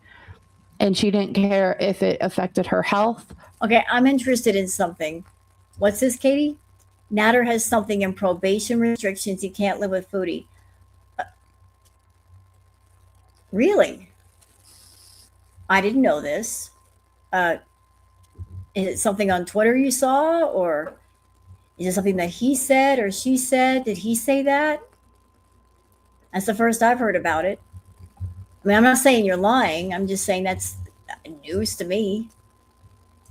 I didn't know that that was a thing. Huh. How about that? Then again, Foodie, when is her lease up? When is her lease officially up? Because Foodie's been trying to get evicted from that apartment for the longest. And she's been talking about going to Turkey and wanting to leave. So isn't it funny that when he's got to move, like she's been talking about, I want to move too. She said her lease is up in November. Well, no, I'm not saying this is going to happen, okay? But there is a possibility that if he's got to move and go somewhere, he might end up at Foodie's place and she's just going to keep him hidden. She'll just hide him being there. Her life, other people around her. And now she is chained to getting to the top because that is the path that she has chosen. That is the direction she has chosen. That is the vehicle she has chosen. Because what's about to go for her, she's not able to get away with anything anymore. Her hand's been caught in the cookie jar. She is the path of the hidden ruins of her secrets, her lies, her deceits, her deceptions. They're all coming out. How she's been making money, all coming out. Things that have been done in the dark are definitely coming to the light. Because here in the past, there was gaslighting, there was manipulation, there's revoked offers. And here in the future, she finds her true love, her true passion. I will say, again, a lot of stuff is happening for her, not to her, and it is leading her to the things that she most wants and desires. She wants a healthy relationship. She wants someone who loves her. She wants someone who cares for her. She wants to be in a relationship with somebody who genuinely sees her and wants her. It's coming, but she can't take all the baggage that she has accumulated with her into that life, into that next era. And sometimes when you take all that baggage off and she's got to, I don't know, not carry it any longer, people can rifle through the bags and see what's in there because you've dropped it. And it might not be pretty. And people can talk about it all they want. But just letting her know, she's headed to love, happiness, things that she's wanted, her manifestations. But to get there, it's like what I see is like she's walking, but she is like this mountain of like backpacks like that, you know, like those, what is it? She's like a pack mule, and she's got like these massive bags that like sit like 10 feet above her head. But to get where she wants to go, she's got to go through this tunnel that's got the clearance for just her and her alone. And she can't take a backpack with her. She can't take anything that she's carrying on her back to get through that hole to get where she needs to go. She can't go around this. She can't go around the mountain. She can't go under the mountain. She can't go over the mountain. She has to go through it. And there's only one access point, and she's got to let go of the baggage so she can get to the other side. And that's up to her if she decides to do that. Do you let go of your pride, your ego, to get what you really want in the end? Do you let go of the shit that's been weighing you down to get where you want to go? So, let's see. Hi, Brienne. You have a question. Did Chantal ever have a good relationship with her biological father? So, Brienne, from what we know and what Chantal has told us throughout the years, is I do not believe she had much or if any kind of relationship with her biological father, which is very difficult. Sandy Toes. The Suck It drum song. I have never seen that one. The Office episode with the Suck It drum. Hey guys, I'm going to freshen up the Queen's food. I'm still listening and take me like 2 seconds to do it. So like you see me move away from my seat, that's where I'm going. Like I'm listening. Song. Huh. I could see it. Huh. Yeah, going back, no, I do not. From what Chantal has told us, no, she does not have a functional relationship or really a relationship at all with her biological father, which is quite sad. And it's not easy, especially if you know they're out there and they may have another family And from what she has told us before, she has never met she has 2 biological brothers that she has never met. And I know it can be really difficult and just hard to navigate and to even just kind of like regulate in your brain. Definitely not easy.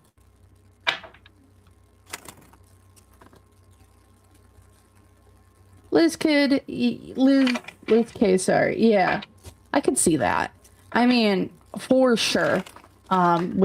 She's got some really bad abandonment issues with her dad and resentment issues with her mom. Yeah, I could definitely see that. And I know like Chantal apparently her stepfather's been in the picture for a while, but also if we do remember, Chantal also has some pretty massive abandonment wounds from her mom too when she was really young. Again, her mom had her when she was really young, still in high school. So I could see there being a lot of massive abandonment wounds from both sides, which are not easy to overcome, especially when you haven't been given a solid family base to kind of rely on with her aunt and her uncle and then her grandmother and her grandfather, who apparently weren't a really stable foundation either. So again, my heart goes out because she's not dealt an easy hand in life, but it definitely was able to be, she definitely had the opportunities to better herself, to definitely build a stabler foundation, but there was a lot of things that she chose to do otherwise. So yeah, we can do that. Doesn't excuse her behavior at all, Liz K. Doesn't excuse it. I'll just say I do have empathy when it comes to her childhood, but again, she had those opportunities and she chose to not build that solid foundation. And she chose to kind of keep things where she was. So let's take a look. We're going to take a look at regarding Chantal and her beezers. And when I say beezers, I mean her main funders, the ones who are paying for, who are her supporters. And by supporters, I mean the ones who are really funding her lifestyle. And I want to take a look. How many of them are there? Okay. That's 10 beezers supporters, but I want to take a look. I want to take a look at Nina. I want to take just a look at her beezers. How in general do her beezers really feel about her? Oh, that was clear. This is going to be a clear one. How do her beezers really feel about her? They're going to walk away. 8 of Cups. Ooh. They're walking away from her. We want to walk away from people, places, situations that don't serve us anymore. Why is it? Because we see the end is near. Also, a lot of people do not want to see her pass on camera. People do not want to see her, they also see that there's a massive change. They want change. There's change coming to the community. There's change coming to Chantal. People are running away. They are leaving because they are running away from whatever is this big bad thing. Because from material influence, they're done. They're done funding her. They're done supporting her. Because the hopes here, we're going to go try and find somebody new. Also, this is speaking out. This is like, we're having like our own Chantal Marie support group. Oh. There's going to be beezers or supporters who are either going to go on their own channels or reaction channels or forums or discords, and they're going to spill their guts. They want to spill their guts because they want some sort of truth or accountability here. Because the unseen obstacle is those that they feel trapped by her. They feel trapped. I don't know what info she has on them. I don't know if she's going to try and blackmail them to say, hey, I know you were sending me money, so either you continue to send me money or I go into you and your family or your spouse and I tell them all about your deep, dark, dirty little obsessions. Yeah. Oh, yeah, she did say there were 5 of them. Because the negative influence, the community's fracturing. Her community is fracturing. Her beezer community is fracturing. It's done. It's over with. People don't trust each other. I don't know what's going on behind the scenes, but it's fractured. No one trusts anybody. If I remember correctly, didn't Scapegoat he got hacked by allegedly another member of the Beezers. Yep. Allegedly. And then now you have Nina leaving, and then you've had I haven't seen Tracy in forever, but like it seems like whatever sort of like group that the Beezers were before in the past, the money isn't there, the community isn't there. The trust is gone. That's basically what it boils down to. The trust is gone. Now everybody is looking at everybody else saying, are you a traitor? Are you a troll?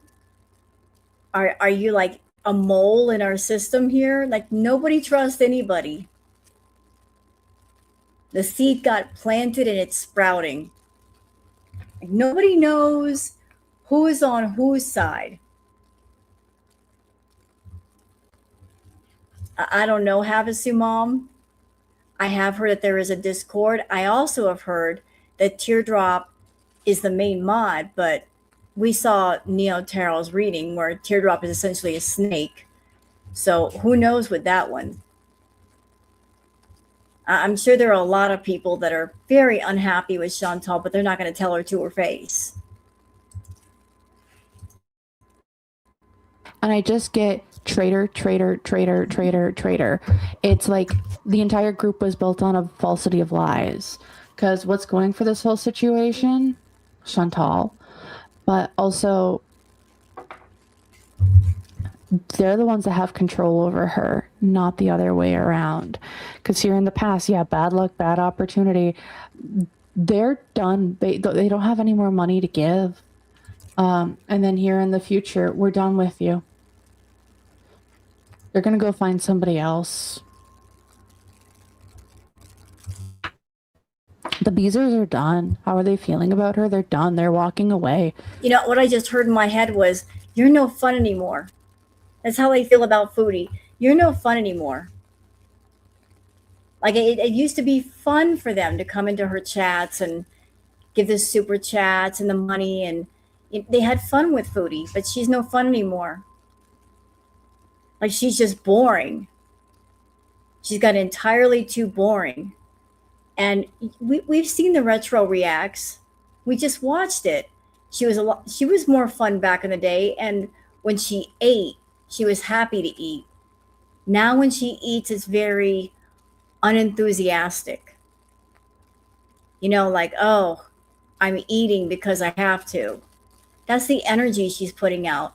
These people that are paying her for the food content, they want to know that you're excited to eat, that you're happy to eat. They want to see the enthusiasm and the joy, and she doesn't have it. She just does it. And there's so many people out there that can do that fetish, and they'll do it with a smile on their face. So why are they giving her thousands of dollars or whatever they're giving her if she's acting that way? It's just that she's no fun anymore. And I just heard in my head, they're happy to give her money and they're happy to pay for the food, but they don't want to be the ones responsible if something physically happening to her. Like they don't want to be at the end, unless they're a death fat feeder. They don't want to be at the end and be responsible for her passing. They just wanted to be there. They wanted to give her money. They wanted to buy her food. But seeing her so sick, they're like, we don't want to be the ones that are the reason why you pass. So it's like the fun is gone. It's gotten entirely too dark. We're disconnected from you. We're breaking up. We don't want to have anything to do with you. We're disconnected. We're finding somebody else. Because at the bottom of the deck, we're going to go follow other opportunities, other paths, other places. Because beneath that, because you lie, you cheat, you deceive, you talk out your ass, and they don't want to hear it anymore. They're done. They're done. And in the middle of the deck, because there's a new opportunity or a new person that they're going to be more interested in, that they can go do stuff with. That's what I'm getting from the Beezers. Very interesting. What do they want to talk about? Let's take a look. What is this hope here for the Beezers, her supporters, her financial supporters?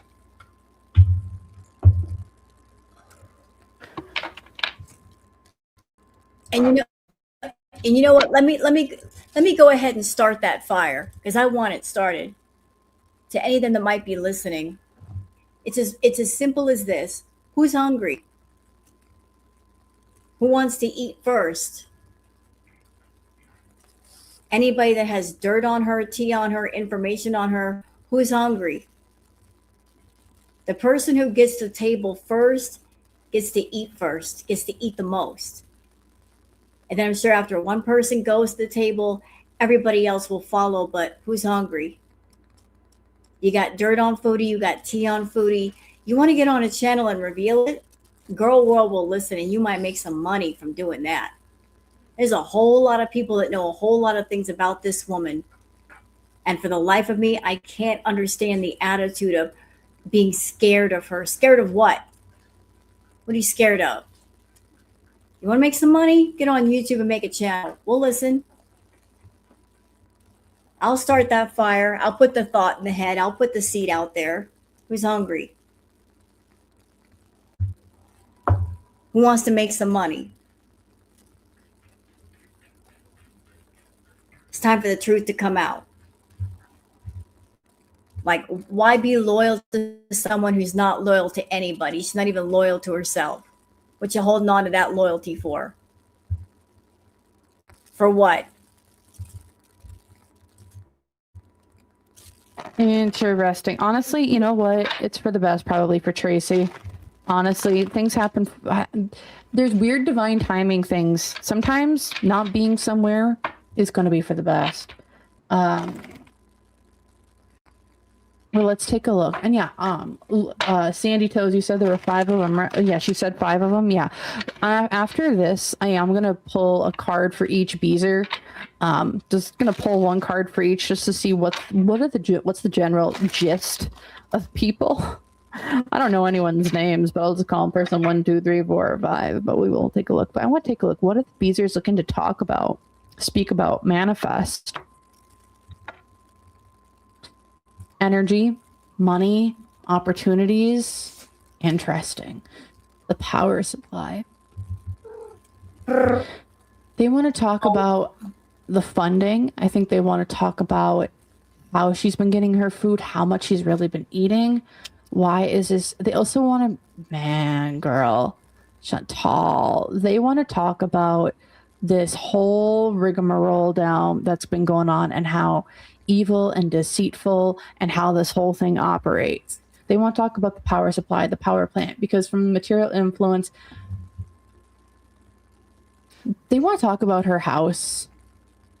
They want to talk about her house, how she's been funding that house, how she's been having her home, because the hopes here, they want her gone. Guys, this is a bunch of deaf adult people. Like, they want her gone. They want her off this earthly plane. And there's more than one of them. The unseen obstacle is that they feel trapped. They feel as though they're the ones that are caged in, not the other way around, because the negative influence is... Sorry, and yes, you're right. Boogers is it.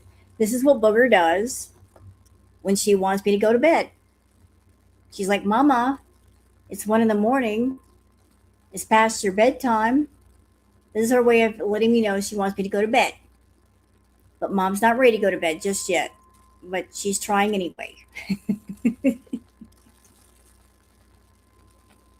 is her signal for Mom to go to bed. Like, Mama's going to go to bed when she goes to bed. I'm the adult. She's the boogers. But this is what she does. Hopping up in my arms and like, hold me. I'm sleepy. We took a nap earlier.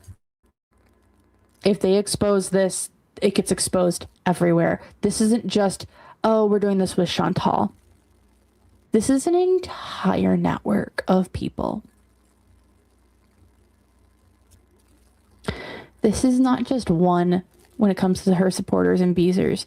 I see this group, and this group isn't just doing shit with Chantal or with Amber. There's an entire network. I hear there's like 6 or 7 girls that they do this with. And they kind of just go from one to the next, to the next, to the next. And it changes day by day. And that's the issue, is that if you do it in one community, it's going to get exposed in another, and then another, and then another, and then another. And it flips the entire adult yum community on its effing head. Because what's going for this whole situation? This is something that's been old and established. What's going on with the grandparent? And maybe this isn't like, maybe this is a grandparent, someone who is a grandparent who is like going to talk about this or wanting to talk about this. Because here in the past, yeah, we were all in this together. We were all celebrating. We were all committed. And here in the future, we want to control. We want to control the narrative. We want to control how people think and feel and see us all. Because at the bottom of the deck, this was an inside job at the very beginning and from the very beginning. Also, there's something really interesting that I'm picking up. And I don't know if I need to talk about this yet. Okay. I'm just going to say it because I got the go ahead. So there's allegedly a reporter that's been going around the community, right? I do believe, and I'm being allowed to say this, I do believe that that reporter has a mole or is an insider in something going on with this circle of people who is reporting and gathering evidence and has been doing a deep dive that they want to write about and expose on a international level, and how deep this goes, how harmful it is. And it didn't start in Chantal's community, but it ends with Chantal's community. Someone wants to expose this. There's an insider who has been exposing this, who has gotten video recordings, who has been putting together essentially, might want to call it a hit piece on this community, not just girl world, but on the adult yum community as a whole. And when it hits, it's going to hit hard. That's all alleged and for entertainment purposes only, though. Someone wants to expose it, and someone's been pretending to be something that they aren't. And I keep getting, there was a case out in Turkey with a young man who passed. I believe he was only like 23, maybe 26. And I keep seeing that image, that article. That's what kicked off the crusade for getting this story out there. Or it didn't kick it off, but it turned it into high gear. I don't know how Chantal is maybe connected to the guy in Turkey. That was a big yes, but I don't know how she's connected to that person, but there was a connection or a string there that was followed, and it's led to something even larger, greater, and or bigger than anyone can believe. That's what I'm seeing. That's what I'm feeling. Again, I don't know jack diddly squat. I'm just a person who reads cards, but I am getting, I don't know if anyone's seen this video, but I did a video about almost 2 years ago now, and I keep getting, it's the downfall of the mukbang, and it's the exposing of the mukbang, like, whole shit show. The whole mukbang adult yum community. To answer your question, what's the yum community? That's like code word for the Foodie community, Nash. Like, you got to understand, like, we have monetized channels, and YouTube has problems with certain words. You know, like, you can't say the Foodie word if you monetize something. They have a problem with that. Like, for like that, that's why you hear sometimes YouTubers, you know, they blur out certain words, or they use code words because of that. Like, they have a problem with words on thumbnails, in videos, if you monetize, you got to be very careful with some of your words. Like certain terms are just like, nope, nope, nope, we can't monetize that. And they have little bots that do checks. Like when you put a video through, the bots do all the checking. And if they find something they don't like, they'll let you know. And then you got to go back and edit it out or blur it out or something. And then maybe it might go through and turn green versus yellow or red. And how unhealthy it is. I've been seeing the downfall of the mukbang community for quite some time, and I think it might be coming. All right. Interesting. And it feels like Chantal's community was a conglomeration of everything. Wait, what? She keeps talking about wanting to go to Turkey? The heck? Okay. You know what? Since I got that reference, and then now she's been saying she wants to go to Turkey, why the heck does Chantal want to go to Turkey? Let's just take a look here. And not the Thanksgiving turkey either. We going to Istanbul. Let's take a look. Why does she want to go to Turkey? Why would Chantal want to go to Turkey? Yes, wasn't she talking about that today, that she wants to go to Turkey? I believe it's come up again. She keeps saying, I want to go to Turkey. I want to go to Turkey. She's never been there. Why would she want to go there? Like if she goes there, she's going to be going there alone. Why would you want to go to a country like that and be all by yourself? Why? I'll take a look. Let's see. Why would she want to go there? I know that people are like the hair transplants or the plastic surgery or things like that, because apparently it's like a massive like medical place to go. But like, why did Chantal want to go to Turkey? Why would Chantal want to go to Turkey? What does she want in Turkey? What does Chantal want in Turkey? You have to focus. I'm sorry. You're gonna focus. Bad decision making. She knows she. Sorry to interrupt. So is my mic cutting out? Let me just see if I can put the mic here in front of me. Maybe that might help. Is that better? Is the audio better? I had it off to the side because sometimes it picks up the feedback. No, there's no sound. My mic is all right. Sounds fine. Okay, hold on a second. I don't think she can hear me. Yeah, try reloading.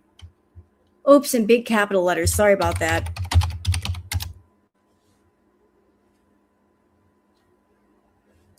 Okay, just making sure. Let's keep going. She shouldn't go there, but why does she want to? Because it's a defiant decision. It's a defiant decision that's all red flags. That's all red flags. That's all bad intentions. Why is this? Because I know they don't love me.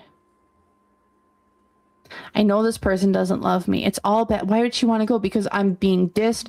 I'm dependent on this person. I'm dependent on this thing. I know it's a bad idea to go there, but I'm dependent on it. Because from material influence, she is down and out. The hopes here, if I'm going to get... She wants to flee to Turkey. I don't know why, but she wants to flee there because she wants to run away from... She wants to run away to a bad situation that she knows is bad because because she wants to hold on to somebody there, hold on to somebody, onto something that she wants to be dependent on, that she wants to be codependent on and meshed into, or somebody, because she's running out of money. And she's about to get caught doing something that she knows that she shouldn't, because the unseen obstacle is that there's a legal issue she's trying to outrun. So she wants to go to Turkey, even though she knows it's a bad idea to go to Turkey. because she wants to hold on to her money. She wants to hold on to her resources. She wants to hold on to her lifestyle. Because what's going for her is she's no land of milk and honey no more. She's too big to fly. She's too big to fly. She's too big to go somewhere. She also doesn't have the health, but she also doesn't have the sway anymore. And now I'm going to say something really, really weird. But what content creation house is out that way in Turkey for bigger sized individuals of the Muslim religion? Like, I see it as whatever is going on. There is a content creation house in Istanbul or Turkey for individuals who are doing the adult yum yum community type of stuff in Turkey who wear hijabs or who wear religious clothing. There is a content house there. Hey, Ali. Hello, hello. There's a content house there. And she said, and I think it's like, I would rather die in that content house doing something and live cheaply and get everything done there than deal with everything I got going on in Canada. Because yeah, here in the past, this is where underground stars go. The Starverse. This is where underground stars go.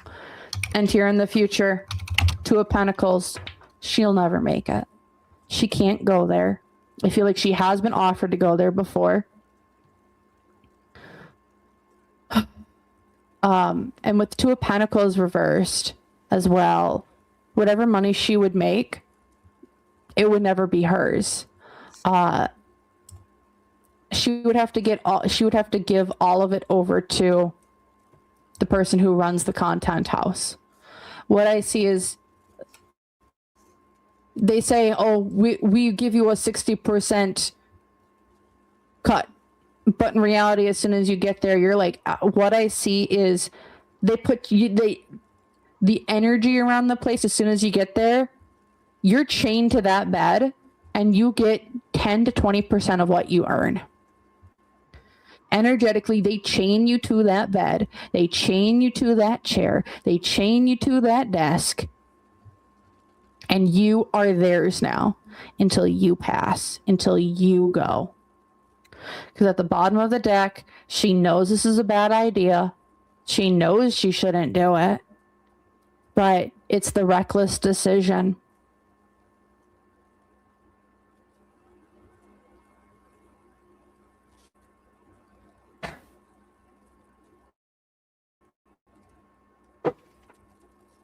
Yeah, Rose, I think they would take her passport. They would chain her there. Energetically, they chain her there. And she can't leave. She can't go. She can't do anything other than eat on camera. And she doesn't get a choice in what she eats. She doesn't get a choice in anything. She becomes that. That's what I get.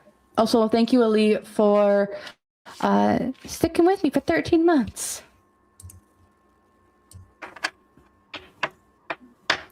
Hey. This isn't anime. No, that's not anime. This is why we're looking why she wants to go to Turkey. Anime isn't in Turkey. Maybe he found her through that site. But yeah.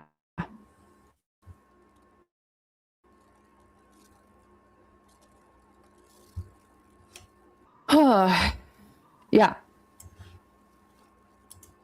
That's why she wants to go to Turkey. I would not suggest that for her to go to Turkey, but again, for every action that you take, there is an equal and or opposite reaction. And I can't make a choice for someone. I can only tell you what the energy says, and that's what I got. You're very, very welcome. You're very welcome. Thank you guys for being here. I really, really appreciate it. So let's just take a look what else is going on with Miss Chantal. Just things going on with her. So, yeah.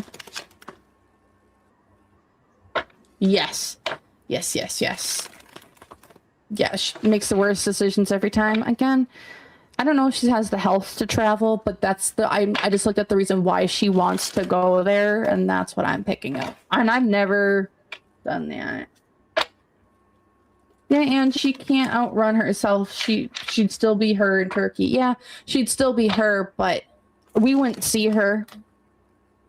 I think she would be completely on whatever adult content site or house that she's in, or she would be a part of. Can we focus, please? Like, appreciate it. Thank you. You're welcome.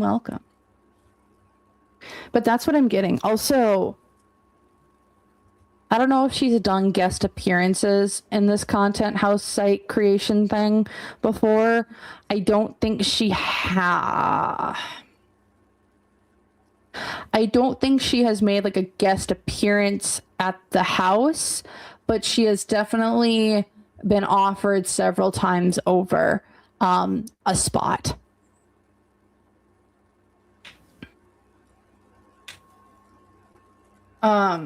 Yes, we can take a look into the playground stuff. Why was she going? Yeah, what's going on with her getting mad about kids being on the playground? That was my question. Because I wanted confirmation about why she was at the playground. I already knew. I just wanted to see what the cards were going to say. Like, I clocked it. I'm like, she's going down there for fetish content, isn't she? Somebody paid for her to do fetish content, go into that playground at night, swinging in a swing, acting like a baby, doing the adult baby toddler thing. And that's why she got mad. What's going on there with Chantal and why she's been so upsetty spaghetti in terms of the playground, going to the playground? Also, I'm going to say something really odd and really weird. And again, I'm not 100% certain, but this is something I'm picking up. What content house or promoter is Teardrop in all of this? Why? There's something really weird going on there. Like, there's something weird going on there. I'm just gonna leave it at that. And why did I just pick up managing the girls? After she said that, I'm like, I felt manager.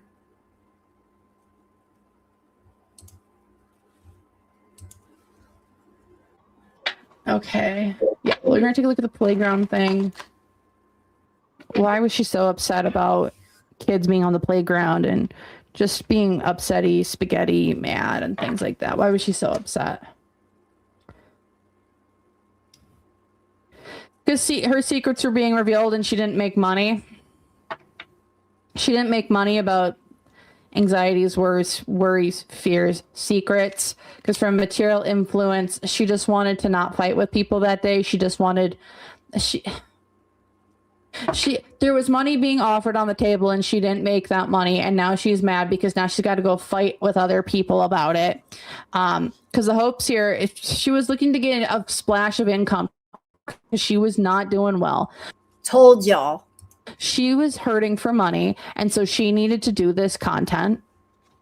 Unseen obstacles. She needed to do money for content. Unseen obstacles. The magician. My plans didn't come out the way that they wanted to. There was lies, there's deceit, there's deception. Because what the negative influence here was there was some guy who was wanting this type of content. And it's like, this is what I want, and if you can't do it, I'm not going to give you the money. Because what's going for this whole situation? You couldn't commit. It wasn't meant to be. You didn't get the money. You didn't commit to it. It was for it. Because here in the past, yeah, we've been hiding a lot of stuff. You've been happy-ish with the money, or happy-ish with what you've been doing, but you've been kind of keeping it on the down low. And then now here in the future, she wants to make money. So guys, if she goes back to the playground, she's going to want to go. Now she's going to keep doing it because that's how she makes her money. Because at the bottom, it's a burden. Heavy is the head that wears the crown of thorns. ironic that you said that, son.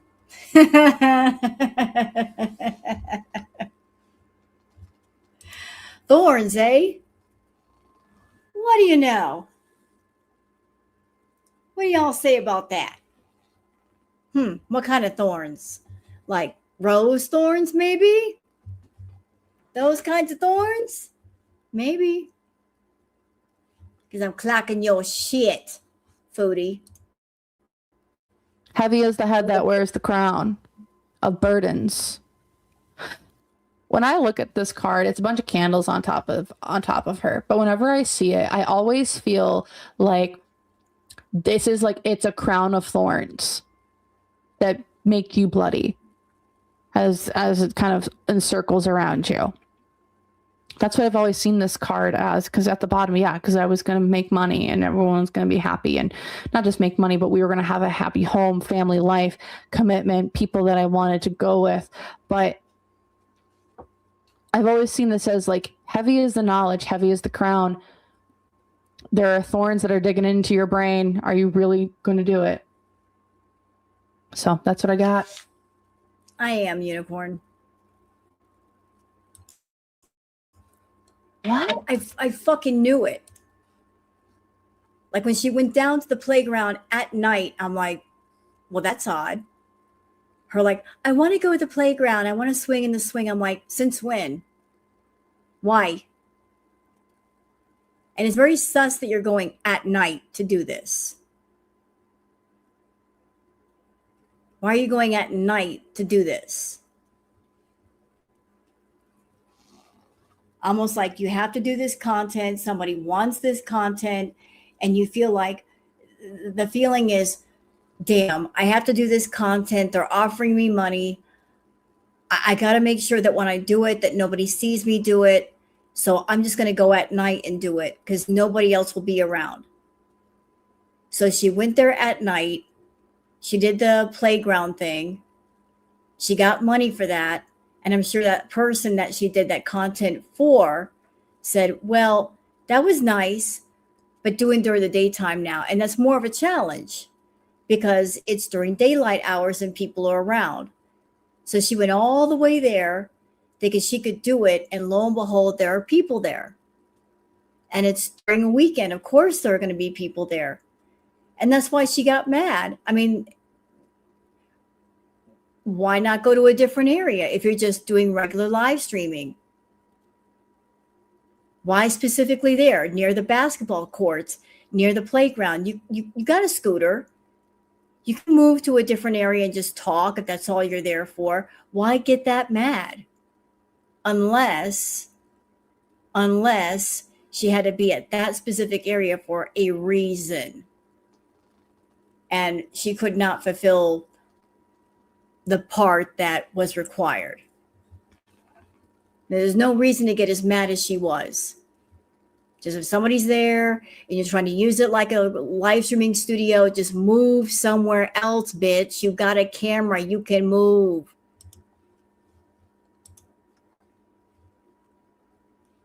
Yes, I was Cat Mom. Yes, I did see that. Yes, there is a house. I believe it's somewhere in the States, but I think there's one that's for big girls, but there's another one that's in Turkey that is specifically for big Muslim girls, big Muslim women who do maybe haram content.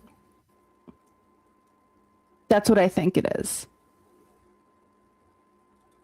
Liz K. Is Salah involved in this crap or is he long gone? I don't think he's been involved with Chantal since March at the latest. I think he's been gone since March for sure. He could have been gone already in January though. I'm more convinced he was gone in January than anything, but I could be wrong. I've always had this feeling he's been gone since March. Yeah, Princess Rowena. Or you know what, even better, he has not been with her since she lost monetization on YouTube. We'll just go with that. Okay, hold on. Just go in. Hey, why am I still here though? Okay. Yeah, there's just some weird shit going on with Chantal. Again, I don't know what she's been up to. I don't know what site she's on. I don't know what forum she's on. I really don't want to know. I have a feeling we're going to find out though. So I hope everyone maybe eat light the next few days.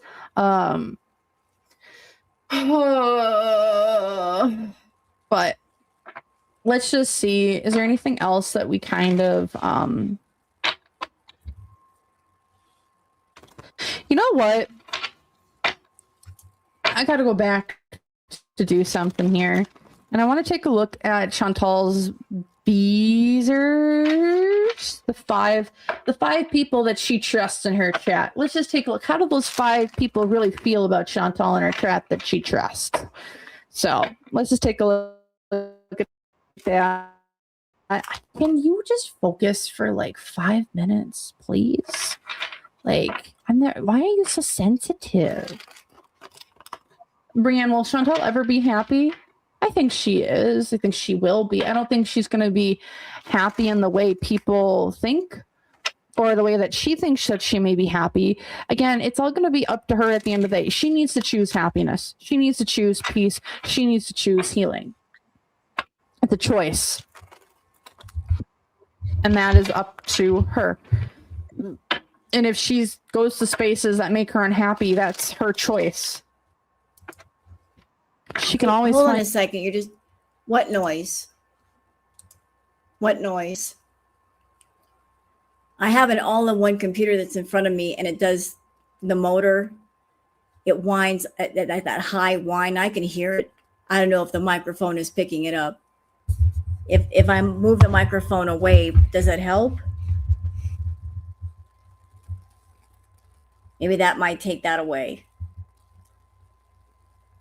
I don't know what noise you mean. Can you describe the noise?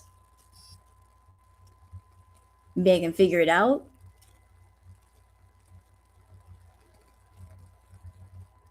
Just let me know. Find new ones. She doesn't need to stay where she's at. So let's just take a look. Who are I don't know who these people are. I'm just gonna go with 1, 2, 3, 4, and 5. And Chantal, if she ever watches this, she can determine who 1, 2, 3, 4, or 5 is right now. But we're gonna see how do they really feel about her, and just go from there. So the canonical 5. I don't know who they are. Maybe you guys will do it, but I'm just gonna go 1, 2, 3, 4, and 5, and we'll see how do they really feel about Chantal. The ones that she trusts. Well, the first one is the Empress reversed. They kind of see her as down and out. You aren't giving me content. You aren't giving me money. You aren't giving me control. Like they see Chantal as washed. You're washed up. You don't give anything out. You're a lazy AF. You just don't do anything. Like you're done. And so the first one sees her or feels about her. They're like, you can't even give me like my rocks off anymore. Ooh. Like also there's something really weird about this one in that like I feel like her belly, her stomach, it's unappealing. Her stomach is unappealing. They don't like the size or shape of her stomach. They want it. I want it like it was back in Syria before you got it drained. Oh. I want it round. I want it buoyant. I don't want it saggy like it is. Thanks. Yeah, like so anybody that was watching during Kraken Olympics, then you know that Chantal had her belly was big and round and very firm, like a ball. And then I think it was like in Kuwait or was it Syria? She had what's the condition? Ascites. I'm probably mispronouncing that all over the place. Like that's a condition that fluid builds up. And I think that that fluid was drained, and that's why her belly shape changed. It became a bit more flat. Like what? Let me just look it up.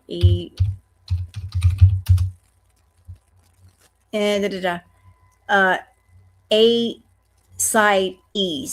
Ascites? That's what it's telling me. Is when too much fluid builds up in your abdomen, belly. This condition most often happens in people who have cirrhosis, scarring of the liver. Ooh, that's not good. A liver disease. The condition, it can make movement difficult and be very uncomfortable. A sheet of tissue called the peritoneum covers your abdominal organs, including your stomach, intestines, liver, and kidneys. It has 2 layers. Ascites happens when the fluid builds up between the 2 layers. The fluid can make it look like you have a watermelon or a basketball in your belly, which she does. The main symptoms of it are a large belly and rapid weight gain, 2 or 3 pounds per day for 3 days. Wow. You may also have swelling in your ankles, edema. Other symptoms include shortness of breath, difficulty sitting or difficulty with movement, digestive issues like bloating, abdominal pain, indigestion, and constipation, back pain, and fatigue. The causes, cirrhosis is the most common cause of it, but it's not the only cause. Other conditions that can cause it include congestive heart failure, kidney failure, cancer of the organs of the abdomen and pelvis. And let's see, how does cirrhosis cause that?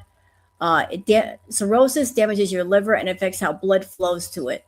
The damage can increase pressure to the portal vein, which carries blood to your liver. When this happens, it's called portal hypertension.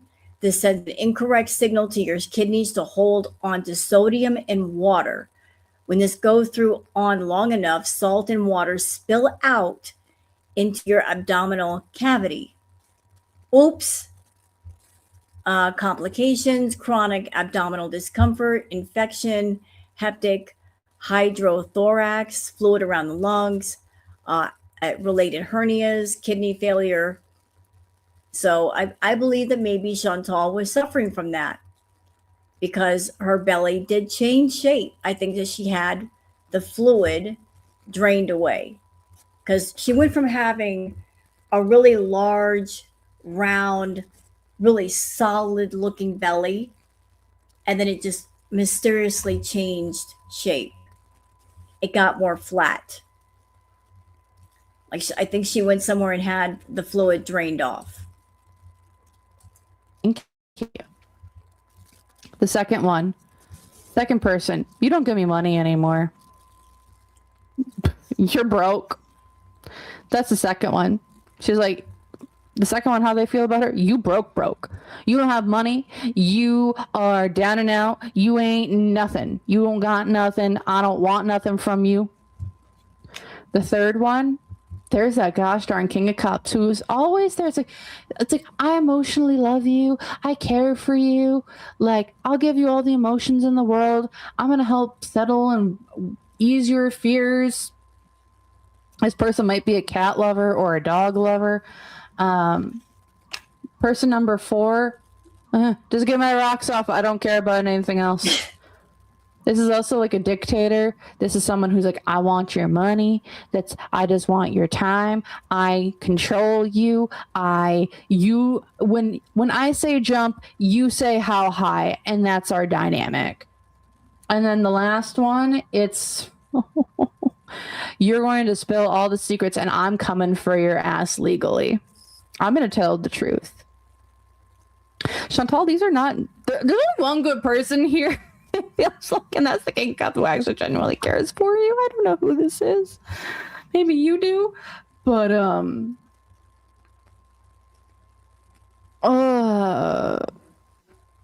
but there's only one person I feel like that genuinely cares for Chantal. How does this person over here, the Ace of Swords, the truth will set you free, and I'm about to tell all the truths.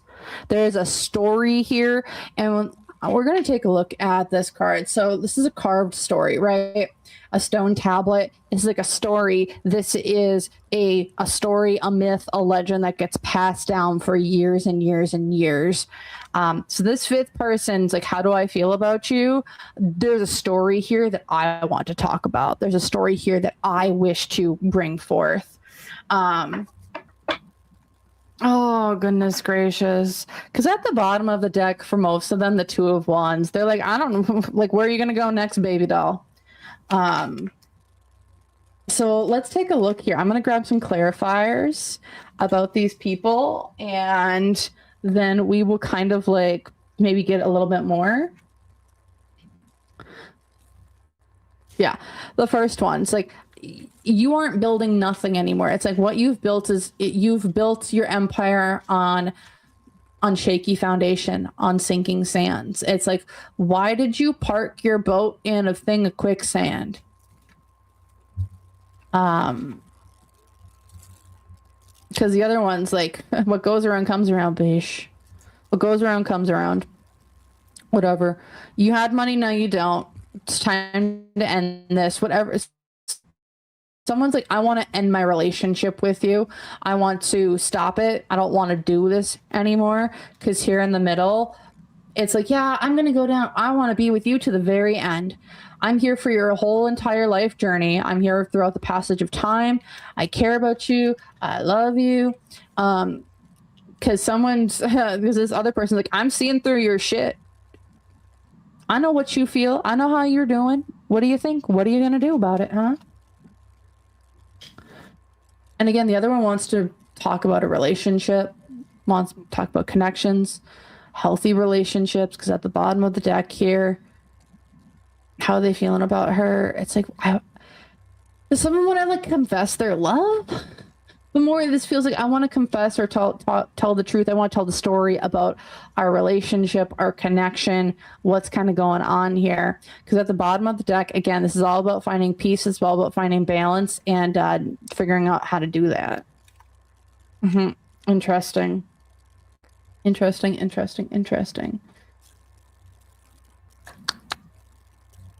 Alrighty. Interesting. I don't know about Chantal, but you seem to have some not so good friends around you. But whatever, have fun. So I'm going to end this reading then here, and we're going to take a look at what is the ending looking like. It's not ending, but what does her week kind of look like, and go from there. Yeah, I know I saw the flash. I think you all saw the flash. So we're going to take a look at her upcoming week and see what's going to happen. And yeah, guys, my hands are tan. I spend a lot of time outside, or I try to. So, like, let's take a look, see how, what's going on. And to answer your question, Nirvana, why can't she just choose to live in peace with Peeps and call it a day? It has to do with unrealistic expectations. She has unrealistic expectations on everything and everybody. And if you don't meet her unrealistic expectations, then she's not happy and she's not satisfied. You know, like she's got unrealistic expectations that she puts on the men that she wants to be with, the life that she wants to lead, the house that she wants to live in.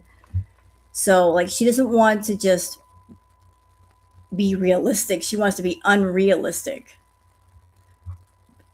That's the problem. Like, just wanting a life that is not yours, and you're not willing to work for the life that you dream about.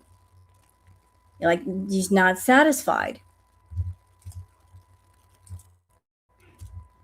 And see what we can see for Chantal's upcoming week ahead. So I'm doing okay, dastardly. We'll start on Monday, and then we will head throughout the week for her, and then probably end it there. Unless anyone else has questions, but let's take a look. What does Chantal's week look like? Monday, we're connecting up with other people. We are getting in a very codependent relationship, love, connection, being like, ha, da, da, da, da, da, da. We're so happy. Da, da, da, da, da. Yep. But this also, when I'm thinking, I was like, why am I singing the 18? Because it's like underground operations, sneaking around. Like, if you remember the A-Team's like all the special forces, special ops stuff, doing like underground, the dark, dirty dealings. Seeing this, it's like someone's running around behind people's backs. Someone's doing like stealth operations to get somebody back in terms of like love, connections, relationships. Tuesday, she's going to try and make a shit ton of money or offer a ton of money out. King of Pentacles. Maybe this is somebody, maybe Tuesday will be the day of like it's time to get some money on. I'm going to find a new sugar daddy. I'm going to get some money because Wednesday secrets are being revealed. Secrets are coming out. Secrets are being revealed. Thursday, because there's something that's going on the internet. Stuff is going around on the internet on Thursday. Stuff's going around on the internet. We're going round and round. We're going in circles. I feel like there's breadcrumbs. There is spiraling. There is a lot of, it's like swirling or sinking stands. Friday, I got caught doing the things that I know I shouldn't. Saturday, I'm going to make the decision that I know I shouldn't. It's like, should turn back. We're going into the Whomping Willow. If you know Harry Potter, then you know, I hope you get my reference. But it's like, I'm headed towards the tree that I know I shouldn't go to, but I did. It's because in the scene, it's like the flying car. Ron and Harry steal the flying car to get to school, and then they crash the car into the Whomping Willow, which is essentially like a battle tree, but like they crash the car into like this battle tree, and it like destroys the car, it destroys the people, and it feels like she is headed one way direction. She's trying to. It's like, I'm trying to fix something, I'm trying to escape something, but she runs into trouble. That's Saturday, and then Sunday. And then Sunday, she loses it. Sunday, her community is scattered to the wind. Because at the underside of all of it, this is a week of no money.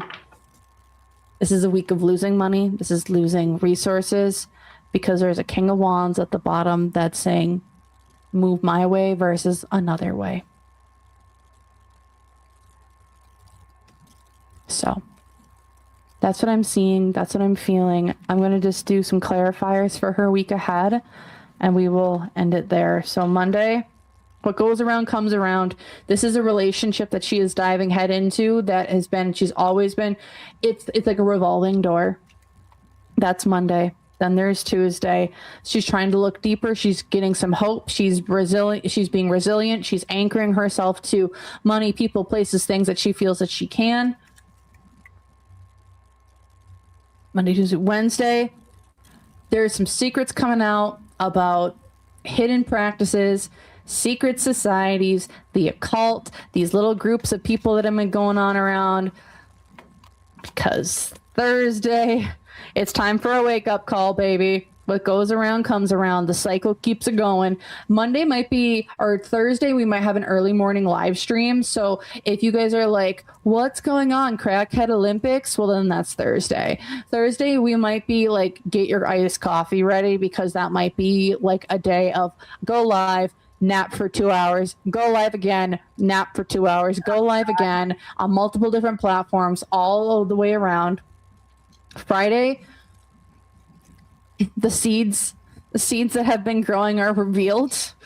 There's going to be some stuff that kind of like keeps her moving, or she gets caught with things that have been growing, that things have been planted throughout this week. Things might be, she's going to get caught doing something. It's like, hey, you were doing something. Saturday, it's all about discipline, baby. It's discipline, it's karma, it's structure, it's dad energy that's coming into play. It's like, you made your decisions, now lie in it. And then next Sunday, messages are coming through about people, places, things. And this week is all about clearing and cleansing out old energy, old news, because there's announcements and there's a lot of communication around her this entire week. So I hope y'all enjoyed.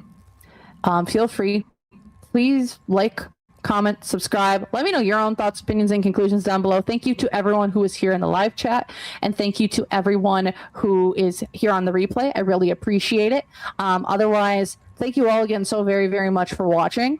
If you want to book a personal reading with me or join YouTube members, all those links are located down below in the description box. Otherwise, thank you again. And I hope to see you guys in other videos and lives in the future. So thank you much and bye. Okay, so what do you think? Thank you, Inferno. What do you think? Sounds like a lot. That was a lot to take in. Stuff to think about.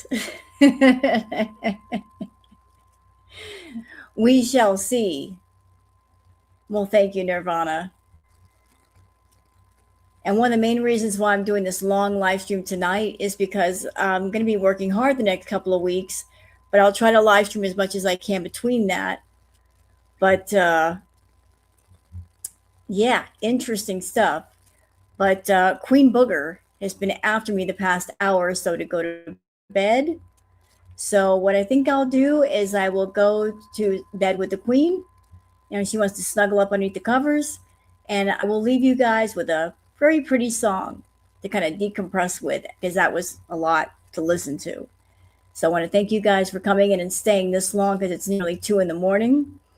And don't forget to like and subscribe. And I'll see you guys on the next one. So please enjoy the outro song. Night, night.